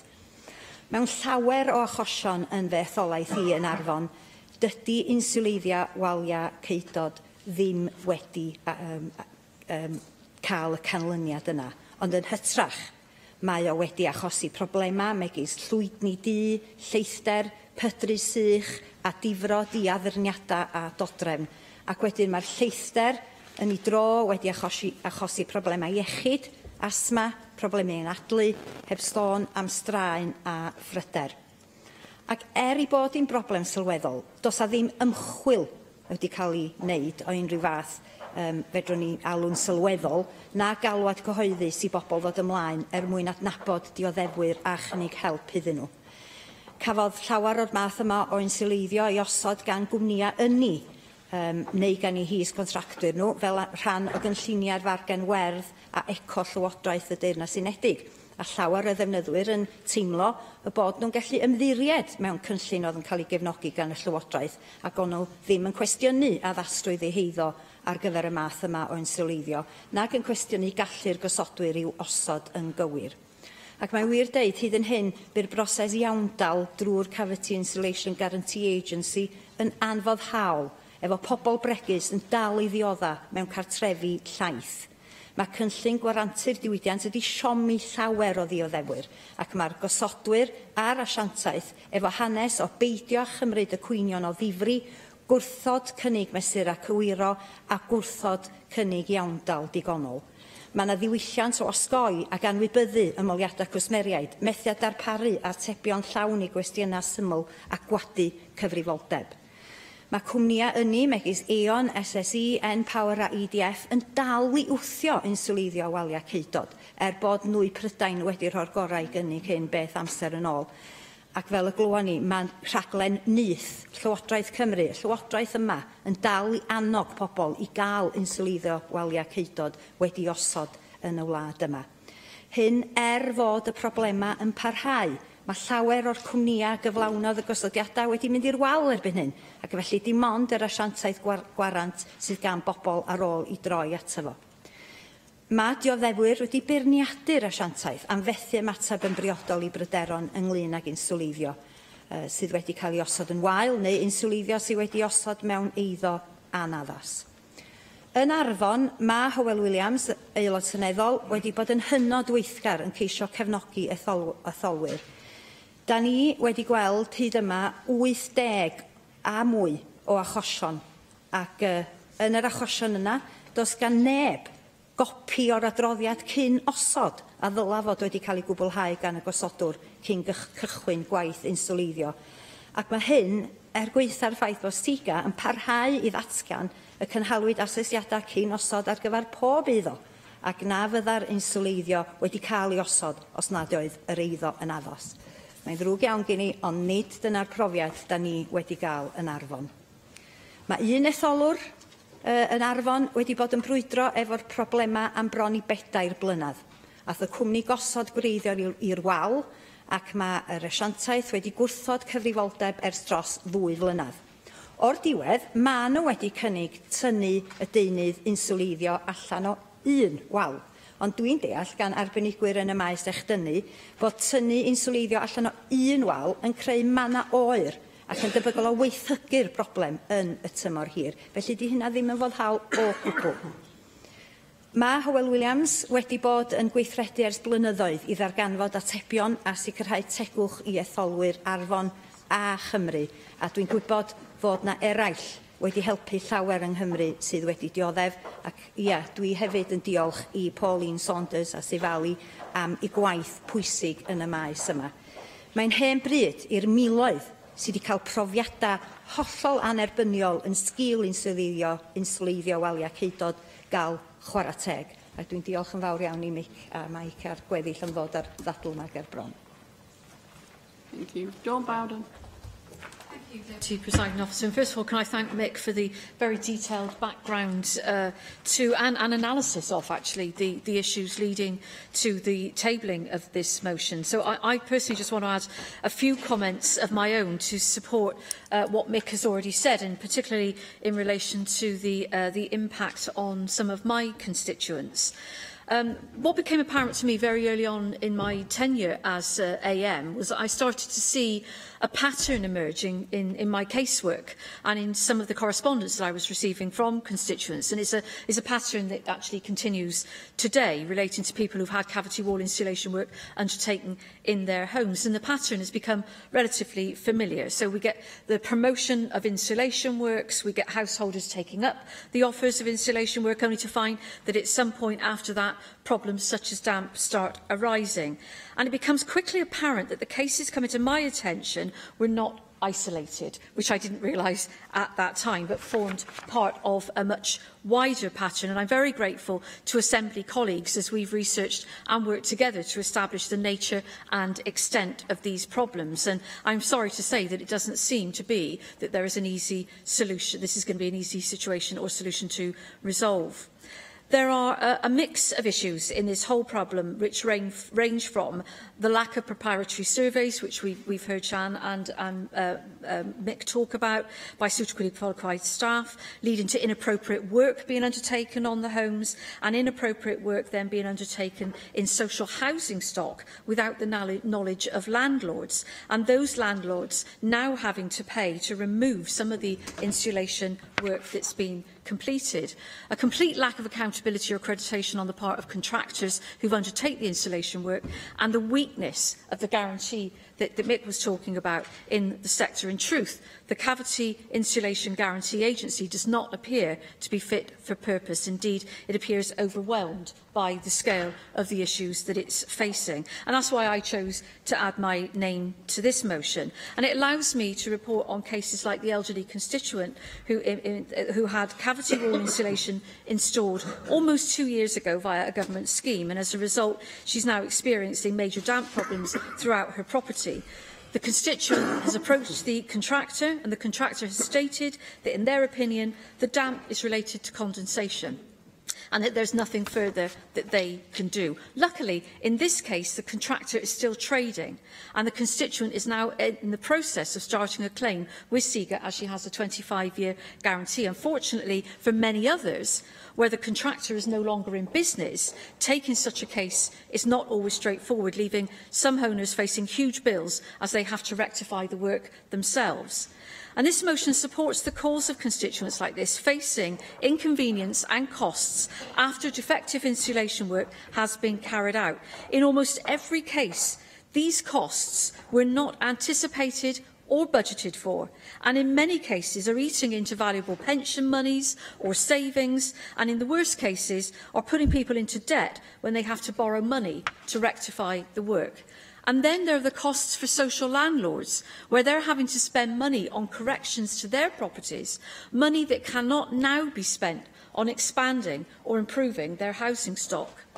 There is, of course, an ongoing need to understand more about the problems and to extend our understanding of how it came about, and there must be lessons to be learned, especially as we continue to retrofit older properties to become more energy efficient. But perhaps more pressing is to ensure that we have a system that is fit for purpose going forward, a system that can assist householders and as consumers, a system that delivers greater guarantees and security for consumers. As I said at the start, there is no quick fix to this problem, but we must be willing to improve the situation going forward. Thank you. Gareth Bennett. Thank you, Deputy Presiding Officer. And thanks to Mick Antoniv and the other various members who were responsible for bringing today's debate. I think we're not going to have as much media interest in this debate as in the previous one, but it is an important subject, especially to householders who've suffered from poorly installed cavity wall insulation, or CWI.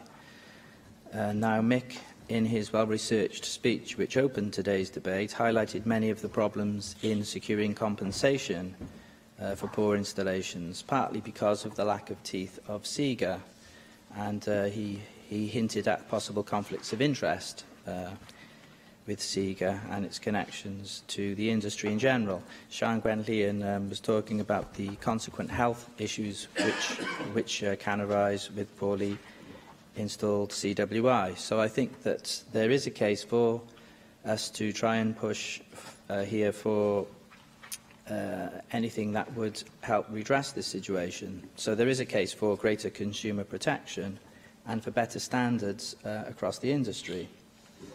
Properly installed CWI should make a strong contribution towards tackling the problem of fuel poverty, as David Melding spoke in his contribution. Now, he quoted a figure of £150 of savings. I've got a figure coming from the Energy Saving Trust that estimates that £225 can be saved annually on fuel bills in an average detached house through properly installed CWI. Because of these kind of savings, an average household can recoup the installation cost potentially within 4 years.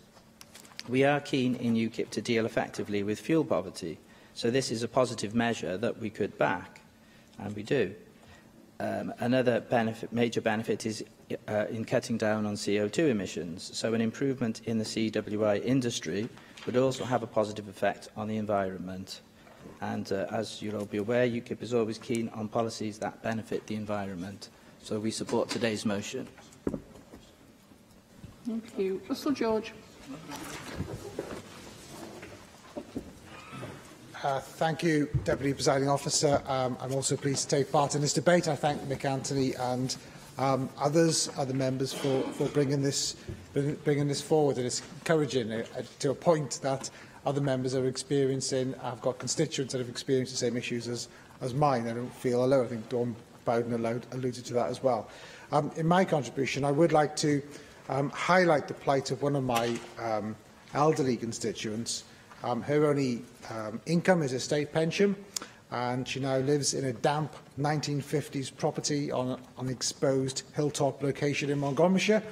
And what she contends is that her home has been severely affected by damp since receiving a Welsh Government-funded grant for cavity wall installation in 2005, which, according to her GP, is having a detrimental effect on her health. Now, she believes that her property was one of those that was unsuitable for receiving cavity wall installation due to its very exposed position, located on a hilltop some 800 metres above sea level, which is, of course, susceptible to wind-driven rain. Now, 2 subsequent SEGA inspections found that the cavity wall installation appeared to have been installed in compliance with system designer and BBA specifications. As a result, and due to the lack of available evidence to the contrary and lack of financial resource to challenge this decision further, my constituent has been unsuccessful at arbitration and is unable to seek redress. So, as you can imagine, she's greatly frustrated by this. And, of course, I feel frustrated as well that I don't feel that I can give any other further course of action as well. Now, a building research establishment report has found that the majority of Wales is in an area of very severe exposure to wind, rain, and therefore is an unsuitable location for receiving cavity wall insulation. The Bree report also identifies concerns to the effectiveness of the insulation guarantee mechanism, which is available to residents. Now, from the evidence obtained during the completion of the report, none of the 24 sites included as part of the study were successful with claims through the insulation guarantee mechanism. But the response from the SEGA in general stated that the failure was not down to the inspection, but other reasons such as lack of maintenance or occupier behaviour. Now, I do have great concerns that my constituents' home and others like it were unsuitable to receive cavity wall insulation in the first place due to its very exposed position. And from my own investigation, I found that I can only assume that the penetration of the wind-driven rain that soaked through to the cavity wall insulation and to the internal walls, and it can only be assumed, I think, that the dampness effect in the cavity wall insulation has exacerbated the deterioration of the external and internal walls, which provides reasoning SEGA gives for contravening the 25-year guarantee. Now, the government-funded grant scheme to provide cavity wall insulation is aimed towards those with limited income and the most vulnerable members of the community. So I am concerned that there's a Welsh Government grant scheme which my constituent received for cavity wall insulation has kind of left her in the lurch and failed to help her in a time of need. So I would be grateful if the Minister, in response to this debate, could perhaps give some advice to my constituent going forward. What action the government intends to take to provide some redress in regards to compensation, and what plans the government has to work with partners to review the effectiveness of insulation guarantee mechanisms to strengthen consumer protection on this area. Jane Bryant. Diolch, Deputy Llywydd.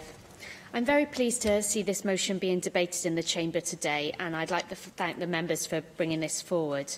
As Mick Anthony says, we must pay tribute to everyone who's come forward today, and my constituent, Pauline Saunders, who's in the public gallery today, is a tenacious campaigner, and I think recognised by many of us around this chamber.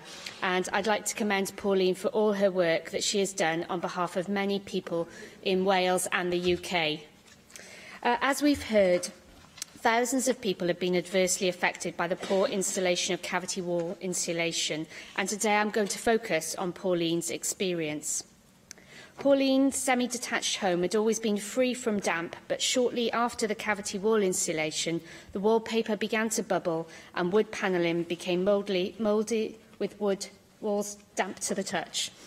Pauline contacted Mark Group, the initial installers, who sent a surveyor to inspect the property. They said that the damp issue was due to property maintenance, and having had no previous issues with the property, Pauline knew that this did not seem likely. The company offered no solution, responsibility or compensation for the problems. Following this, Pauline requested that a SEGA surveyor inspected the property. SEGA offer a 25-year guarantee that if anything goes wrong with an installation, and knowing this, she asked specifically about the rubble in the wall. It was through Pauline's own research that she knew that cavity wall insulation should never be carried out if there's debris within the cavity. Even after insisting that SEGA conduct checks thoroughly, my constituent was told that no debris was present. It was only when her husband removed a brick from the wall that they found copious amounts within the cavity. Eventually, Pauline received £1,750 in compensation, and the insulation was removed. But she only received this after a report that was sent to her in error. The report stated, "The property was and is unsuitable for cavity wall insulation and should never have been insulated." Now that is scandalous. Without that report, which was never intended for her eyes, she believes that she would never have received the compensation. Although her case has been resolved, Pauline realised that her experience had unearthed genuine concerns with how the industry dealt with their customers. She thought that many others would be in a similar position but less able to present their claims. Many who contacted Pauline were elderly, vulnerable and financially struggled with the persistent problems caused by unsuitable insulation. It was at this point that Pauline, along with others, formed Sivali, the Cavity Insulation Victims Alliance. Since then, she has continued to campaign tirelessly for residents who have been the victim of poor workmanship or installations that should never have happened in the first place. Pauline has proven herself to be a force to be reckoned with and is an inspiration. The testimonies of people who have been helped by Sivali prove how much an impact Pauline and other volunteers have had. One said, "She gave us well-informed advice each step of the way, which has helped enormously. Without Pauline's support and advice, I don't know where we'd be. We're so grateful. She's wonderful, passionate and a driven lady who deserves a medal, and I think we all agree with that." Pauline and others at Sivali do this entirely voluntary, helping others to navigate the minefield and torturous process, as Mick has already said. While Sivali have been tremendously successful in highlighting these issues and providing support to victims, it's important that we as Assembly members and the Welsh Government act to protect those who have been affected and who are vulnerable into falling into this position. That's why I'm proud to speak for this motion today, firstly to pay tribute to my constituent Pauline Saunders for all she has done and continues to do, and secondly to urge the Welsh Government to work with and press the UK Government and SIGA to provide proper accountability and compensation for incorrect insulation. It's crucial that we strengthen our consumer protection to ensure that no one has to go through the same difficulties as my constituent and many others in Wales. Thank you. Can I call the Cabinet Secretary for Energy, Planning and Rural Affairs, Leicester Griffith? Thank you, Deputy Presiding Officer, and I too welcome this opportunity to discuss this very important matter, which continues to concern members and their constituents, something I recognised in my written statement of June the 13th, where I set out the actions we were taking to address the problem. We are all aware of the serious hardship which cavity wall insulation failure can cause, particularly to vulnerable households who are often the priority for such measures. These are households who, with good intentions, believed it would keep their homes warmer and their fuel bills down. Cavity wall insulation is a cost-effective way of reducing fuel bills when installed correctly. The Cavity Insulation Guarantee Agency, known as SIGA, has been the largest guarantee provider for cavity wall insulation and is also a competent person scheme operator under our building regulations. Data from SIGA indicates there have been 67,630 CWI installations carried out in Wales under their competent person scheme from its introduction in October 2010 to this month. Since 1995, SIGA has issued over 330,000 guarantees here in Wales. Their data indicates there have been just over 4,167 Welsh complaints, which equates to a complaint rate of 1.26%. Although as a percentage this is small, when there are problems, the consequences can be devastating, as Mick pointed out. Having effective redress where failure does happen is crucial. This is something which clearly from the correspondence I receive has been brought into question, and so has been the focus of our discussions with SIGA. My written statement identified three main areas of concern. They are the quality of pre-installation assessments, the information given to householders, and the process for redress when things go wrong. From 1st October this year, I made changes to strengthen the requirements for building regulations competent person schemes responsible for CWI in Wales. One of the main changes now requires the pre-installation building inspection to be independently checked before the installation is carried out. This, I hope, will go a long way in reducing insulation being installed in unsuitable properties. A further change requires a more frequent surveillance regime by scheme operators. Again, this should result in fewer non-compliant installations and will also identify any bad practice by installers. The importance of maintaining your property following cavity wall insulation is crucial. SIGA have developed a property care pack for householders, advising on the need to maintain their homes. This is encouraging as the need for maintenance must be highlighted to the householder before they make the decision to have the work done. Cavity wall insulation is offered to some of the poorest homes in Wales, and households must be clear on their obligations if they are to avoid the risk of subsequent failure and invalidating their warranty. I know this is something Safali has recognised and an area which we have raised with SIGA.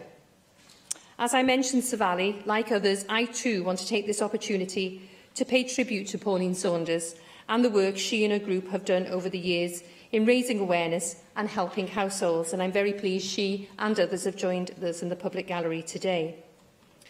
Whilst the actions I have highlighted should help reduce the number of future failures, this does not help households already faced with cavity insulation failure. Dealing with these legacy claims has therefore been a key point of discussion with SIGA. SIGA have made changes to the complaint handling system and appointed a consumer champion. Whilst this is encouraging, I have directed my officials to continue to meet with SIGA and others to identify further positive action in relation to consumer redress, as it is imperative we continue to ensure effective redress is available. The bulk of cavity insulation is funded through government-funded programmes, one of the major programmes being the UK Government's Energy Company Obligation Scheme and its predecessors. Commissioned by the UK Government, the Each Home Counts review has led to a programme of work started earlier in the year, developing best practice on consumer advice and protection, standards and enforcement for a range of home energy efficiency and renewable energy measures. This work is eagerly awaited if it delivers what's expected and is adopted for ECO, drastically making really important matters taken forward. Our Bed and Nest already, our two schemes already have robust quality control process, and I really do hope the UK Government, when bringing forward this work, adopt this. It is important we understand when this work will complete and how soon it will have an impact, and I will be writing to the UK Government asking for very clear timescales. Russell George mentioned one of his constituents in particular. I'd be very grateful if you wrote to me specifically about the details so I can look into it. Cavity wall insulation may also be included as part of a package of measures installed under our Welsh Government Warm Homes, Nest and Arbed schemes. However, our approach using a qualified assessor to determine which energy efficiency measures are recommended for each property ensures only the most appropriate measures are installed. We also do not allow cold calling. We are further strengthening the process in the development of our new Nest and Arbed schemes, which will be delivered from April 2018. This will include strict guarantee requirements, robust monitoring and assurance and inspections of all installations. New data about the condition and energy efficiency of all types of housing in Wales will become available as part of the Welsh Housing Conditions Survey 2017-18. We will review this data to see what it tells us about the presence of CWI and damp issues in Welsh homes and what further steps we can take in light of this. Mick Antonu in his opening remarks mentioned about further powers we may be getting that might help us in this area. I'm not aware of any powers that will be coming to us following the Government of Wales Act 2017 next year in relation to energy that would help in this area. Most of the powers that we're getting around consent and generation. So just to conclude, Deputy Presiding Officer, I and my government colleagues will be supporting this motion. I will continue to work with those who set standards, the UK Government, SIGA and others, to further encourage effective consumer protection and good practice through our building regulations, UK-led schemes and those directly delivered here in Wales. Diolch. Thank you.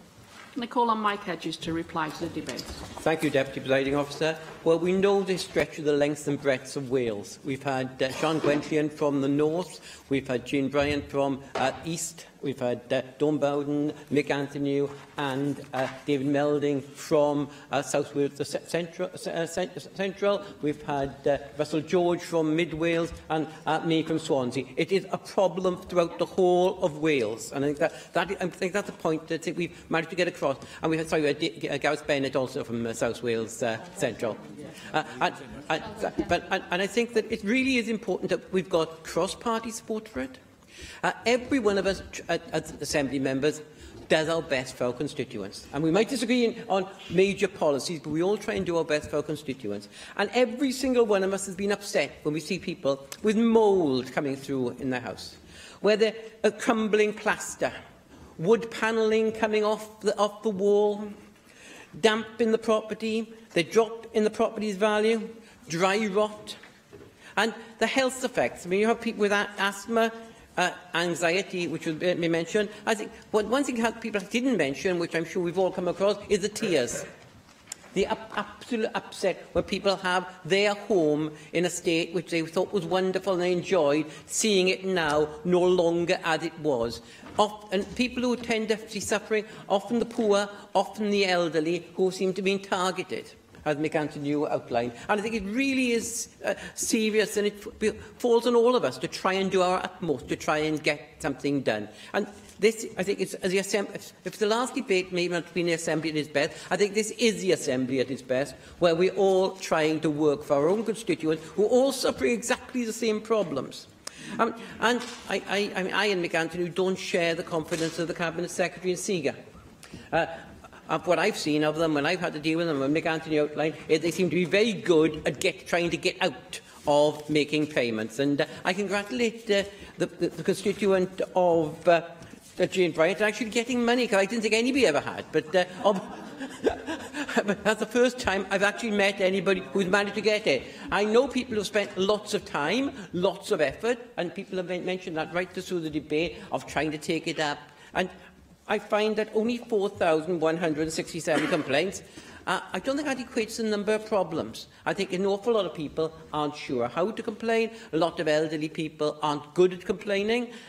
They just accept it, and this is how it is. And when they come along and say it's your fault, they accept that as well. Why a house which has been up for 120 years without any problems takes 12 months after having cavity wall insulation put in to create a problem, I don't quite understand, and I'm sure that most members in here don't understand as well.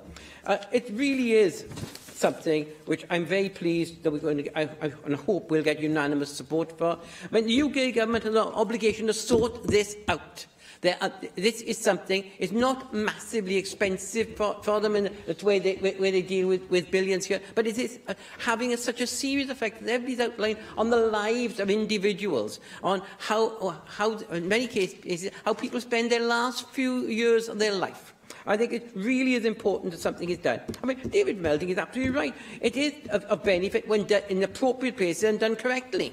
But far too often it's been done incorrectly in inappropriate places. And it cannot be right that people get up in the morning and see mould coming through and then being told it's all your own fault, you're not looking after it properly. I don't believe that. I believe the majority of members in here don't believe that. I hope people will support this, and I hope we can keep on taking it forward, because I speak now on behalf of my constituents rather than related debate.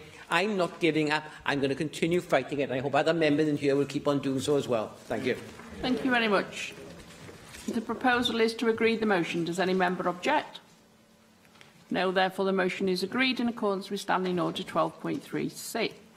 We now move to item 7 on the agenda this afternoon, which is the Welsh Conservative debate on Betsy Cadwaladr University Health Board, and I call on Angela Burns to move the motion. Thank you, Deputy Presiding Officer. I'm delighted to be able to open the Welsh Conservative debate tabled in the name of my colleague Paul Davies, and you'll see from our motion on the order paper that it can be taken in 4 separate points. We pay tribute to the staff, we note the Welsh Government's decision to place the Health Board into special measures, but we believe that those special measures have failed, and we're calling on the Welsh Government to take forward some action. We've chosen to focus on Betsy Cadwaladr because it is our largest health board, and it has been in special measures for the longest of time. And I would like to start, before I do anything else, my contribution by paying tribute to the hard work that the staff, the NHS staff and Betsy Cadwaladr undertake. They're operating in a very difficult environment with straitened resources and increasing pressure. And if it wasn't for these dedicated, overstretched and often underappreciated staff, then the situation would be far worse than it currently is. And I've visited a number of hospitals in the Betsy region, and I've always left impressed by and grateful for the work of the staff and the staff themselves.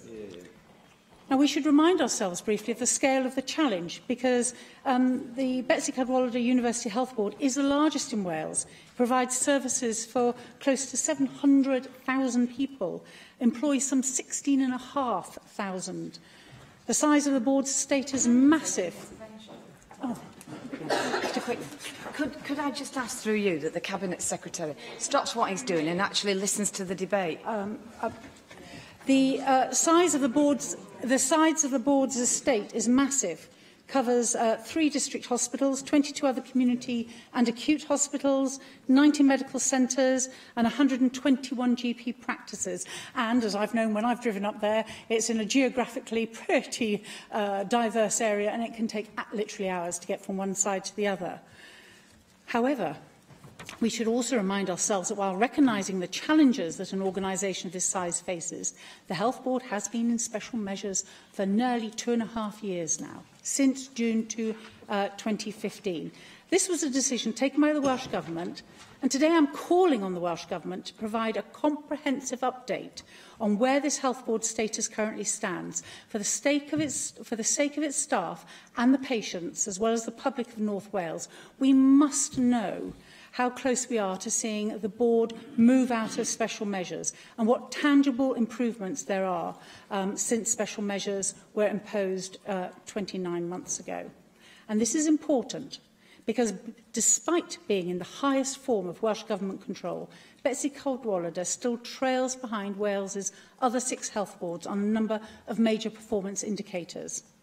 As well as having the highest projected budget deficit, waiting times for routine treatments have spiralled, with a number of patients waiting longer than 52 weeks for routine surgery, rising by a staggering 2,550% to standing at 2,491 individuals in September 2017. And given that more than an extra £10 million has been spent on keeping the Health Board in special measures, and its budget overspend is set to reach £50 million, I am concerned that we still haven't seen that coherent plan for improvement from the government, from the Cabinet Secretary and from his team. Now, other contributors will look more closely at some of the key issues that affect Betsy. There are local AMs who, with their families and friends, make use of the health service that the Trust offers on a regular basis, and they see at their regular surgeries the problems that patients using the local health service face. However, I would like to highlight one key issue which I feel drives this message home. 100-day plans were put in place to deliver urgent improvements, but with more than 2 years on since the improvement framework was instigated, there remain serious concerns about the Health Board's ability to manage its finances and to deliver safe, sustainable and timely services to the people of North Wales.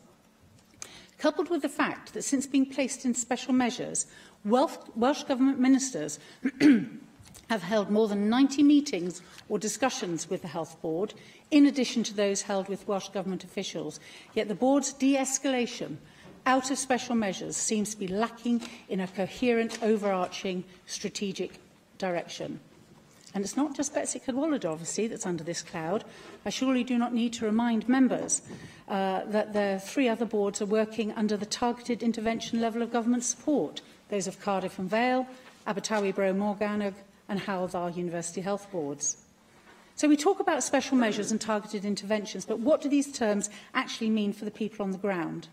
Special measures should refer to a range of actions which can be taken to improve health boards in exceptional circumstances, i.e. as a last resort.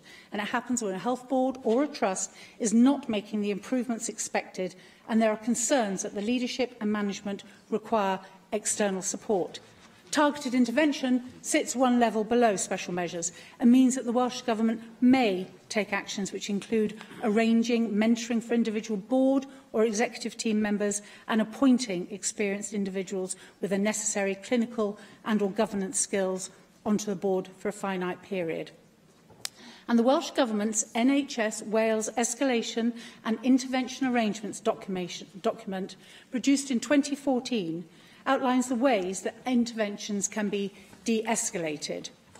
So will the Cabinet Secretary please inform the Assembly about the de-escalation criteria for Betsy Cadwallader, whether it has been met, and if not, when is it due to be met? And I ask this question in light of a response that I received to a written question on the 23rd of November, asking about the Cabinet Secretary's confidence that Welsh health boards are demonstrating improved financial performance. And the Cabinet Secretary responded with, "I am disappointed that Betsy Cadwallader University Health Board is not yet demonstrating the necessary action to deliver their control total. My officials have commissioned an independent financial governance review of the Health Board, which is currently being undertaken." Cabinet Secretary, can you clarify for me exactly what is meant by control total? And what worries me is that we have here a health board that is under special measures, yet needs to have further intervention to tackle financial problems. Surely, after all the time and money that this health board has had pumped into it during its time in special measures, it is a dereliction of duty to only now realise that an independent governance review, financial governance review, is necessary. It strikes me that a financial audit should have been done at the start of this process, Cabinet Secretary, not 30 months into it. How much worse do things need to be before this situation gets the focused attention it so desperately needs? And surely this will only delay in the Health Board emerging from special measures. And this is critical because whilst that health board is in special measures, its reputation is tarnished, its staff are demoralised, it's finding it difficult to recruit people, and there are a whole range of ripple effects that being under that special measures process has. Now, I have absolutely no problem at all with you as Cabinet Secretary, with you as the Welsh Government, looking at something and saying, this is not performing well enough, we have to improve it, we will put it into special measures. Completely get it. But what I don't think anybody else gets is what those special measures mean. Because after almost 30 months, we should have seen some level of improvement. And that level of improvement is not there. And I would lay against the Welsh Government that actually you have this problem throughout the whole of your public service delivery. Because we have seen education, we have seen councils being put into special measures under ministerial advisory review boards, under targeted interventions. And I do not think there's a coherence as to what special measures mean. I have highlighted that there should be clear routes out, in and out of special measures, clear ways to de-escalate.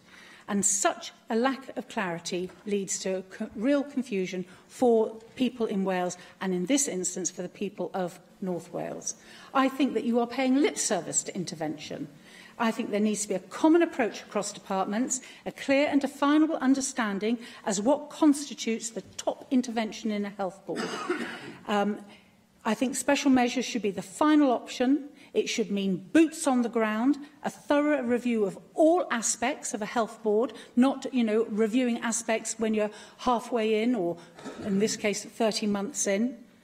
And we should have a clear way of how those health boards and this particular health board can move itself back out. And I ask you to listen to our debate today, listen to the comments my colleagues are going to make as they are there on the front line, and actually come up with a clear and coherent plan that all of us can understand. Special measures are no good if it merely means 90 chats with you and your officials. It's got to be tangible. And if that health board is struggling to such an extent that you're now having to commission a financial governance review, you really have to put experienced soldiers onto that front line, because we ain't going to win the battle for good health and good levels of healthcare in North Wales otherwise. Thank you.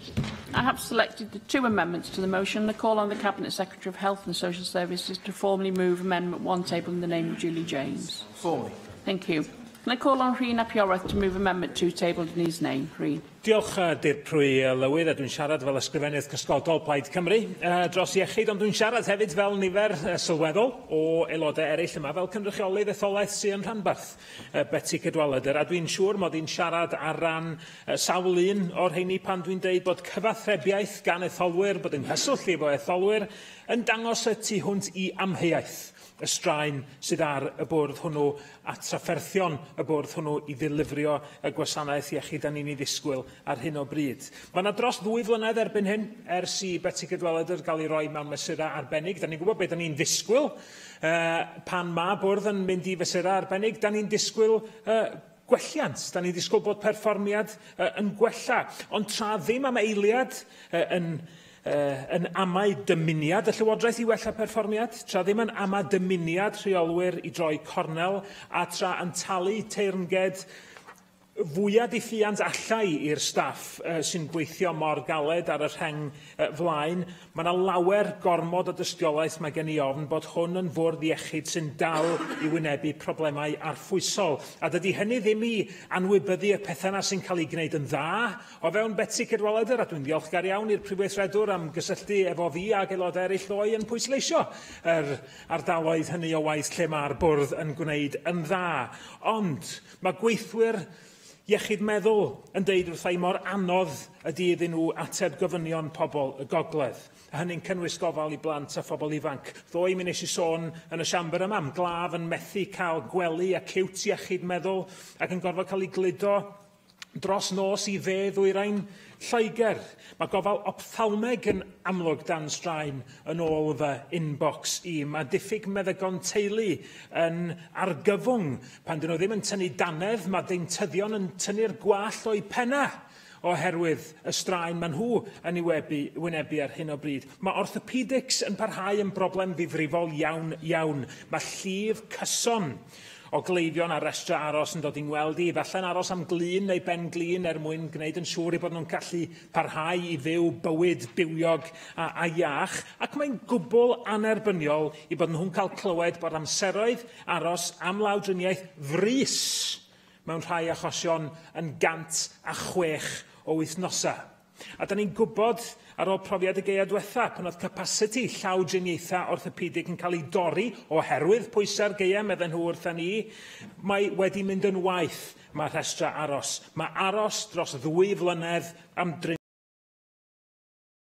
newydd yn sgandal, does na ddim gair arall i'w ddisgrifio. Felly, da ni'n croesawu'r cynnig. Mi wrthodwn ni welliant y Blaid Lafur achos mae'n ddrwg gen I, ond dydw I ddim yn fodlon nodi cymorth sylweddol mae Llywodraeth Cymru'n ei roi i'r bwrdd I weithio a sefydlogi ac adfer I sefyllfa, achos mae hynny'n awgrymu bod nhw'n rhoi cymorth digonol. A dydy hynny'n amlwg ddim yn wir, ac mae cymorth yn cymryd sawl ffurf, wrth gwrs, nid dim ond cymorth ariannol. Dwi isio i'r bwrdd elwa o gymorth ar ffurf llywodraeth sy'n bod yn llawer mwy arloesol yn ei agwedd at ddilifri gofal iechyd yng Nghymru, sy'n wir yn gwthio yr agenda integreiddio mwyn galluogi gwasanaethau iechyd y gofal I weithio efo'i gilydd, enghraifft. Yn troi at yn gwelliant ni ta, fyddwch chi ddim yn synnu yng ngweld i'n cyflwyno gwelliant sy'n ffocws ar y gweithlu ar angen I hyfforddi mwy o bobl. Dwi'n gobeithio gallai ddibynnu ar gefnogaeth dadleuol mewn deud y bydd angen... Yes, of course. Yes, thank you very much for taking the intervention. I'd like to assure the member for Ynys-Môn that we, the Welsh Conservatives, will be supporting your amendment because you make a very valid point in it.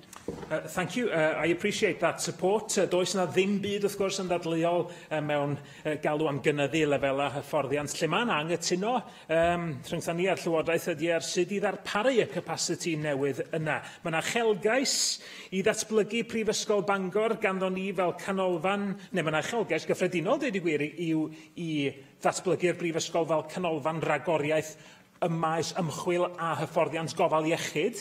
Mae gennym ni uchelgais I ddatblygu y canolfan addysg feddygol hefyd. Mae yna gyfleon gwirioneddol yn ei hyfforddi nyrsys yn ogystal â gweithwyr iechyd eraill a meddygon.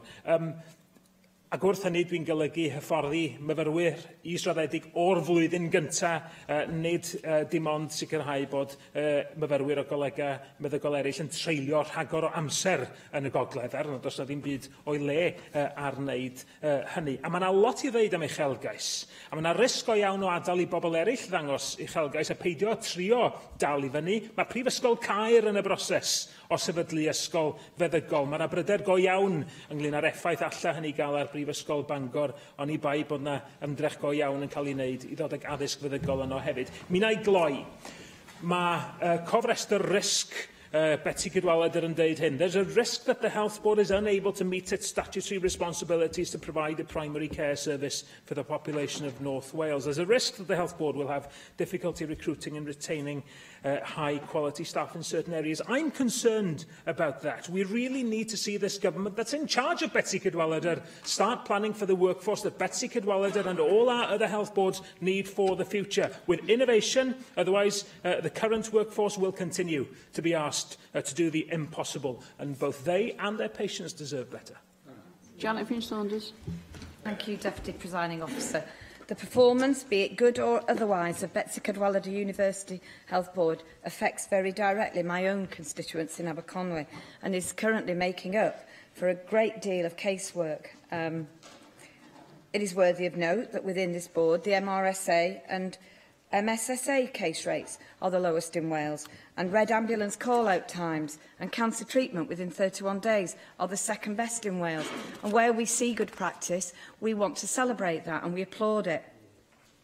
However, the matters raised in this, and certainly in my contribution today, will highlight the continued failings and much criticism of the Welsh Government Health Secretary. Deputy Llywydd, in January of this year, I raised the issue of GP shortages in this chamber. We've seen surgery after surgery close in Aberconwy, and yet this was an area of improvement as a means of the special measures process. In February, I raised the issue of trauma and orthopaedic waiting times. Since government intervention, the number of patients waiting over a year for surgery has risen by 2,127% to 1,782. I have constituents waiting 130 weeks. That's 2.5 years for what is considered to be urgent and vital treatment. All the while, facing every day with sickening pain and real debilitation. In March, I raised concerns over support for mental health patients. I had to do it again yesterday to the First Minister. I was distressed to learn recently that a patient requiring serious psychiatric intervention could face an unacceptable waiting time of up to 18 months. I have another case where access to mental health treatment is so bad that one of my constituents has previously attempted suicide. Healthcare issues in North Wales that I have had to raise constantly, month after month, week after week. And yet, here we are, at the end of November 2017, and as my colleague Angela Burns has said, 30 months after interventions by your government and by you as the Cabinet Secretary, with responsible for delivering good quality healthcare across Wales. We see no noticeable improvement, with the board now facing the highest projected budget deficit and seriously trailing behind the rest of Wales on a number of high-level performance indicators. Next year, it will be refreshing to actually see better performance and not having to keep raising issues on behalf of my constituents. For each and every one of the 3,368 patients facing a wait of 100 weeks for elective orthopaedic surgery, for my elderly constituent who has not only faced a wait of almost 3 years for a coloscopy, but whose frustration was further compounded by being forced to wait 5 months, even for just a modest reply from the Health Board. Now, I do want to highlight and commend the staff working within the Health Board. I actually feel very sorry for them because they take a lot of the brunt of your performance, your failing in your performance. They're working under extreme pressures and they're performing a fantastic, often thankless task. But I am concerned at instances of clinical staff working 24-hour shifts. Studies have shown the detrimental effects of a lack of sleep on performance and concentration, and such situations seriously harm, putting patients and our staff in danger. We saw last month that a number of deaths this year caused by unintended or unexpected incidents, 41. More than half of those recorded occurred within Betsy Cadwallader University Health Board. Deputy Llywyd, that is 41 patients, 41 families, loved ones torn apart by loss, grief, unbearable devastation. Cabinet Secretary, I have raised this issue so many times with you, and on occasion when I've raised it with the First Minister, you sit there quite often shaking your head. At the beginning of this debate, you're not even listening now.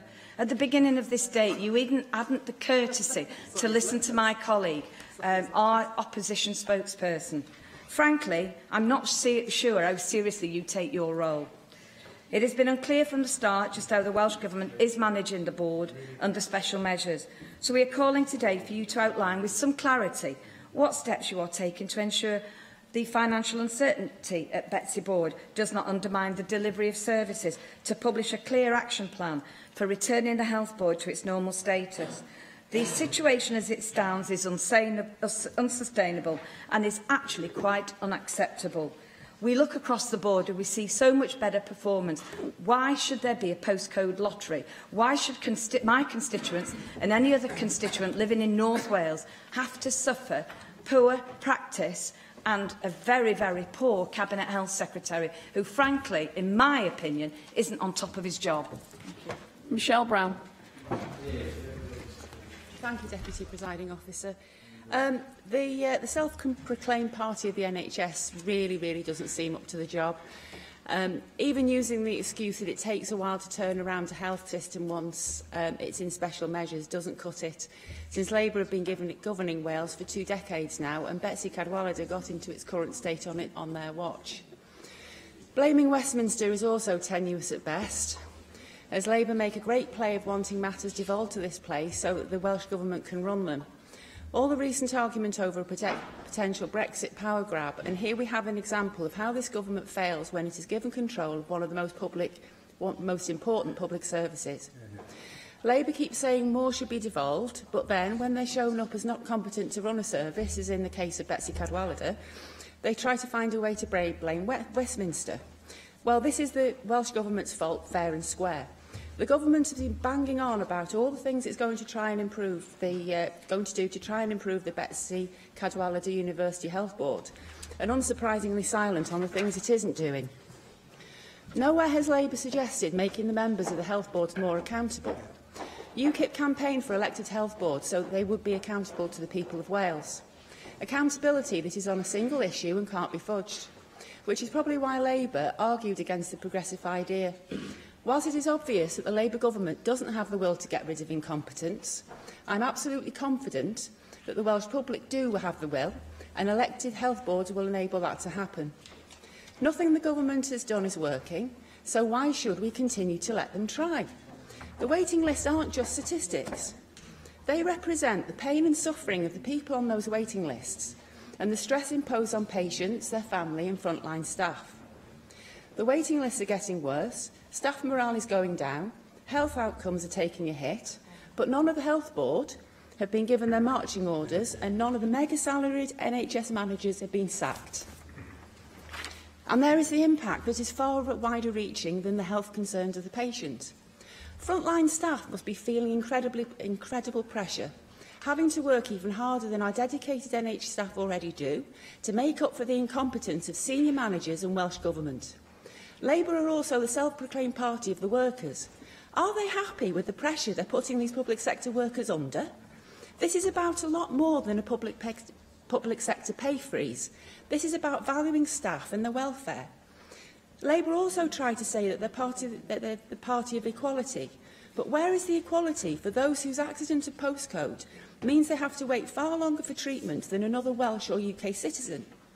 Betsy Cadwallader's problems are themselves symptoms of a government that doesn't seem to have the will to do what any other responsible manager would do and sack those big salaried executives at Betsy Cadwallader who are responsible for the mismanagement of the health service in North Wales. Well done, The government-led failings at Betsy Cadwallader show that Labour are not the party for the NHS, not defenders of frontline staff, and do nothing to reduce inequality in health outcomes, except to impose the same mismanaged system on everyone reliant on the NHS in North Wales.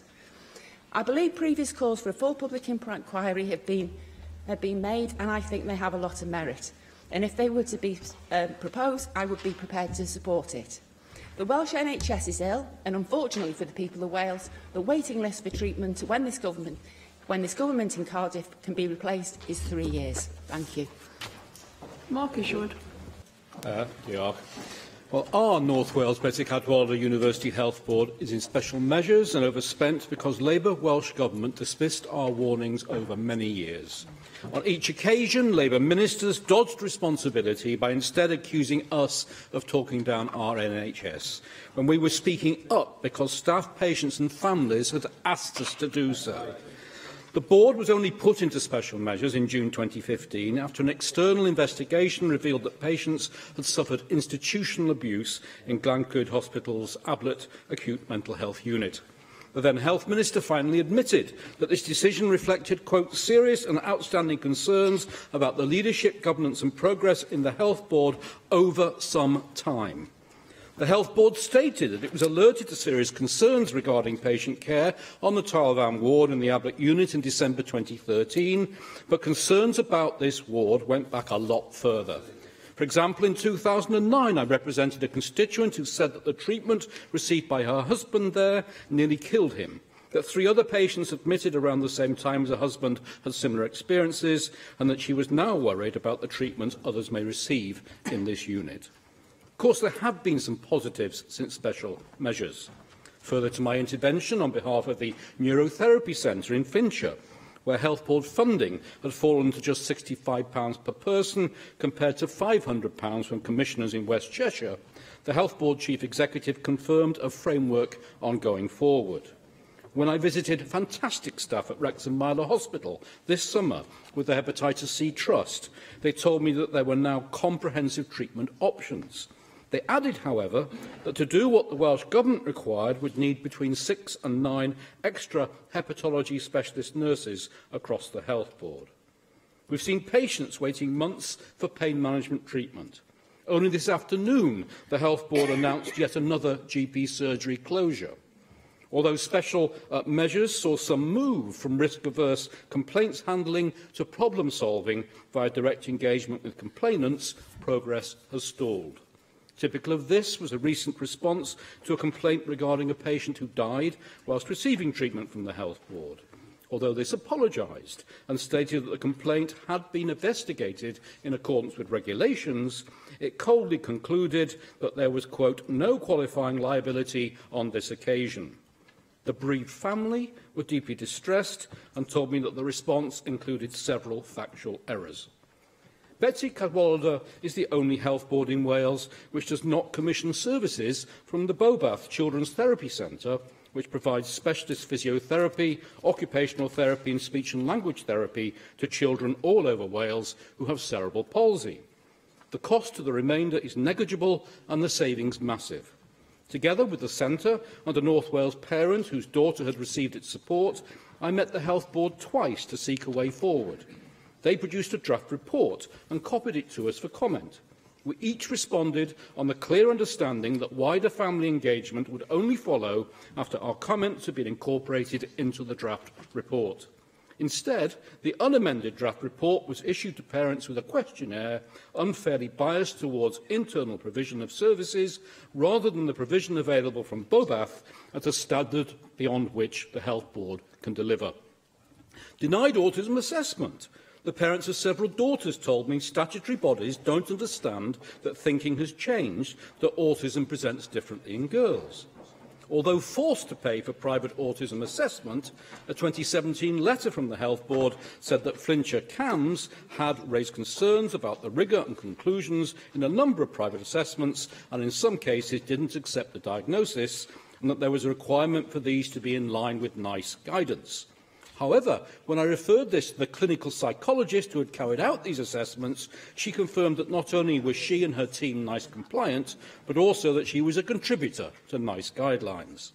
This approach helps explain why this health board has registered the highest number of serious patient safety breaches in Welsh hospitals, why it has the worst record for patients waiting longer than 4 hours in accident and emergency, and, with Wales having double England's level of patients waiting for treatment, why the number of Betsy Cadwallader patients waiting over a year for routine surgery rose, as we heard earlier, 2,550% from 94 at the time when special measures were implemented to 2,491 in September 2017.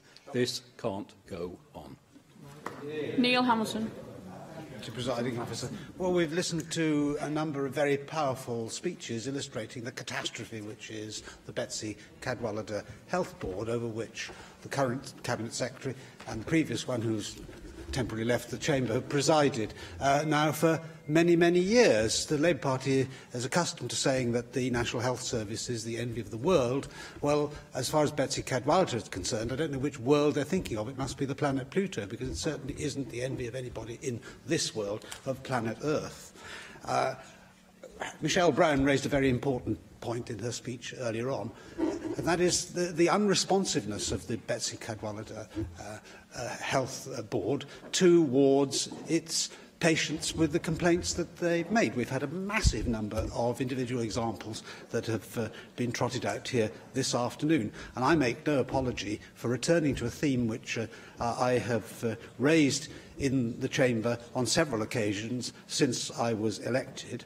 The denuding of the Welsh uplands based around Blaenau Ffestiniog of any substantial health service provision. It's well over a year now since I asked the First Minister what the Welsh Government was going to do about this, given that Betsy Cadwallader is in special measures. I said in Gwynedd in particular, in the area around Blaenau Ffestiniog, the record is exactly the opposite to that which the government claimed in its Taking Wales Forward document, section on health, where they said we're committed to helping improve health and well-being for all. What's happened in the Welsh uplands is entirely the opposite.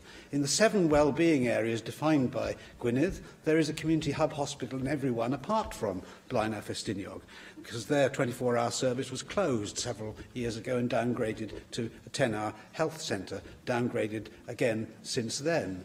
Since 2013, therefore, we've seen the closure of the hospital, loss of hospital beds, the closure of the X-ray service, closure of minor injuries unit, the closure of teledermatology clinics and therapy services. 2 rural branch surgeries are closed. The GP practice in Blaenau Ffestiniog was supposed to have 4 full-time doctors. It's only got 1 salaried doctor and a variety of locums. As far as Blaenau Ffestiniog is concerned, they haven't got a national health service. They've got a notional health service.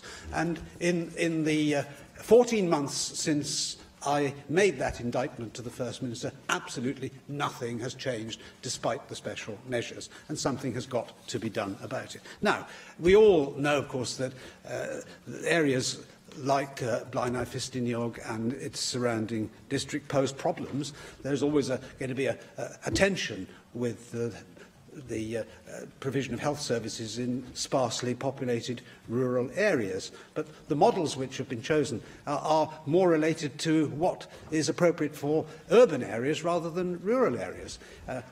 In urban settings, of course, the tendency is, for very obvious reasons, to pull services together into community health care hubs. But in rural North Wales, it has been in the other direction.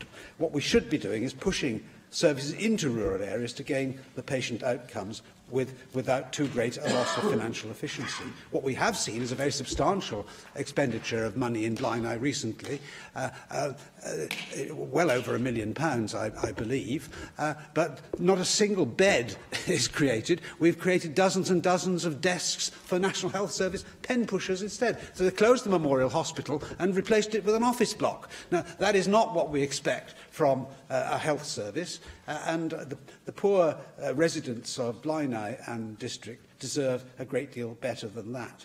Other countries seem to be able to manage to do this. Why can't we? In the United States, rural areas have long enjoyed support and protection from the US Rural Health Clinics Service Act of 1977, and the Federal Office of Rural Health Policy and National Rural Health Association provide a mechanism for rural health campaigners to receive significant support in their interface with Congress. And we know that there is something called distance decay. There's the further away you live from a hospital, the worse the health outcomes tend to be, because people find it much more difficult to get to hospital, so they don't go for treatment in time and regularly enough. There are problems with poverty in rural areas. People have to pay to travel to hospitals which are a distance from their homes, so they don't have a free health service because it actually costs them a great deal of money often in order to get the treatment that they deserve. In Scotland, there are some more imaginative models than we've got here in Wales. For example, in the Isle of Skye, they have a model of rural practitioners where in the Broadford Hospital is staffed by GPs with additional skills and training in anaesthetics and trauma. The model was developed after consultation with the local community and the realisation that the size of their community, which was about 13,000, had a need for some emergency service but couldn't sustain a general hospital. Instead, the Broadford is now an enhanced community hospital. Why can't we do that in Blaenau? The previous health secretary refused to intervene in the closure of the hospital services in Blaenau because it was supported by the local community health council, because the local community health council is not elected by anybody in the area which is covered by the hospital closures. That's why we need to introduce the kind of democracy to health service which Michelle referred to. I'm afraid I think I'm at the end of my speech, and the Deputy Presiding Officer would not allow me to accept an intervention, although I would have been otherwise delighted to do so. So I'm afraid that this catalogue of disaster continues, and I believe until we change the government of this country, it is likely to continue further. Thank you. Andrew Davis. Deputy Presiding Officer, I welcome the opportunity to speak in the debate this afternoon, although obviously not from the north. Through my role as leader of the Welsh Conservatives here, obviously spent quite a considerable time going up to North Wales and seeking first-hand experience of the plight, I'd put it, that many people feel the service that they're getting from the Health Board, which has now been in special measures for some 30 months. It's worth noting that obviously in England, for example, the average special measures stay for a similar health body would be about 21 months. And I don't detract from the fact that there are tensions and issues across the whole of the United Kingdom when it comes to health services. In particular, there is something to be celebrated, that more people are being treated in our health service across the United Kingdom. That's because obviously there are far more people on these islands, and we're living longer as well, and so health services across the United Kingdom have a real dilemma on their hands of rising demand and an inability to attract the staff that they require to man the wards and man the primary practices. And there's no more significant case to highlight than in North Wales, which for many years, virtually I think for the entire time that I've been an Assembly member, has struggled with recruitment and retention in particular, because we do focus a lot on the recruitment of new staff into the health service, but actually retention is a critical part of what we need to be doing in the health service, and no more so than in North Wales. It is regrettable that if you look at the stats over staff sickness within the Health Board, they are some of the highest within the health service in Wales, and stress in particular is identified as being one of the most common causes, or the biggest single cause, why staff are taking time out, because obviously the pressure that they're under. And it has been now, as I said, some 30 months since the Health Board has been in special measures. The current Cabinet Secretary has been in position for now 16, 17 months, maybe even a little longer than that. And I hope he will use the opportunity in responding to this debate today to actually give an honest and frank assessment of where he sees the Health Board going. Because it cannot be right that after 30 months, and with the Health Secretary in position now for that length of time, we cannot get an honest assessment of how the Welsh Government, with all the resource that the Welsh Government has at its disposal, is not getting to grips with the waiting times, with the staff retention and recruitment, and above all the budget issues that this Health Board faces, which until recently was projected to have for this financial year a budget deficit of £50 million. As I understand it, the latest figure indicates that the deficit situation now has been brought down to £36 million, but in itself That's the biggest budget deficit, as I understand it, this Health Board will have incurred in a single financial year. And when you do look at the waiting times and the graphic examples that have been given by members from North Wales, and in particular from my benches here, of the regional member Mark Isherwood and the Aberconwy member Janet Finch-Saunders, of people waiting 12, 18 months, 100 weeks, in excess of 100 weeks for treatment, that is something that in the 21st century we just should not be tolerating. And when you actually look at the numbers, if you take the 52-week wait for routine surgery, it has risen from 94 patients in 2015 to now a figure of 2,491 in September 2017. That's a rise of 2,500%.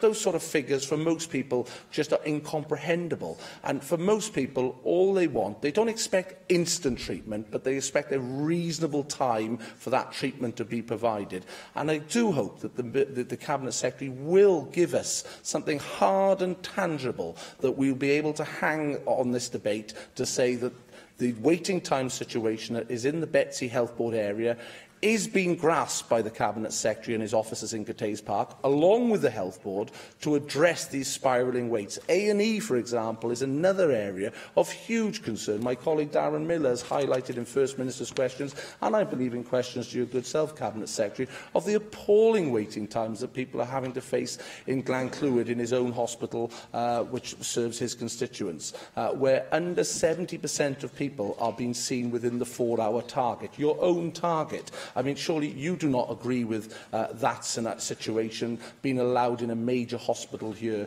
in Wales. And so I would ask, in your address to the debate this afternoon, that you do give us a clear roadmap, a route map out of special measures that we can hang the hat of this debate on, so that members can go back to their constituents and say the progress that has been made since the Health Board went into special measures.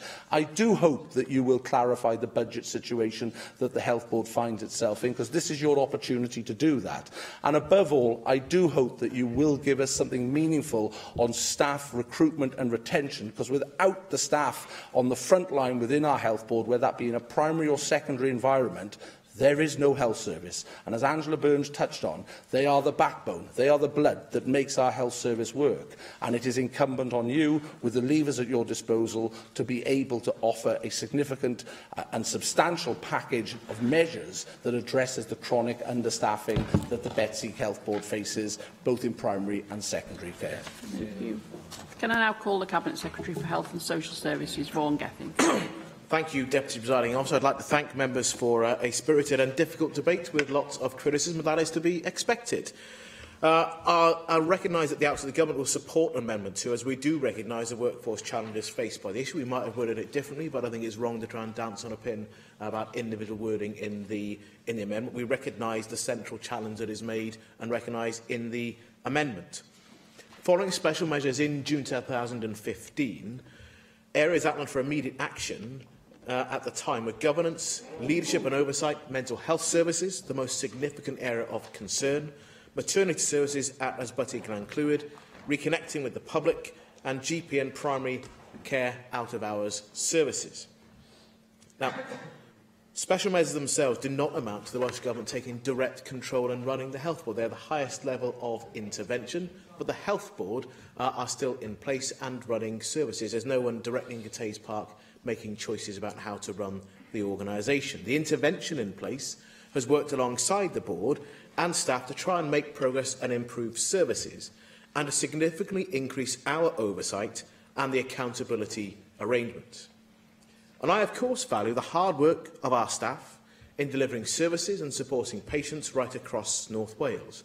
When I visit North Wales, as I do regularly, I meet staff and I'm impressed by the recognition and commitment they have to delivering the improvements needed. And I am pleased that people in this debate recognise the commitment of our staff. But I would gently say to all members in all parties, not one put at any one particular person, but when recognising the commitment of staff and the hard work, to then refer to the Health Board as being a catastrophe or in crisis does undermine that. It undermines that it affects the staff on the front line. The challenges that the Health Board faces are not in every single area of operation. Having that broad brush does have an impact on staff as well as the politics in this place. In the Government statement of October 2015, I stated the Health Board will remain in special measures for a minimum of 2 years and that longer plans were needed to build on the initial phase of stabilisation in order to tackle the more fundamental challenges that do exist, particularly to improve mental health services in North Wales. And in January 2016, the Welsh Government published an improvement framework, setting out the progress milestones to be met under 3 phases, the plan, if you like, for improvement. The Health Board reports on the first phase in March 2016, the second phase in December 2016, and is due to report on the third phase next month, December. Health Inspectorate Wales and the Wales Audit Office have undertaken the third review on progress on governance arrangement. This was published in June this year. That review recognised the Health Board was broadly moving in the right direction. It noted leadership has been strengthened, the Board is working more effectively, and special measures are helping to focus on areas where action is required. And progress has been made in meeting a number of the milestones set, including a full executive being in place, including 6 new appointments since special measures. Time and effort has been applied to improving performance of the Board with an ongoing Board development programme, and the Wales Audit Office and HIW joint review noted they had seen visible improvements to the effectiveness of the Board. And complaints and concerns I've mentioned here are now led by the Nurse Director, and there's been a material improvement in responsiveness. A mental health strategy was developed in partnership with service users and staff and agreed in April of this year. There's been a successful approach to turning around primary care services in Prestatyn, now a model with not just interest across Wales but further afield as well. And on maternity services, one of the most significant challenges at the time of special measures, we have seen significant progress in key areas, including, for example, reduced reliance on agency from 50% to 10%. The service is now compliant with Birth Rate Plus, and pre-registration midwifery students who were removed in 2015 from Butsy Glan Clwyd have now all returned, so that all sites across the Health Board are being fully utilised for training purposes. And of course, the work on the Cernic is progressing well, and I expect the unit to open in spring next year. The HIW and Wales Audit Office review also noted continuing pressing challenges, including the need for a clear plan for clinical services, and that will require brave and visible leadership to build on and ensure progress. I am, of course, disappointed that some issues have escalated during the last 6 months in other areas that now require significant improvement, notably in terms of finance and performance. And I have never tried to shy away from the reality of significant challenges in finance and performance, so as scheduled and unscheduled care. Due to the concerns that I have, I increased the accountability from summer this year with increased direct contact between myself and senior officials. I meet directly with the Chair and the Chief Executives. In fact, I have already arranged to meet them tomorrow in North Wales as part of that more frequent contact. Now, the Welsh Government amendment recognises the continual challenge to the Health Board to address its current financial situation and its unacceptable waiting times. My focus is on ensuring action and providing the support needed to stabilise and recover the position. I've already taken action and a number of steps to help do so. That's why we're trying to note support already provided under special measures and the additional action that I've taken, including the additional external advice and supported for the mental health team. We've placed more staff in and around the Board. The allocation of over £13 million to improve referral to treatment waiting times. We expect that to improve by around 50% by the end of March 2018. There's £1.5 million of investment committed to the Unscheduled Care Programme team to transform the delivery of services and improve unscheduled care performance with targeted support from the NHS Wales Delivery Unit. Direct support has been provided by the National Programme for Unscheduled Care team. The independent external financial governance review that has been commissioned has been provided to discuss with the Board. We deliberately chose to do that at an earlier stage rather than waiting for further deterioration in the Health Board's position. It was a proactive measure to understand the challenges they have and then to understand what further support would be required. And we've extended the timeline for the Independent Oversight Panel for Towel Van to April 2018 to make sure their work is done properly and to ensure there are conclusions that people can rely upon.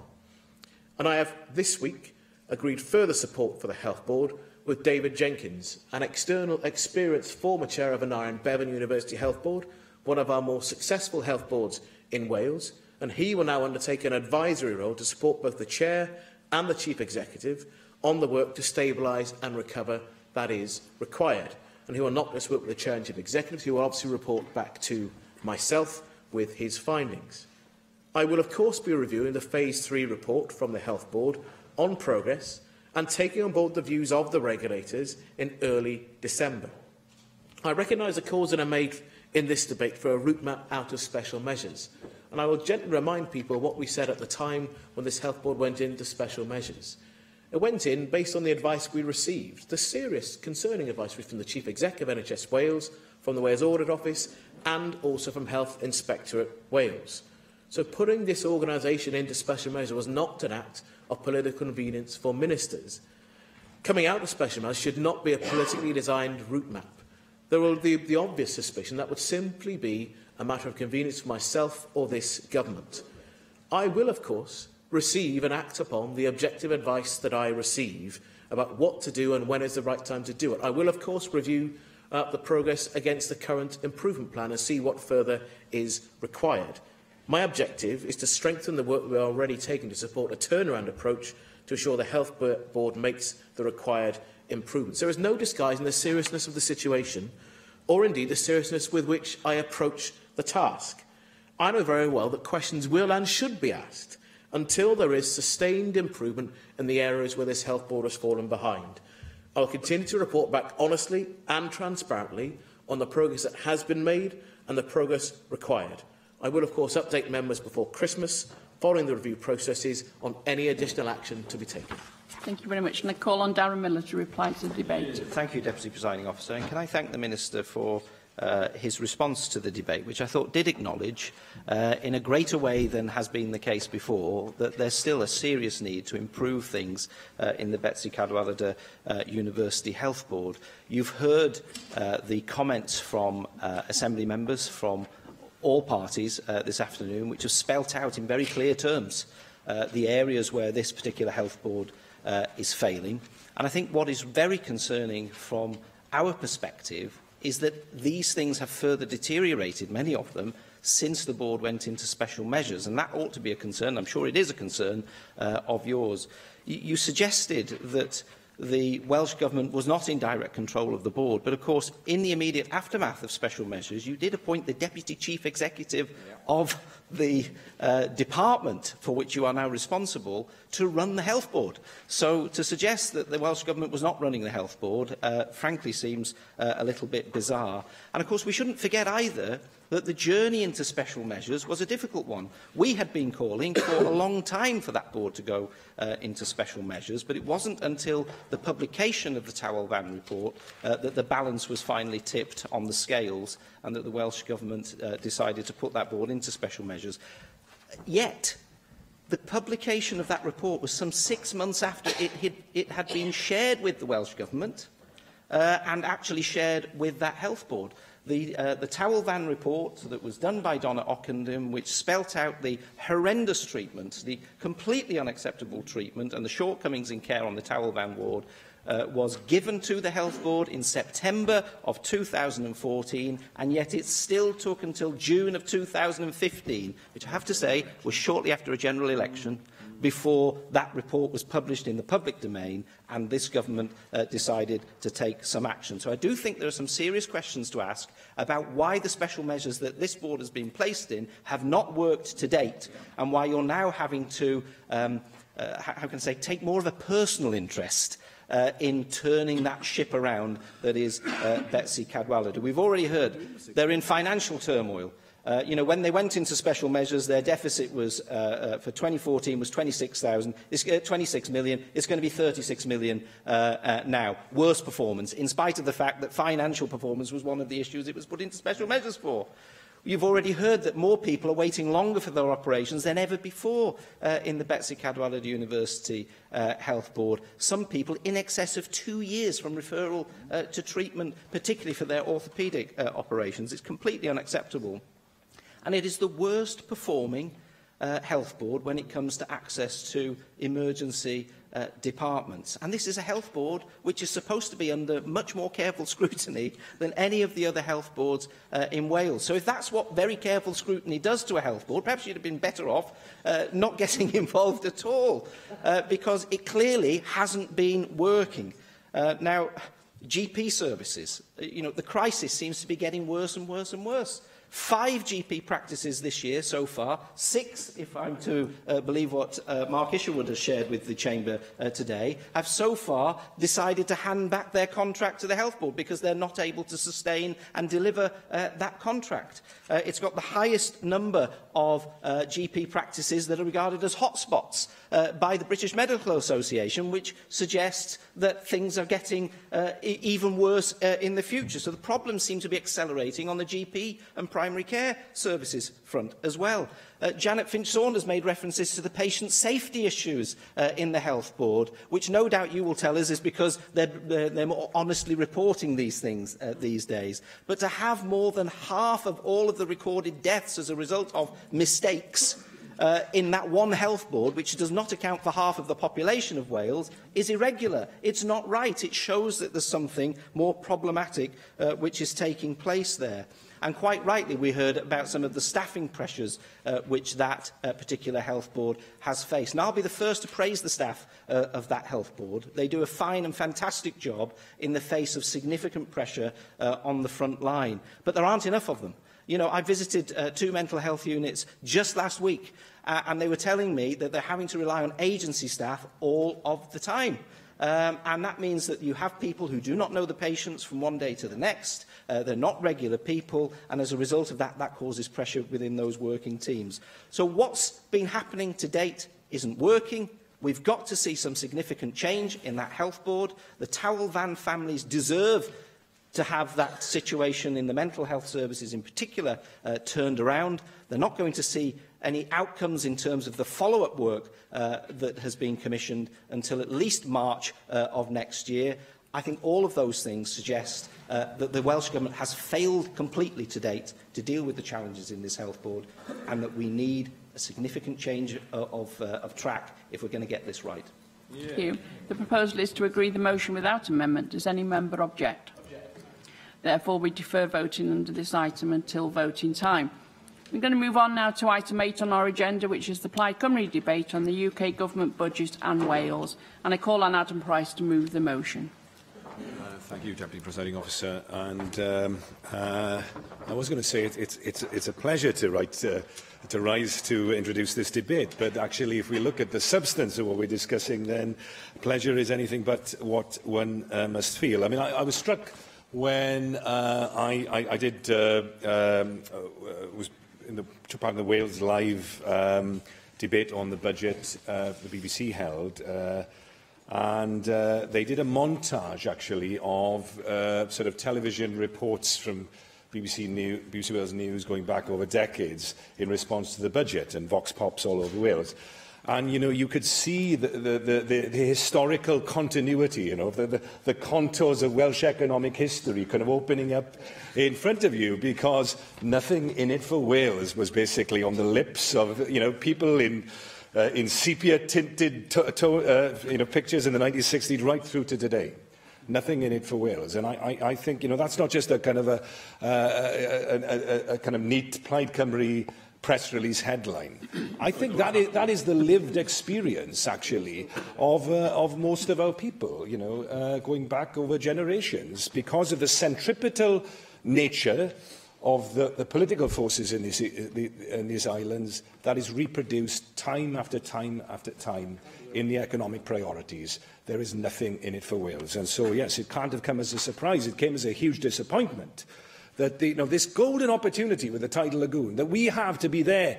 We were at the birthplace of a few industries a couple of hundred years ago in the Industrial Revolution. Well, here's a chance for us to have our time to be at the birthplace of a new Industrial Revolution. And that's an opportunity that we cannot afford to lose. And, we're not asking for charity as a country. We're asking for help, to help ourselves. That's what we're asking for. The opportunity to actually marshal the skills and the natural resources that we have to the benefit of our society. And yet that opportunity is yet again denied us. So that continuity was there. The other continuity that, again, was no surprise, but it's certainly a disappointment, was the continuity of the Austerian economics, I suppose we could call it. Or, we could call it that. There are few economists of any repute who actually would support now. Even the Austrian school actually wouldn't support the kind of Austerian economics we're seeing from this government. And actually, there's a very, very good reason why. Because we are entering, I think, some of the most troubling and worrying economic times that we have faced for many a generation. And the bit that was new, of course, in the budget was the downgrading of the growth forecasts. The OBR, which actually, it's fair to say, over many years, has constantly having had to revise downwards its forecasts on productivity, actually finally came up front with a revised growth forecast, which was very, very significant, actually, because members, should know that only 2 years ago the OBR was forecasting 2.5% growth. So it's actually almost, close to halved that focus. I mean, there was a bit of hyperbole, maybe, in Larry Elliott calling this the Suez of British economics. The budget was the time when we realised that we were no longer the force in the world that we once thought we were. But the Chancellor himself did admit, of course, that the UK is now no longer in the top 5 economies. It's probably going to be overtaken by India, and I suspect certainly by the end of the decade. And if you step back and you look at the broader picture, this is a very, very pessimistic scenario. I mean, you could say that this is the equivalent of our lost decade, that phrase which, of course, came to describe the particular circumstances of Japan following their property crash in the early 90s. Well, we've had a lost decade in Britain. The Resolution Foundation pointing out that this is, depending on how you measure it, it was the longest period of falling living standards, certainly for 60 years. Some would argue you can go back even further than that. We've had an average of 1% growth in GVA terms over the last decade. You've got to remember the long-run trend of the British economy is around 2%. This is as significant as it gets. And, in social terms, obviously, that, if you're bumping along at about 2 and 2.5%, actually that leads to rising living standards. At 1%, it leads to the kind of the falling real living standards that the Resolution Foundation is pointing out. And, yes, certainly.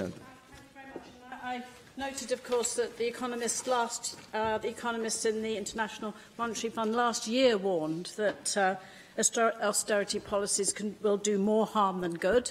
That's coming to roost now, as you say, with the downgrade growth forecast. But also, would the member agree that it's increased inequality that also hurts the level and sustainability of growth? And that's what the IMF has said. Absolutely. I think there are deep structural reasons, I think, why we are in the crisis that we're currently facing. And the IPPR's work on the Commission on Economic Justice points to that, and there's both a conventional social inequality aspect, and that is also reflected in a territorial inequality. And in our case, of course, they both are intermingled. And unless you address that, actually, you can't really get out of this rut that we're in. Now, and if you look at the figures as well, okay, so we've had 1% growth, very poor level of growth over the past decade. Now, in every decade since the 1970s, there's been an actual recession, negative growth. We haven't had that yet. That's what we're staring into at the moment. Because if you think about it, right, even the 1% growth that we've had has been based on increased labour resources. It's been because of falling unemployment, record employment rate, high, I have to say it, high immigration, and also people working longer hours. Well, all of those things are either going into, in reverse in the case of migration, and with working hours, etc., there's a natural limit to the ability of the economy to sustain itself simply by adding labour input. That ship has now sailed. We are now at the limit of that. And, you know, if you look at the real leading indicator, of course, is output per hour, you know, actual productivity. And that hasn't grown for a decade, which is it's unprecedented for an advanced economy like the UK. So, you know, things are bad. Certainly, I think all the indicators are that they're going to get much, much worse. And I haven't even mentioned the B word. And, you know, let's take I'm trying to be as judicious and objective about this. Let's take the politics out of it. I mean, certainly, in the short term, this is going to be a very disruptive period in the economy. There will be winners and losers, and you can take your pick where you put, your finger on the dial on that one. But we are in probably the most trepidatious period economically that we have faced for a generation. Well, you know, what are the implications for us in Wales? Well, I think what we have to do is we cannot insulate ourselves from these broader macroeconomic influences. Absolutely not. That's clearly the case. But we must try to arrogate to ourselves as many levers and as much autonomy as we can within this difficult economic and even worse political context. The late Rodri Morgan used to talk about the way in which the Welsh economy effectively had found its place, carved out a place for itself in a division of labour, effectively, a territorial division of labour across the UK. And in some sense, there was some kind of compact. There was some kind of territorial and social compact. You know, there was a niche that Wales, for a period, actually carved out for itself by agreement. All that, of course, has been thrown up. I mean, we haven't had a regional economic policy in the UK, properly speaking, for over 40 years. And so that territorial compact has gone. And in those circumstances, while we can't insulate ourselves completely, we have to try and chart as much of our own course as possible. And the one bit in the UK budget, the one point amidst all the gloom, there are always some points of light. And interestingly, the one bit where actually it goes completely contrary to everything else in terms of the direction of travel is the publication of the industrial strategy. So here you have actually a reinvention or a reintroduction of an idea from 40, 50 years ago, which was a sister to regional policy. And actually there you have, for example, the biggest increase in R&D spending, about 4.7 billion increase over the period in question that we've seen for 40 years in terms of innovation policy. So now you've got to remember that in a £2 trillion economy, I mean, 4.7 billion is not going to answer all our problems. But that is an important lever, and we in Wales need to make sure, because we've been quite poor in the past, actually. Again, we've never got our fair share of Research Council's money in terms of the universities. We've never got our fair share of Innovate UK money in terms of industrial innovation policy.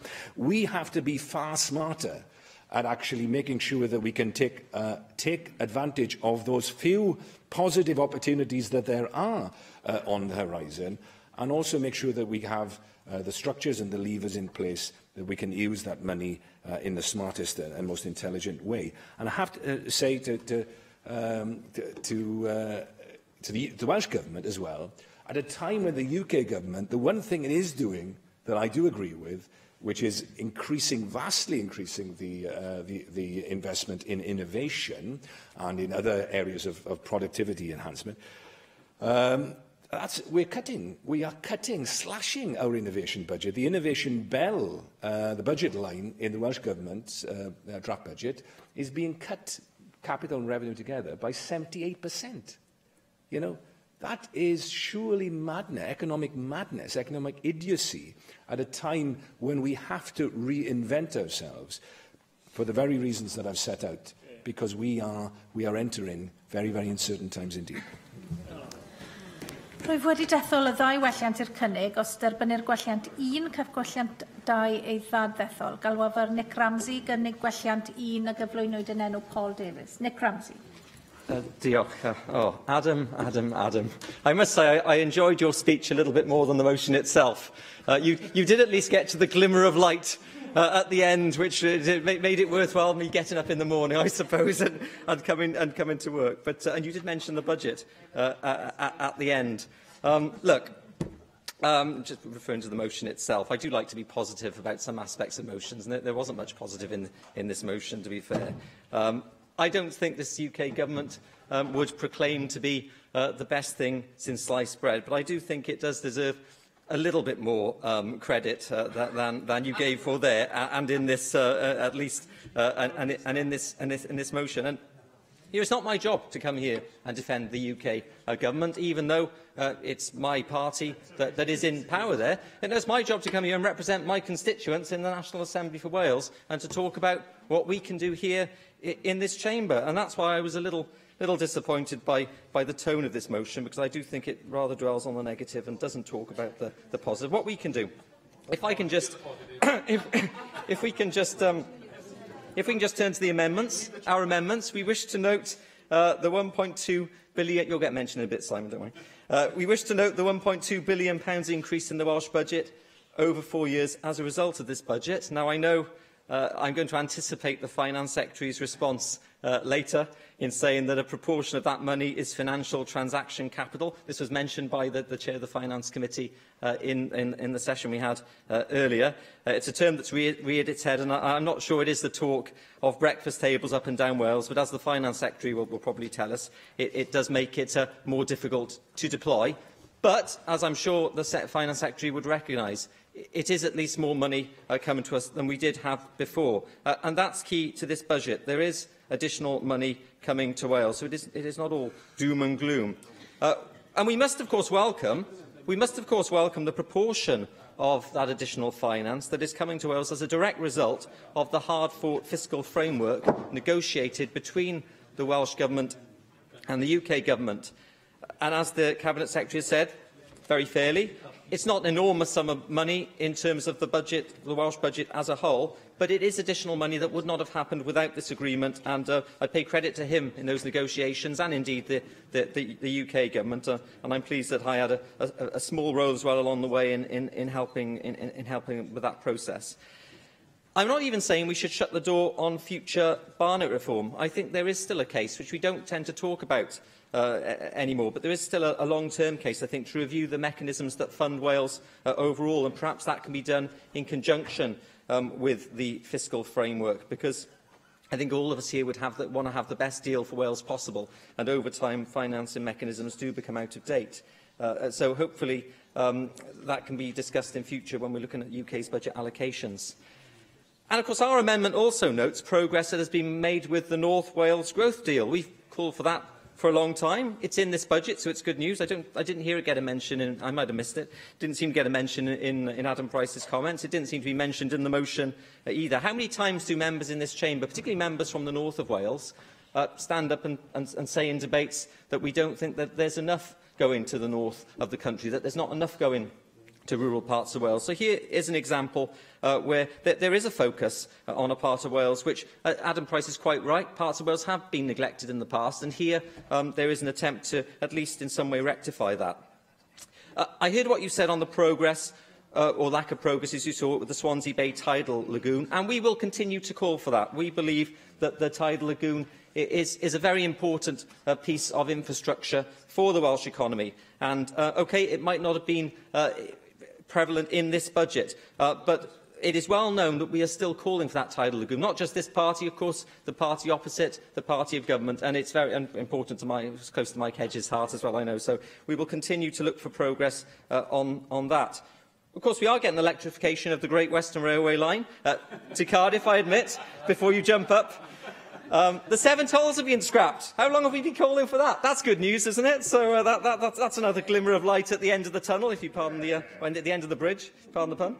So that's a commitment from the UK government that's going to happen. And also, of course, there's a commitment of the UK government to fund future maintenance of that bridge without that cost falling solely upon us here in Wales. So that's good as well. So let's acknowledge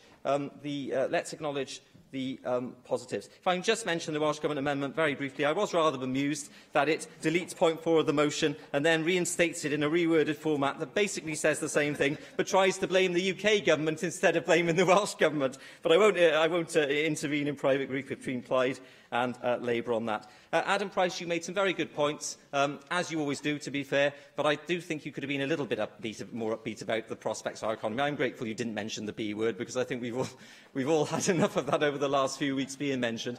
But there is more than a glimmer of light at the end of the tunnel, and let's all of us in the Assembly work together to send a positive message to the UK Government. Yes, give us more support in the future, but at least we're getting somewhere. Galwaf yr ysgrifennydd y Cabinet dros galleg I gynnig yn ffurfiol gwelliant 2 yn enw Julie James. Ffurfiol. Sian Gwenllian. Diolch yn fawr iawn a diolch I Nick Ramsey am o leia ymdrechu I gyfiawnhau yr gyllideb.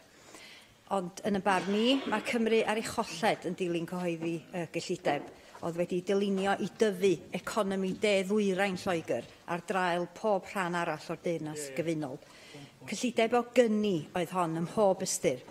Nid yn unig y cawsom a ddewid o fwy o lymder ariannol gan y cynghellor, fe gawson ni hefyd ein atgoffa o dlodi uchelgais y ceidwadwyr a'i diffyg tosturi pan dda'n fater o drin aelodau mwyaf bregus cymdeithas. Pryn ydy'r pyncia sydd wedi amlygu hyn yn fwy dros y misoedd dwytha na chredyd cynhwysol. Falla fod angen rhoi croeso gofalus I gadarnhad y cynghellor y bydd pecyn gwerth 1.5 biliwn yn cael ei ryddhau I fynd yr afal ar broblemau niferus sydd wedi codi yn sgil cyflwyniad y system hynod ddiffygiol yma. Ond falla na cyfaddefiad bod y system yn torri lawr oedd hynny mewn gwirionedd. O'r diwedd, ar ôl I filoedd o unigolion a theuluoedd ddiodda yn ddiangen, mi fydd Llywodraeth San Steffan yn cael gwarad ar y cyfnod aros 7 diwrnod. Serch hynny ac yn ôl yr arfer, dydy'r gyllideb ddim wedi mynd ddigon pell ar gyfer pobl Cymru ar y mater o ddiwygio lles. Diolch I adroddiad yr IFS ar dlodi plant, da ni'n gwybod y bydd Cymru ymysg yr ardaloedd y fydd diodda fwyaf yn sgil diwygio lles. Yn barod, dwi'n gweld llawer gormod o bobl yn cael ei gorfodi I droi at fancia bwyd, ac yn wynebu cael ei troi allan o'i tai o ganlyniad i'r llanast mae'r toriaid yn ei wneud o daliadau lles. Pan mae'n fater o warchod rhai o unigolion mwyaf bregus cymdeithas, mae'r ysgrifen ar y mur. Mae'n hen bryd datganoli gweinyddiaeth rhai elfennau o'r system lles I Gymru, os ydyn ni am amddiffyn ein dinasyddion rhag gweithredoedd y ceidwadwyr ar ei gweitha. Bydda hyn yn galluogi Llywodraeth Cymru I amrywio amlder taliadau, I roi terfyn ar y diwylliant o oedi a chosbi, ac I sicrhau mai unigolion, nid cartrefi, bydd yn derbyn taliadau. Mae hyn eisoes yn digwydd yn yr Alban. Yno mae Llywodraeth yr SNP wedi newid amlder y taliadau o rai misol I rai bob pythefnos. Mae'r elfennau tai yn cael eu talu'n uniongyrchol I landlordiaid, ac mae gofyn I weinidogion gynnig cymorth I bobl sydd ar hawl I hynny. Wrth gwrs, diwedd y gan ydy'r geiniog, a mae yna nifer ydy honni yn y siambr yma, na all Cymru fforddio I gymryd yr awena dros weinyddu elfennau o les. Ond mae yna werthfawr I dysgu o achos yr Alban. Cafodd yr arian I weinyddu'r elfennau hynny oedd yn nilo San Steffan y flaenorol I drosglwyddo'n uniongyrchol i'r Alban fel rhan o'r bloc grant, ac felly doedd na ddim cost ychwanegol. Dwi felly yn galw ar Lywodraeth Cymru I negodi am setliad tebyg mwyn I ni gael gweinyddu rhai elfennau o gredyd cynhwysol a yr system lles yn hunan. Wedyn, fe allwn warchod dinasyddion Cymru rhag polisia creulon y ceidwadwyr yn San Steffan. Mae'n bryd mynnu datganoli hyblygrwydd taliadau a'r elfen tai o gredyd cynhwysol, gyda'r amcan o sicrhau fframwaith gyllidol sy'n gallu hwyluso datganoli'r elfennau hynny. Dyma siawns eiraidd I brofi gwerth datganoli fel arf sydd yn gweithio bydd pobl Cymru. Dangoswn ni fod na ffordd fwy cyfiawn mwy cydradd a mwy caredig o lywodraethu. Dangoswn barodrwydd i weithredu elfenna o'r system lles yn hunan, mwyn dangos fod yna ffordd well o wneud pethau lles ein trigolion mwyaf bregus. Mike Hedges. Diolch, Llywys. The Conservative government in Westminster now appear to accept low growth, low productivity increase, stagnation or reduction in real wages for the many as a new form of economic reality. Can I say from the start, I don't accept that. Low productivity is a direct result of government policies. Pay is low, easy to reduce the hours or terminate the employment of workers, many companies having serious concerns for the direction the economy is moving in. Then it is inevitable that investment in equipment that will increase productivity will not take place, and the consequence of this is a further slowing of productivity increase.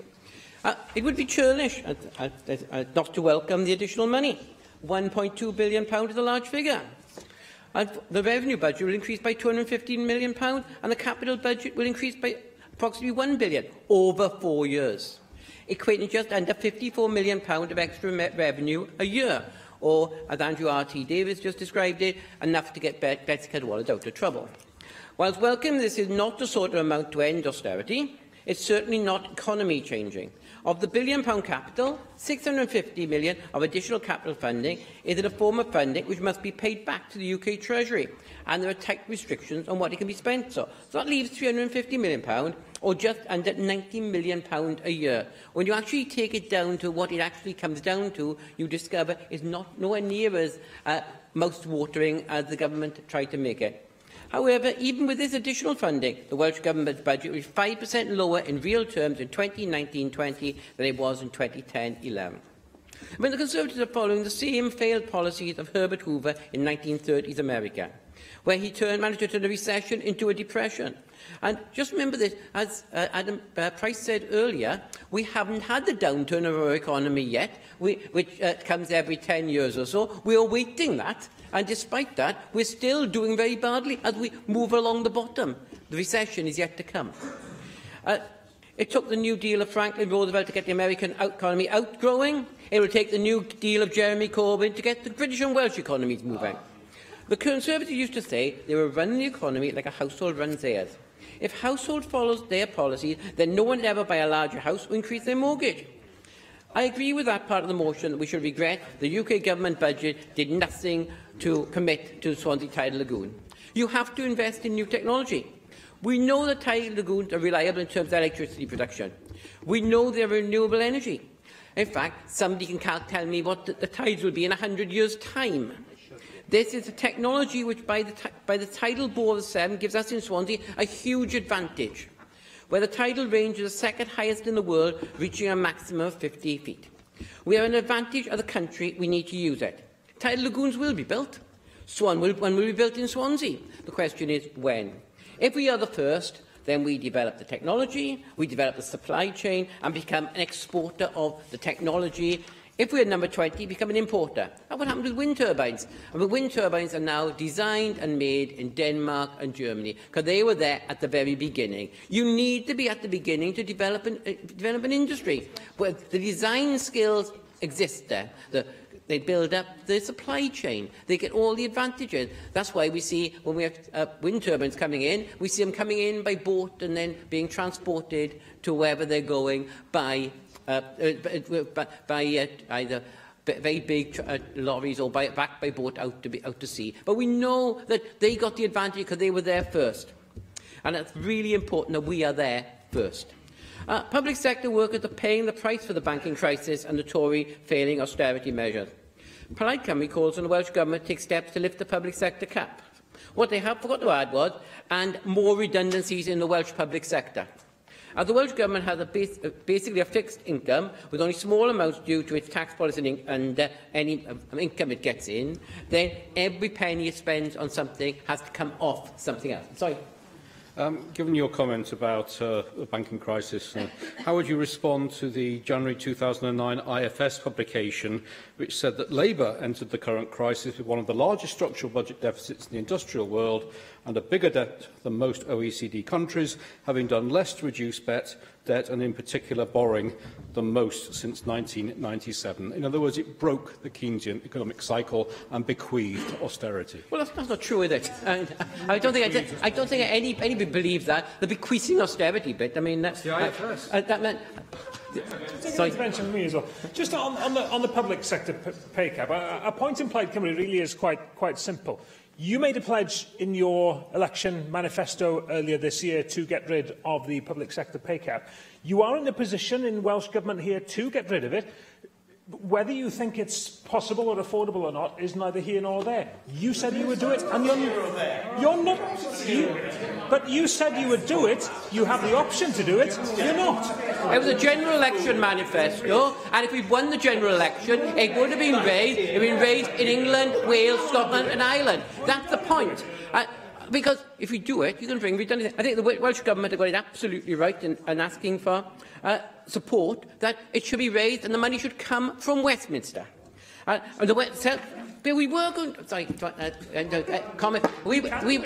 Labour were going to do these things if it won the general election. You put a lot of things in your manifesto for the last Assembly election. Should we hold you to account for all the ones you haven't achieved because you're not in power? Can I just make one very important final point? Following on from yesterday's debate on entrepreneurship, unless the contracts are made small enough for Welsh companies to bid, the full benefits will not be felt in Wales. Finally, the Welsh Government is failing the people of Wales and Britain. Caroline Jones. Llywydd. The UK Government's budget announcement was not revolutionary, and while the additional funding for Wales is welcome, it was disappointing that there was no announcement on the Swansea Bay tidal lagoon. It has been nearly a year since the Hendry Review was delivered to the UK Government, yet we have been met by nothing but silence from UK ministers. More worrying than the lack of any mention of the lagoon by the Chancellor was the document published alongside the budget that outlined there would be no new subsidies for low-carbon electricity for at least another 8 years. There was hope that the lack of any announcement in the budget was due to tidal energy featuring highly in the UK Government's industrial strategy. Alas, the industrial strategy made no mention of tidal energy in Wales, focusing instead on maximising the marine economy of the Highlands and Islands of Scotland. All of us in this chamber want to see Wales at the forefront of tidal energy, and I hope that the lack of news on this issue from the UK Government is, yes, certainly. I take it back. I thought Adam Price's contribution was bidding for the depressing element. But you've just mentioned the Highlands and Islands of Scotland. Yeah. Isn't it good that the Highlands and Islands of North Wales are going to get a North Wales growth deal because we finally got that commitment? Yes, certainly. All of us in this chamber want to see Wales at the forefront of tidal energy, and I hope that the lack of news on this issue from the UK Government is not a signal of bad news to come. Despite the lack of clarity on the tidal lagoon, the autumn budget did deliver some good news for Wales. We have seen an increase to the Welsh budget as a result of the new fiscal framework and an extra £1.2 billion over the next 4 years. It is now up to the Welsh Government to maximise the benefits for Wales from both the additional budget funding and the UK's industrial strategy, and I will be watching this point constantly. Wales continues to be one of the poorest parts of the UK, in fact, one of the poorest parts of Europe, and I urge the Welsh Government to utilise the additional monies to fund schemes to tackle the widening wealth gap that exists between Wales and England. Yesterday, the Social Mobility Commission published the State of the Nation 2017 report, which highlights that average weekly earnings are much lower in Wales than they are in England, and that a quarter of people in Wales can earn less than the voluntary living wage. The report highlights the fact... Sorry? Yes? Thank you. Thank you for taking an intervention. And yeah, you're right to point out that there's been more money put in this year, but in the top-up. But if you actually look at the real figures, we will now be 7% lower. We will receive 7% less in real terms than that we were having before this Conservative government came into power. So I think the real figure is, and I hope you'll agree with me, that handing down a little amounts of money to make it look good for a headline buries the reality that we are still worse off. Yeah, and we have to manage what we get very, very carefully. The report highlights the fact that the Neath Port Talbot local authority area is the worst area in Wales for social mobility. The stark truth is that nearly a quarter of our population are living in poverty despite 2 decades of Welsh Government economic policies and in excess of £4 billion of structural funding from the European Union. The fact that our young people are being left behind is not a result of austerity, but the result of failed economic policies here in Wales. We can't rely on John McDonnell's magic money tree, nor can we saddle our young people with even more debt, which we are doing at the moment. We are saddling young people with debt. We therefore have to think smarter and spend smarter. And I urge the Welsh Government to use the additional £1.2 billion that came out of the UK budget to improve social mobility in areas like Port Talbot. Simon Thomas. Diolch yn fawr, Presiding Officer. I also wanted to talk a little bit about the missed opportunity in this budget around energy and industrial strategy. It was quite disconcerting to hear Caroline Jones say some things that I would agree with, but there we are. We've got an agreement on some of these things, and it particularly turns around the missed opportunity, of course, around the tidal lagoon.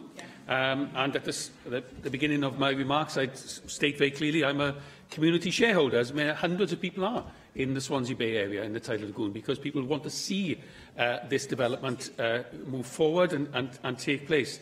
It is disappointing not to have a statement in the budget around the tidal lagoon, but it is even more disappointing, I think, to see the lack of detail in the industrial strategy around tidal energy. And I don't think it's betraying any confidence to say that when we went to meet with Greg Clark as committee chairs in the summer, on behalf of and following a debate in this Assembly, when we all voted in favour of the principle of the tidal lagoon, though we weren't expecting anything to be said at that meeting, the Minister there was very keen to emphasise how important the industrial strategy would be for tidal development, not just in Wales, but throughout the UK.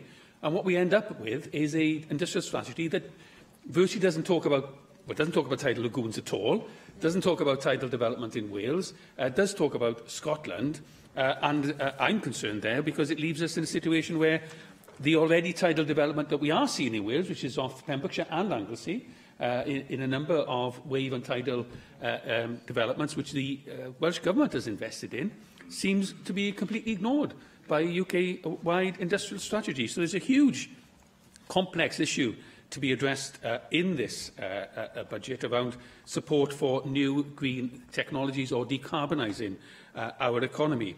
And it's reflected as well in the debate around the Compact for Difference, because that's been in discussion around the tidal lagoon for at least 2 years. We've had an independent report, a Henry report, that says the tidal lagoon can be a pathfinder for this technology. And I very much agree with what Mike Hedges said. If we do it now, we're the ones that will benefit from that early investment. Yes, there is investment up front, but that pays off many times over in our skills development, in our industrial development here in South Wales. Either than that, we become the recipients of whichever Chinese company decides in 15 years' time it would like to build a tidal lagoon in Swansea Bay. I think there's a complete misunderstanding of the need to get ahead of this investment.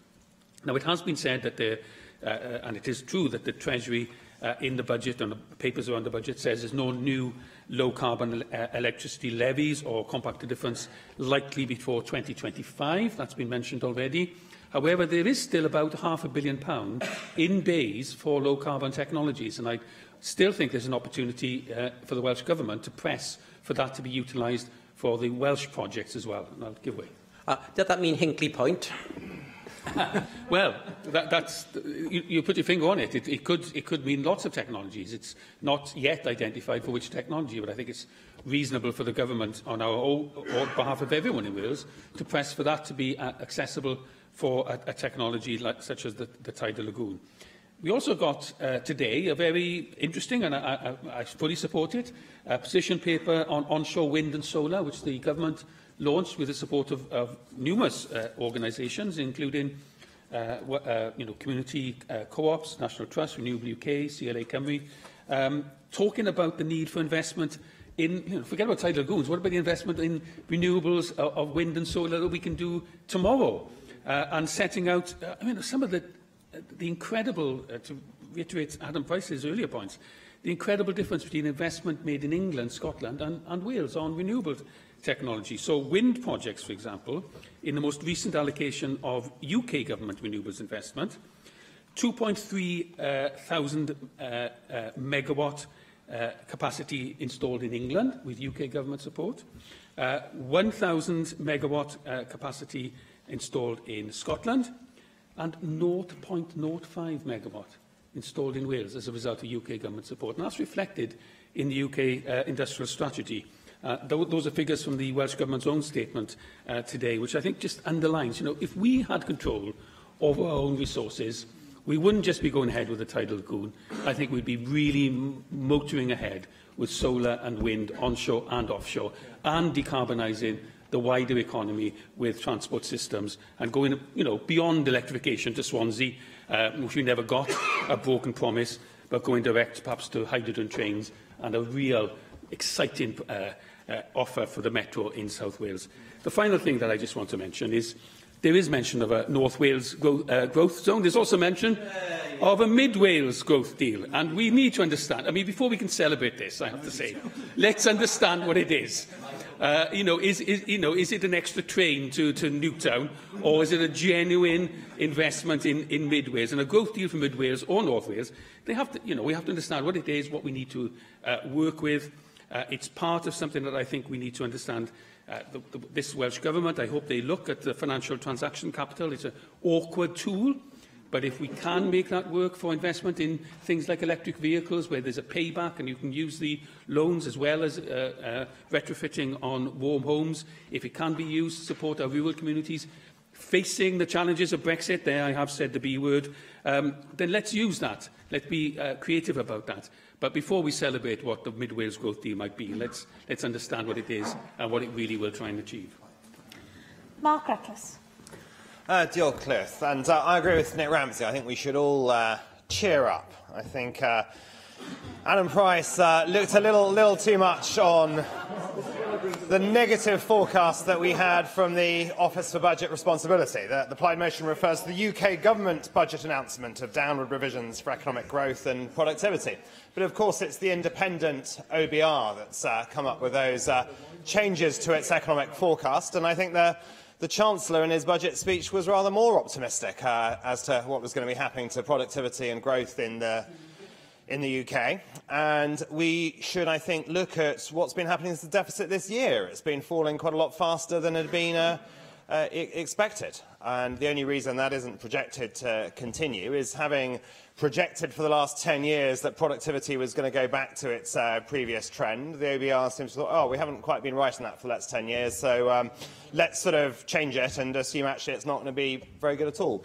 And I fear the OBR is making this change to its forecast at the wrong time in the economic cycle. And just as it's been wrong over productivity shooting up over the last 10 years, it's going to be wrong now in thinking the outlook is going to be as poor as it suggests. And I say that for 4 reasons. Firstly, productivity has actually shot up quite significantly just on the latest numbers.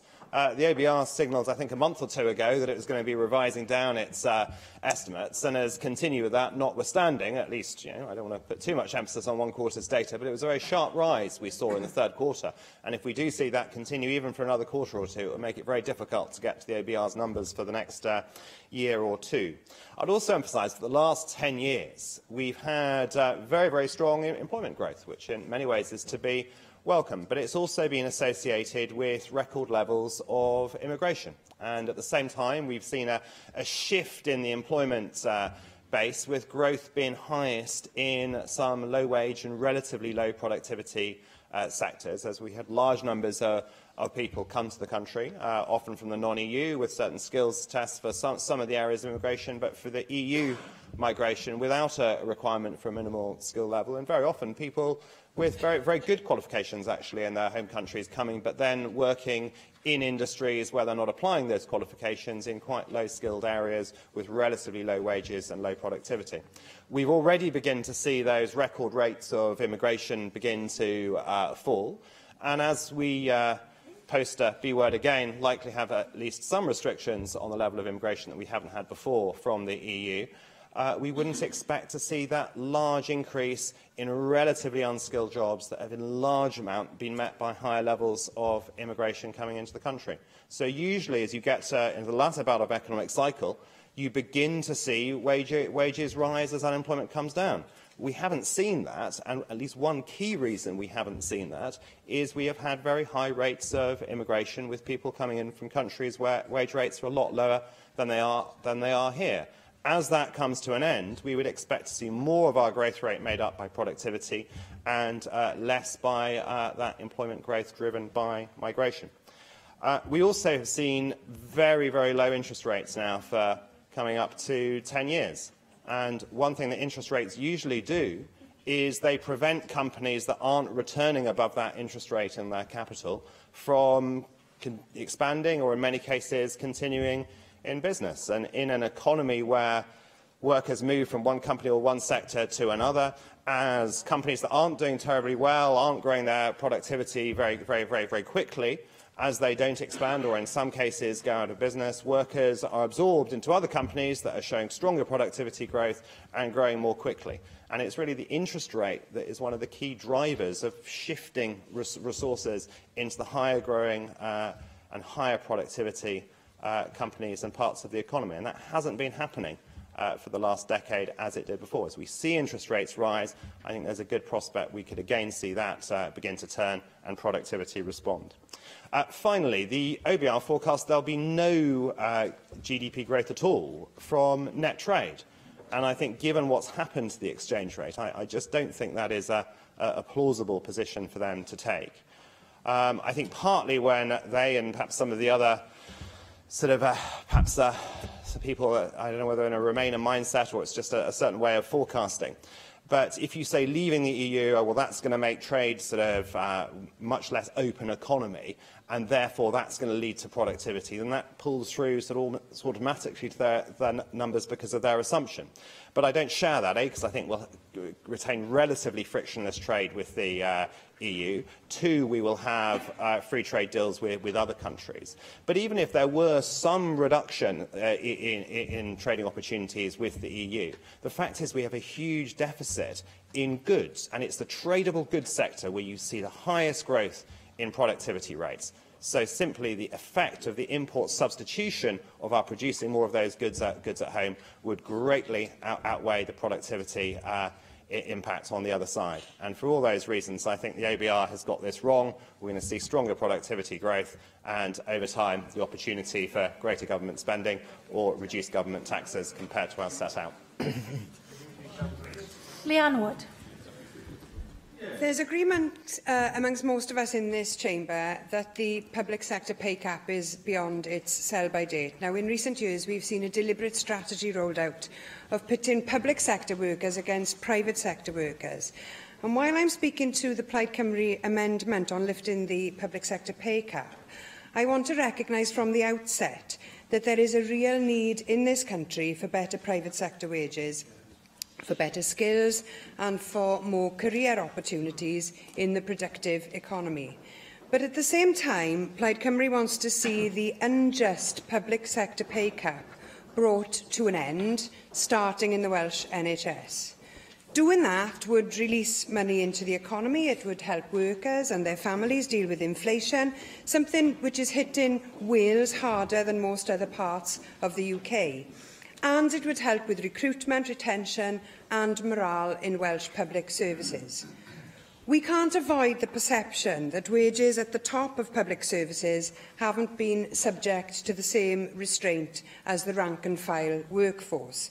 It's a perception created by the fact that many senior posts have had their pay determined through separate arrangements outside of the pay review bodies and often outside of UK government policy. And of course, it makes people feel as though we aren't all in this together. Today's Plaid Cymru amendment comes at a crucial time following the UK budget. I want to be clear about the implications for Wales. The Chancellor has refused to lift the pay cap in full, but will give Secretaries of State permission to lift the pay cap on a departmental basis if the independent pay review bodies agree. This is what he announced. The Treasury note on public sector pay accompanying last week's budget also makes it clear that pay in this case is devolved. It says, for most workforces, pay is the responsibility of devolved governments in Scotland, Wales and Northern Ireland. The Finance Secretary in the Welsh Government is waiting for the pay cap to be lifted in full so that he receives the Barnett consequential funding. The hope is that this can happen with the NHS if the NHS pay review body recommends it. But the UK Government also says that they will impose a condition of productivity. So the Welsh Government's approach is linked to a UK Government condition being imposed on an apparently independent pay award, which will then be decided by Jeremy Hunt. Plaid Cymru proposes that the Welsh Government should have already lifted the public sector pay cap in the NHS. The Welsh Manifesto in 2017 made this commitment on page 65 in a chapter dealing with NHS staff. That chapter mentions a host of devolved issues, from the living wage through to nursing staffing levels and GP training. The idea that one of those pledges can be carved out as non-devolved without that being specified means that the promise cannot actually be delivered, even though all of the pledges that are listed, every single one of them, are within devolved competence.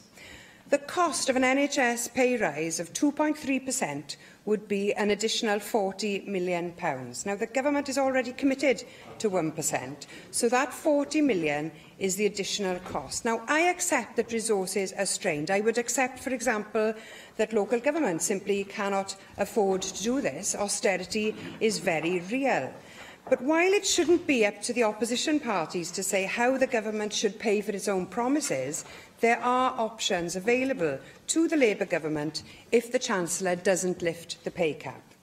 The Welsh Government has £100 million in reserves kept aside for possible efficiency savings. There's also £68 million in resource funding through the Barnett formula in the coming years.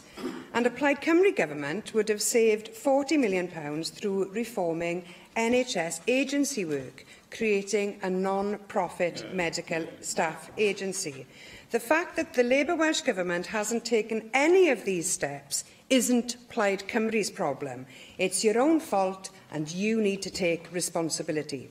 So when it comes to lifting or keeping the pay cap, there are two courses of action that the Labour Welsh Government can announce today. Either the pay cap is lifted or an explanation can be made as to why the manifesto was misleading. Only one of those answers would enable Wales to join Scotland as a devolved nation which has lifted the public sector pay cap.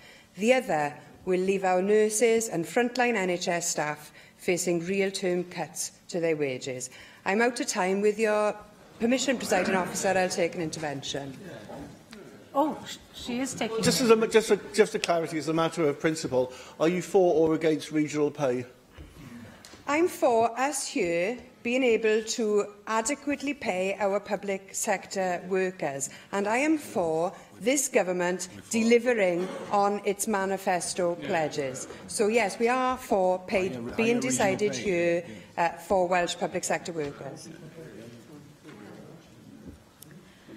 Galwaf ar ysgrifennydd y Cabinet dros gyllid Mark Drakeford. Diolch yn fawr, Llywydd, i ddechrau fe hoffwn i groesawu'r cyfle i ymateb i'r trafodaeth hon ar gyllideb y Deyrnas Unedig yr wythnos diwetha. Cyn trafod rhai agweddau penodol o'r gyllideb, a'r hyn yma'n ei golygu i Gymru, rydw i am ddweud gair am y darlun ehangach. Dydy polisi cynni San Steffan ddim yn gweithio, fel bod bobl ledled a siambr wedi cydnabod, a mae'n niweidion economi'r Deyrnas Unedig yn gyfan.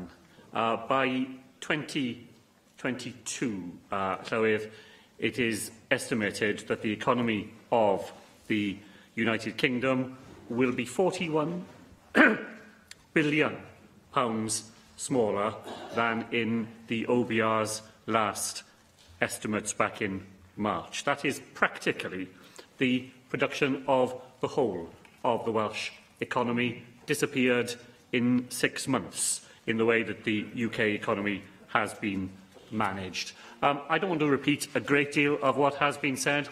Around the Chamber, there's a good deal of agreement amongst many of the contributors. Indeed, Adam Price spoke for 8 minutes 47 seconds before he said anything with which I could take any exception at all. And even then, it was more of a nuance than a disagreement.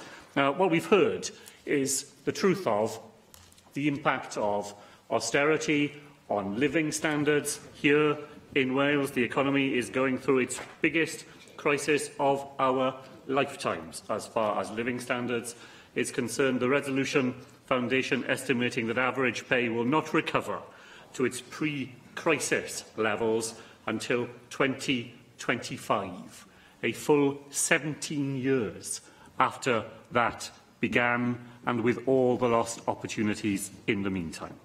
On productivity, as you've heard, the OBR has repeatedly revised productivity prospects down since the year 2010.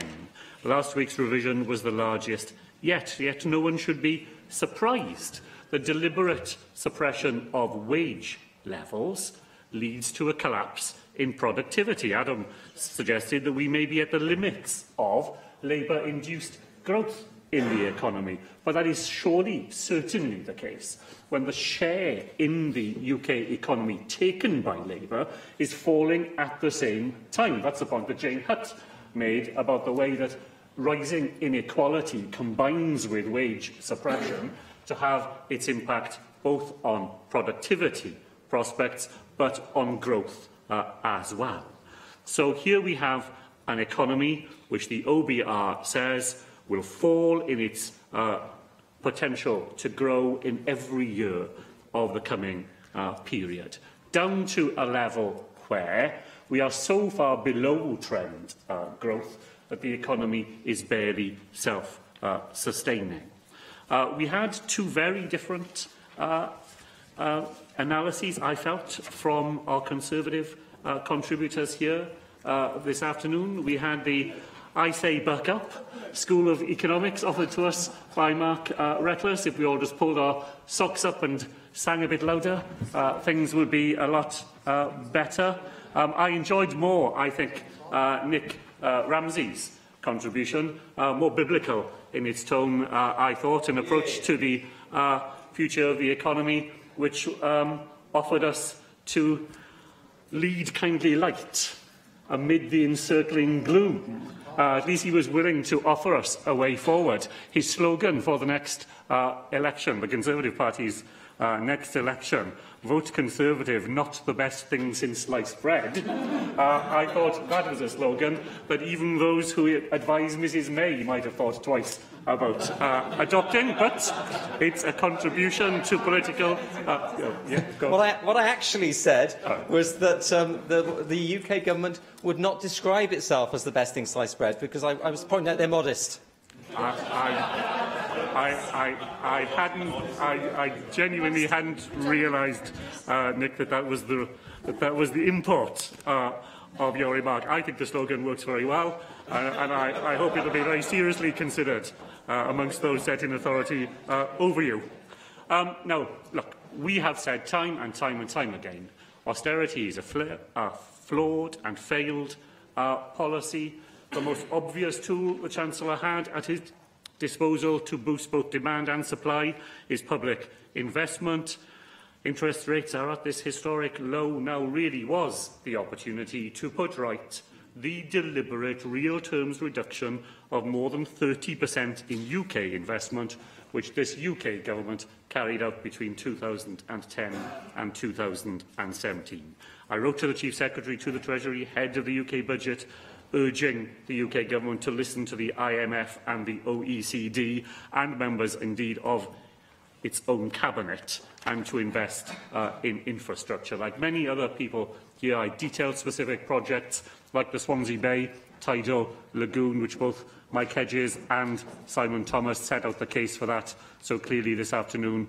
I asked them to reverse their decisions to cancel the electrification of the main line between Swansea and Cardiff and to commit to investments in key transport projects in North Wales. The UK budget failed Wales on all these fronts. Nothing in it for Wales, as Adam Price began this debate.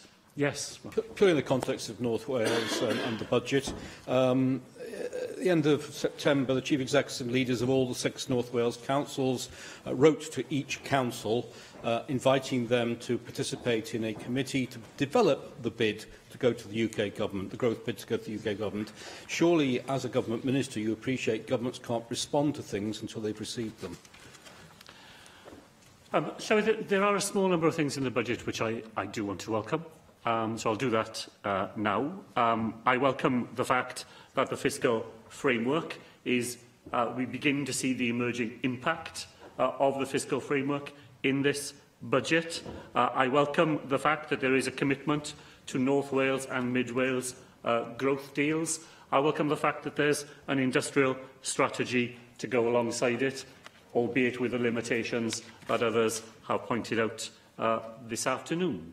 But what the real story of the budget is that it goes on creating the context in which austerity rolls on into the future, blighting the prospects of so many families and communities, and corroding the ability of our public services to carry out the work which is so important in the lives of Welsh citizens. I thought Siân Gwenllian captured very well the human cost of austerity, the way that it works itself into the lives of individuals and of children here in Wales, and casts such a shadow over their futures. That's the context in which we are operating, despite the small things that we are able to welcome. Let me say something about the specifics of the budget too. You've heard about the £1.2 billion that we apparently have. Financial transaction capital makes up more than half of that. Yes, we want to be creative in the way that we use it, and we will do our very best to put it to good use. But let's be clear.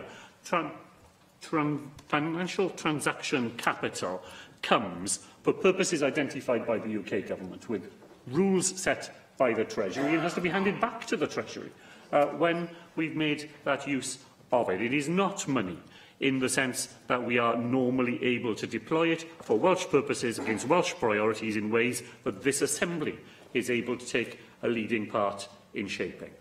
Nonetheless, we will do our very best to make the most we can of those parts of the budget which are in our hands. £215 million in revenue for everything that we want to do for public services in Wales for all of 4 years. £350 million in conventional capital over the same period. Joyce Watson said, and she was absolutely right, that before this budget, our Welsh budget would be 7% lower in real terms in 2018-19 compared to a decade ago, and this budget leaves our budget 7% lower than it was a decade ago. In other words, it doesn't move the dial on the reductions by even 1%. Our job in the Welsh Government is still, though, to use all the opportunities that come our way. We will certainly do that. There will be opportunities next week, Llywydd, when we are able to show some of the plans that we will be developing in discussions with others to use those new opportunities. Look forward to hearing them discussed further in this Assembly. For today, the Government's amendments simply seek to put the record straight on 2 points within the motion. We hope you'll be willing to support those amendments, and then we will be pleased to vote for that amended motion. Galw for Adam Price I ymateb i'r ddadl. I think this debate has been very useful in that it has pointed up, I think, some of the dividing lines on the economic policy questions of our time. Clearly, we have the various versions of the irrational optimism that we heard on the opposite benches. I mean, we can quote any number of things. I mean, the IFS was quoted in the Tory benches. The IFS is saying that we won't return to the pre-crisis level of national debt as a proportion of income until the 2060s. Productivity is at its worst level in terms of its trends since the early 1800s. I mean, how much pessimism are you going to deny? Look, the figures speak for themselves, quite frankly. I mean, look, if you think the OBR is unduly negative, the OECD has got an even lower forecast. Morgan Stanley, kind of scions of the capitalist system, they're about half the level that the OBR are forecasting for 2019. That's the reality, the economic reality that we're facing. There are other dividing lines. I think, it's an interesting time that we're living in when, Andy Haldane from the Bank of England says that, the question of our time is Labour's share in the economy, almost sounding like an old-school Marxian economist, right? That is the fundamental question. Globally, Labour's share in the economy is falling. And that's why I would appeal to those on the Labour benches. You need to focus on this question, right? Obviously, we're not going to be able to solve this problem ourselves alone. We're not arguing that. But there's a leadership opportunity for us in Wales here. The question of the falling share of wages in the economy has to be addressed. And you could actually catalyse that wider debate, as the Scottish Government are doing, by looking at how we can raise the cap here in Wales. There's some practical suggestions. Others are available about how that could be done. I do urge you on the Labour benches to look again at this question. Yes, certainly. Yeah. As the leader of Plaid Cymru has already stated, that it's good use of public money to use reserves to fund ongoing pay rises. Well, I honestly think, and I honestly think that this question, this political question, which is at the centre of global economic policy at the moment, is so important that we have to find that Wales has to lead on this question. We cannot be at the sidelines, using excuses. We have to show moral leadership, and we have to find a practical way of doing it in a way that, as much as possible, protects our public services. So I do urge Labour members to look at this question again, and also to echo some of the other contributions that were made from my own benches and indeed by Caroline Jones as well. Look, in these difficult times, in these difficult political economic times, we have to show a sense of agency here, rather than we can't just hope for Corbynomics. We need a better Carwynomics, right? Rather than just talking about nationalising an UK energy company, why aren't we setting up our own publicly owned energy company in Wales, so we can use those few pots of money that are available there at the UK government level to actually, if the First Minister wants to intervene on me, then he can. We need to be smarter in these difficult times. There are good ideas on some of his backbenches. There are good ideas out there in wider civil society. We are facing the most difficult challenge economically that we've faced in a generation, and we have to be much more intelligent and much more innovative than we've been to date. Y cwestiwn yw a ddylid derbyn y cynnig heb ei ddiwygio. A oes unrhyw aelod yn gwrthwynebu? Gohiriaf y bleidlais felly ar yr eitem yma tan y cyfnod pleidleisio. Point of order, Hefin David. It's with some regret, Llywydd, I raise this point of order. During a debate earlier, the Leader of the Opposition, from a sedentary position, said to another member, "You have taken the shilling." Would you rule that that is not in order, in particular reference to Standing Order 13.9, 4 and 5? And if so, would you give the member the opportunity to both withdraw and apologise for that remark? Well, it is now clear to me that that accusation was made earlier, although I didn't hear it myself, and helpfully the Leader of the Opposition has clarified that on the BBC this afternoon. Questioning the integrity of Assembly members is not appropriate, and Assembly members in this chamber vote without fear or favour. It may be that the Leader of the Opposition wants to clarify the accusation he sought to make, and if that was misinterpreted in any way. Thank you, Presiding Officer. I certainly haven't given any clarification this afternoon, because I haven't given any interviews at all, although I see the BBC reporting some line. I've said my comments in my contribution to the debate today, and I stand by the comments that I made in the debate.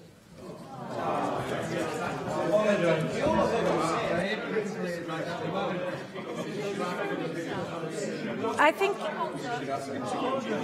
think you may wish to reflect on the fact that you are certainly reported as having said that your accusation referred to a member who was taking absolutely no part at all in the debate at the time, rather than the member you did refer to when seeking to clarify later on in that debate. Given the nature of the debate we held this afternoon, I ask you to think again, and we will discuss this outside of this chamber, and if we need to, we will bring it back to the chamber, but we will move on to a vote now, but these matters will need to be addressed later on.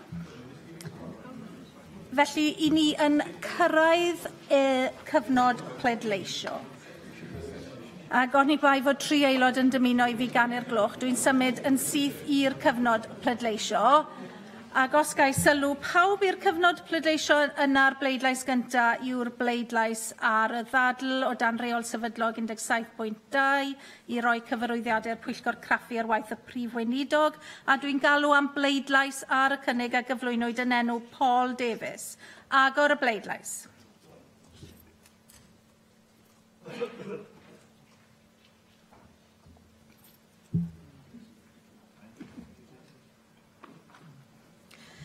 Cau'r bleidlais. O blaid 27, neb yn ymatal, 29 yn erbyn, ac felly gwrthodwyd y cynnig. Galwaf felly am bleidlais arwelliant 1 a gyflwynwyd yn enw Julie James. Agor y bleidlais.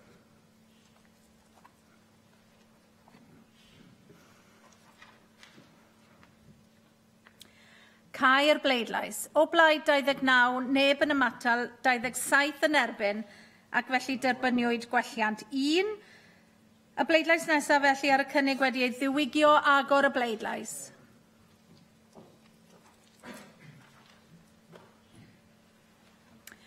Cau'r bleidlais. O blaid 29, neb yn ymatal, 27 yn erbyn, felly derbyniwyd y cynnig wedi ei ddiwygio. Bleidlais nesaf ar ddadl y Ceidwadwyr Cymreig ar y Bwrdd Iechyd Betsy Cadwaladr. A dwi'n galw am bleidlais ar y cynnig a gyflwynwyd yn enw Paul Davies. Agor y bleidlais.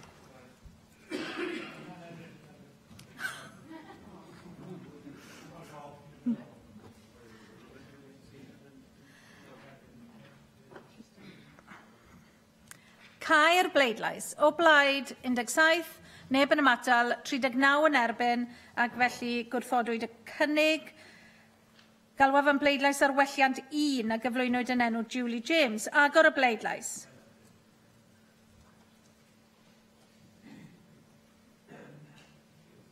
Cau'r bleidlais. O blaid 29, neb yn ymatal, 27 yn erbyn, felly derbyniwyd gwelliant 1. Galwaf am bleidlais arwelliant 2 a gyflwynwyd yn enw Rhina Biorwerth.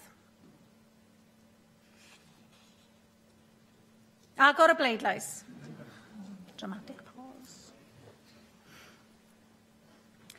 Cau'r bleidlais. O blaid 55, neb yn ymatal, neb yn erbyn, derbyniwyd y gwelliant 2, ac felly pleidlais nawr ar y cynnig wedi ei ddiwygio. Agor y bleidlais.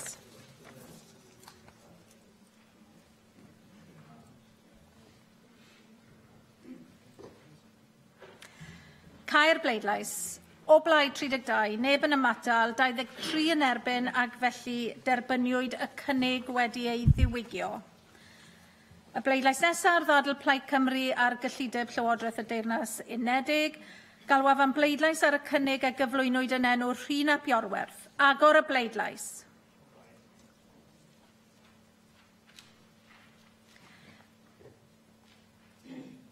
Cau'r bleidlais. O blaid 10, neb yn ymatal, 46 yn erbyn ac felly gwrthodwyd y cynnig. Os derbynir gwelliant 1 gaeth gwelliant 2 ei ddadfethol, galwaf am bleidlais ar welliant 1 a gyflwynwyd yn enw Paul Davies. Agor y bleidlais.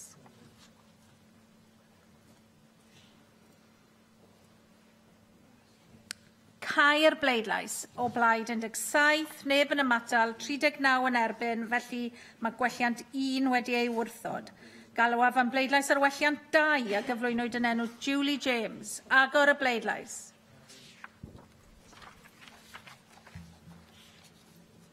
Cau'r bleidlais. O blaid 34, neb yn ymatal, 22 yn erbyn ac felly derbyniwyd y gwelliant. Galwaf nawr am bleidlais ar y cynnig wedi ei ddiwygio. Agor y bleidlais.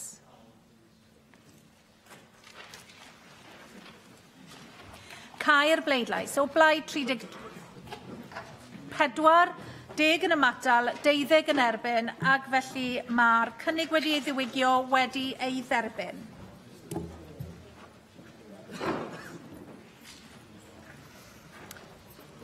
Ar eitem nesaf yw'r ddadl fer. Nawn ni aros ychydig eiliadau wrth i aelodau adael y siambr yn dawel.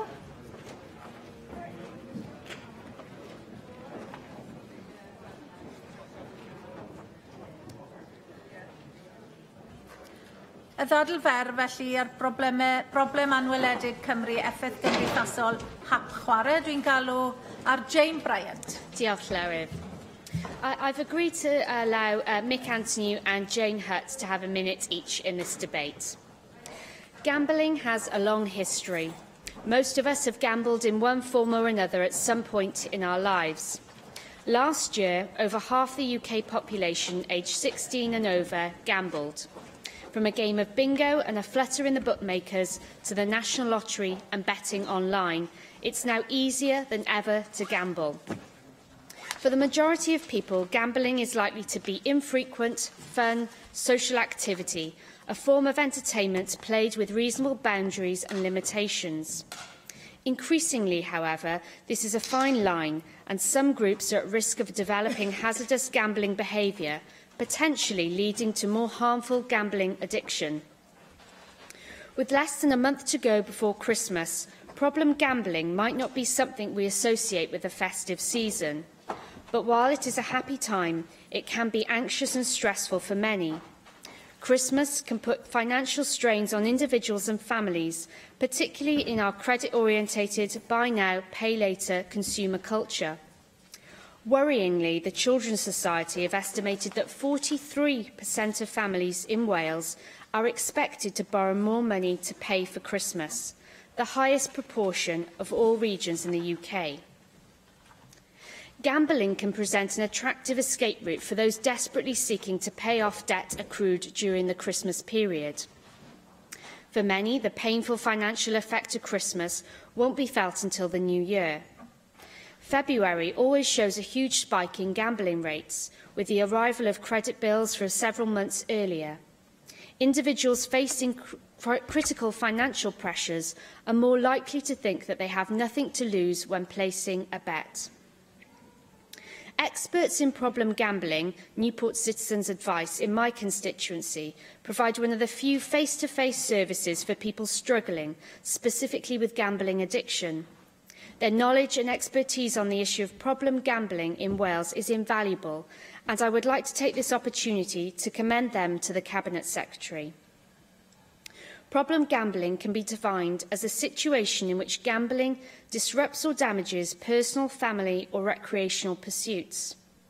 It's now widely accepted that it has the potential to become a disorder comparable to that of drug or alcohol addiction. Anyone who gets caught up in the downward spiral of problem gambling finds only too soon that negative impact on his or her life can be devastating. Finding money to gamble is usually the most immediate and obvious issue, which brings with it enough problems. But an all-consuming compulsion to gamble at any cost leads to difficulties which affect employment, quality of life, family relationships, and mental and physical health. The Gambling Commission has highlighted more than 2 million people in the UK are either problem gamblers or at risk of addiction, and warned that the UK government and industry were not doing enough to tackle this problem. Carolyn Harris MP, who has been a tenacious campaigner on problem gambling, has consistently raised this issue in Westminster, saying this problem is not going away, in fact it's getting worse. She and others have been severely critical of the industry, particularly with the prevalence of fixed-odd betting terminals, which have become known as the crack cocaine of gambling. Identification of a gambling problem is paramount if an individual is to receive help. For some people, recognition of a problem is straightforward. For many individuals, however, problem gambling remains undiagnosed, often coexisting with debt, mental health or substance misuse. For those who turn to gambling in difficult personal and financial times, the temptation to risk it all in the hope of a win can be too much. The problem is exacerbated as significant gambling debts are often accrued secretly without the family's knowledge. Uncovering this secret debt has a truly devastating impact on individuals and families. The health and well-being of partners, children and friends can all be negatively affected. Harm can also extend to employers, communities and the economy. The numbers of those experience harm as a result of gambling by others will be considerably greater than the number of people who harm themselves. In 2014, an Iron Bevan University Health Board, which covers my own constituency, identified gambling addiction as a significant concerning issue. Its report, New and Emerging Threats to the Health of the Gwent Population, suggests that health professionals working in primary care services alongside mental health and social care can all play an important role in diagnosis and referral for help. While Wales may have limited powers in terms of gambling regulation, addiction to gambling is increasingly being recognised as a public health concern.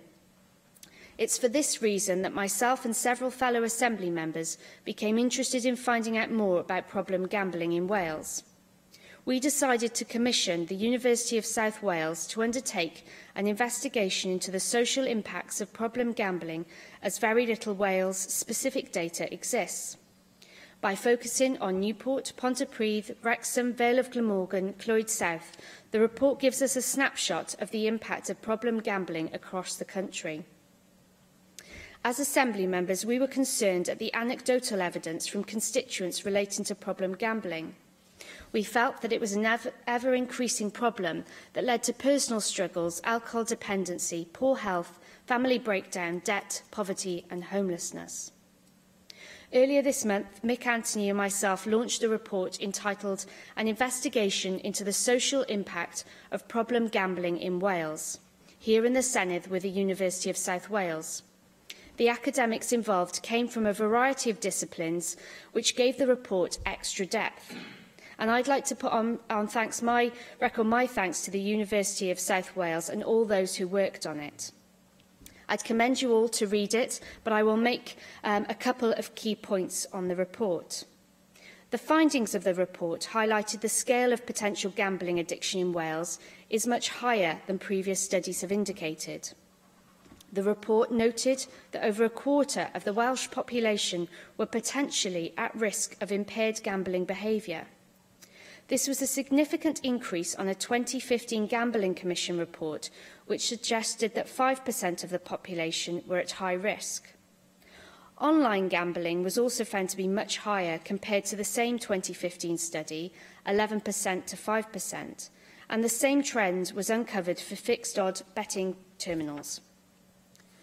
The report also revealed that gambling is becoming an increasingly hidden problem. The majority of people gamble alone, and opportunities to easily indulge in gambling are abundant. Mobile phone apps and websites mean that now people can gamble anywhere at any time. Clusters of licensed gambling outlets in deprived geographical areas mean that to visit a fixed odd betting terminal in the local betting shop is easily accessible. Addictions carry a stigma, and problem gambling is no different. And individuals are very reluctant to admit having a problem, even if they recognise it themselves. Importantly, the personal stories shared in the report provide an insight into the social impact and experiences behind the statistics. One said, "Fixed odd betting terminal gambling drove me to attempt suicide a few years ago. I can't control my gambling when playing online or on the machines." Some highlighted the impact gambling has on family life, saying, "It kills families and it's a problem that's hidden and not helped. And nowadays it's too easy on phones, online, in shops. They should be covered in black, just like cigarettes." Another said, "I have a parent who gambled excessively for 25 years. I had to help them out financially to stop them losing their home." These statements are a stark sample of the stark reality of the hidden human cost of gambling addiction. And it's our duty as Assembly members to support our constituents. The worrying density of licensed gambling outlets in deprived geographical areas is striking. More research is needed into the effect of these clusters on local and wider communities. Those living in less affluent areas are most likely to be influenced by aspirational adverts which regularly appear on TV, newspapers and online. A systematic study of online gambling should be undertaken with a focus on the effects of sophisticated advertising techniques such as tailored pop-up adverts. And more research needs to be undertaken on the specific targeted adverts appealing to women and young people. Questions need to be asked around harm prevention and treatment development. The potential systematic screening for gambling problems in proxy services, such as those for debt and addiction, must be seriously considered. One reason the magnitude of problem gambling remains hidden is that no database of individuals with a gambling addiction currently exists. But measuring the problem simply isn't enough. Early intervention treatment techniques to reduce this indisputable impact of problem gambling must be developed alongside any screening. And I'd urge the Welsh Government to look at ways into reducing the impact of problem gambling on individuals, families and communities across Wales. The University of South Wales report, while thorough and extensive, only scratches the surface of problem gambling in Wales. We aimed for the report to give us an indication of the potential problems in different areas, and everyone involved in this project would be the first to say that this report raises more questions than it answers. It's a snapshot across Wales, and further research needs to be undertaken.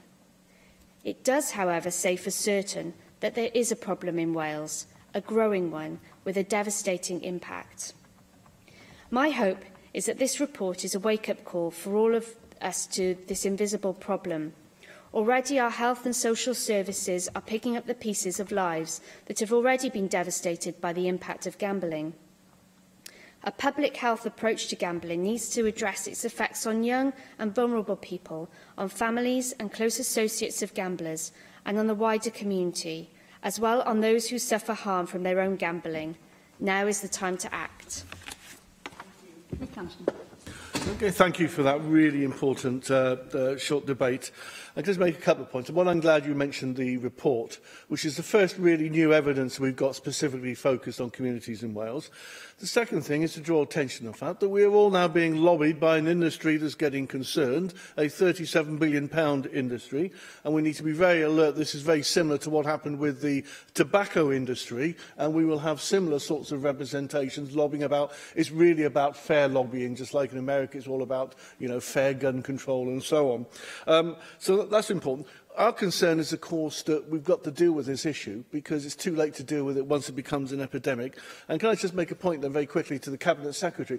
I think what's really important is that the Welsh Government formally recognises the gambling issue, formally decides to develop a strategy and formally decides to start carrying out research and also demanding proper funding from the Gambling Commission, from the industry, to actually fund some of this. Jane Hurt. Can I thank Jane Bryant for allowing me also to speak in her short debate? I was one of the AMs who jointly sponsored the study, I was interested to read the data regarding my constituency, the Vale of Glamorgan, and in the report, Barry Town Centre was not considered high density in terms of the number of bookmakers, but the high number of amusement arcades on Barry Island was noted. And, of course, that would be reflected in other seaside towns in Wales. As has already been emphasised, the report is just the tip of the iceberg. Inevitably, it raises more questions than it answers. But I wanted to pick up on one area highlighted in the research that warrants further exploration. That is an investigation into the changing demographics targeted by the gambling industry, and that includes older people.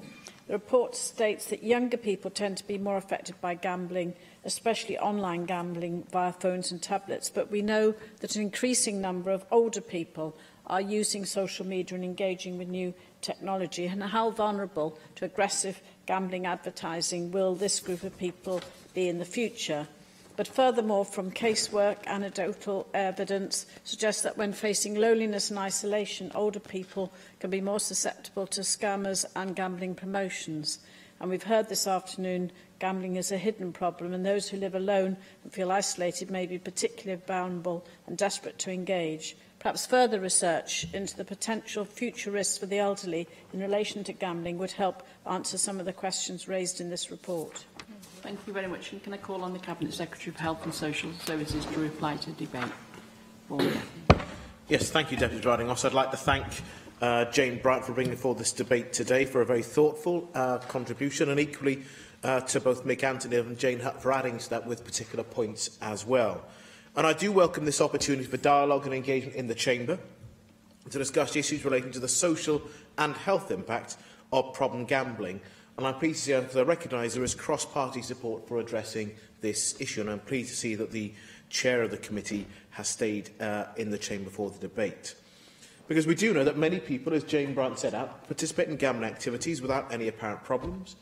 But we also know that for some people, an increasing number of people, gambling becomes an addiction, which leads to harmful health and social consequences.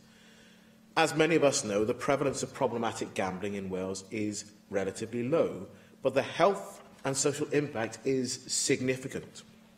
And it disproportionately affects our more disadvantaged communities, who are 5 times more likely to have financial problems from gambling. And of course, gambling is now more accessible than ever, as the contributors have set out. Online gambling with 24-hour access at home, at work, anywhere we are, commuting or connecting via mobile phones or tablet devices. And online gambling in the UK has increased between 2008 to 2014 from 9.7% of the population to 15.4% of the population. Online gambling provides more people with more opportunities to gamble with fewer restrictions. That is transparently a very major cause for concern. And there is limited player protection for those who gamble online. And gambling can, of course, impact on an individual's state of mind and affect their ability to function at work, intensify financial problems and lead to increased levels of poverty. I recognise what has already been said. But the harm from gambling to wider society includes not just the loss of economic output and the cost of treating an addiction, but the health impact and the action taken to mitigate the effects on poverty of the families affected and the wider community impact as well. And we know that this can extend into fraud and theft, as with a range of other addictions as well. As a government, our aim is to work across portfolios to identify the actions that we can take to reduce the prevalence of problem gambling and limit the impact it has on the people of Wales. And as we know, the regulation and licensing for gambling is not devolved at present, but the Wales Act next year will provide Welsh ministers and the Assembly with new powers in relation to fixed odds betting terminals. And the new powers, though, will only apply to new licences issued under the 2005 Gambling Act, and they will only relate to gaming machines which allow stakes of £10 or more for a single game. The restriction is in itself disappointing.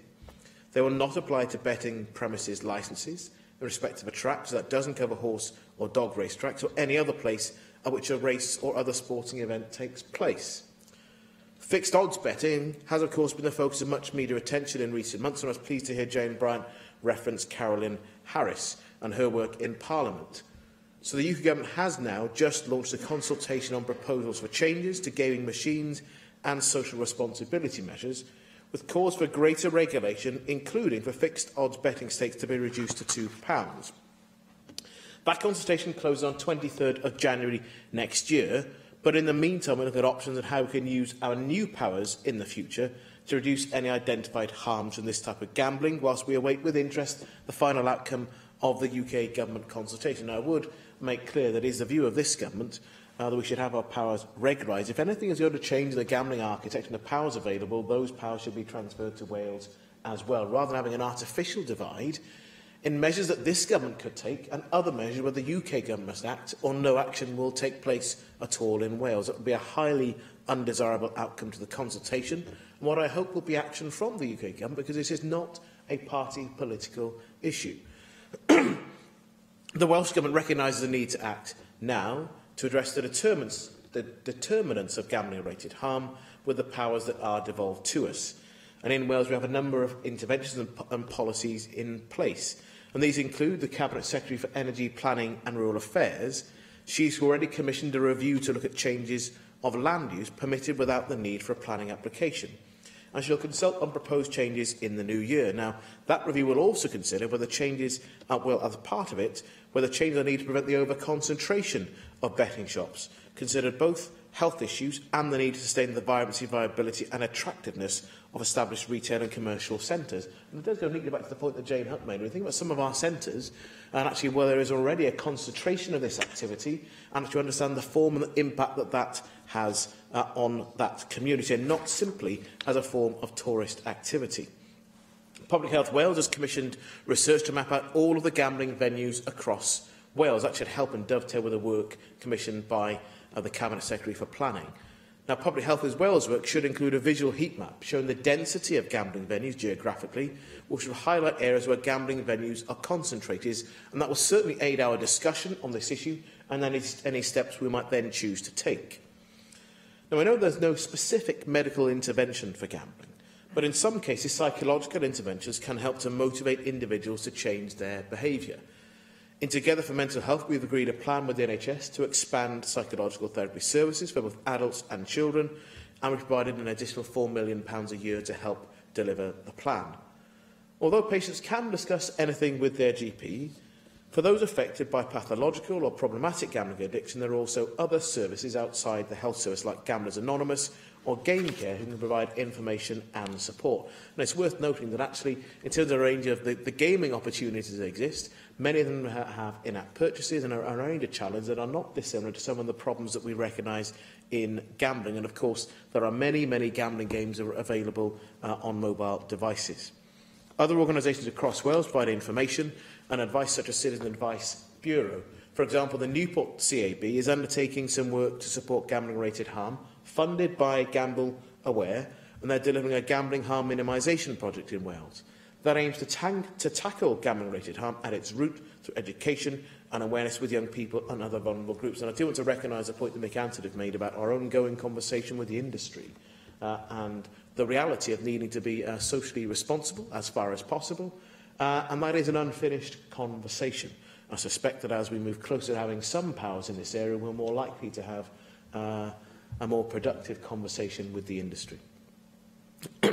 I'm sure that people in this room will be aware that the Chief Medical Officer is leading work on the harms caused by gambling as part of the development of his annual report. And I look forward to seeing his initial recommendations in the new year. And I reiterate at this point the offer that's previously been made in answering a previous question, both to Jane Bryant as a mover of this debate, but also to Jane Hutt and Mick Anthony as backbenchers to help to jointly commission this report, to meet with officials who are considering the Welsh Government's response in the new year. Having commissioned the report and taken an obvious interest, I think there will be a useful discussion to be had with the three of them. I'll be happy if members will take up the opportunity to arrange for that to take place.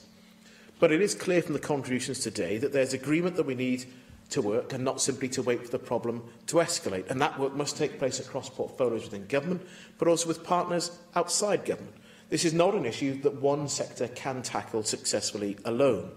But there is an opportunity to take a leadership role in helping to reduce the number of people who experience problem gambling and those others who are affected by it.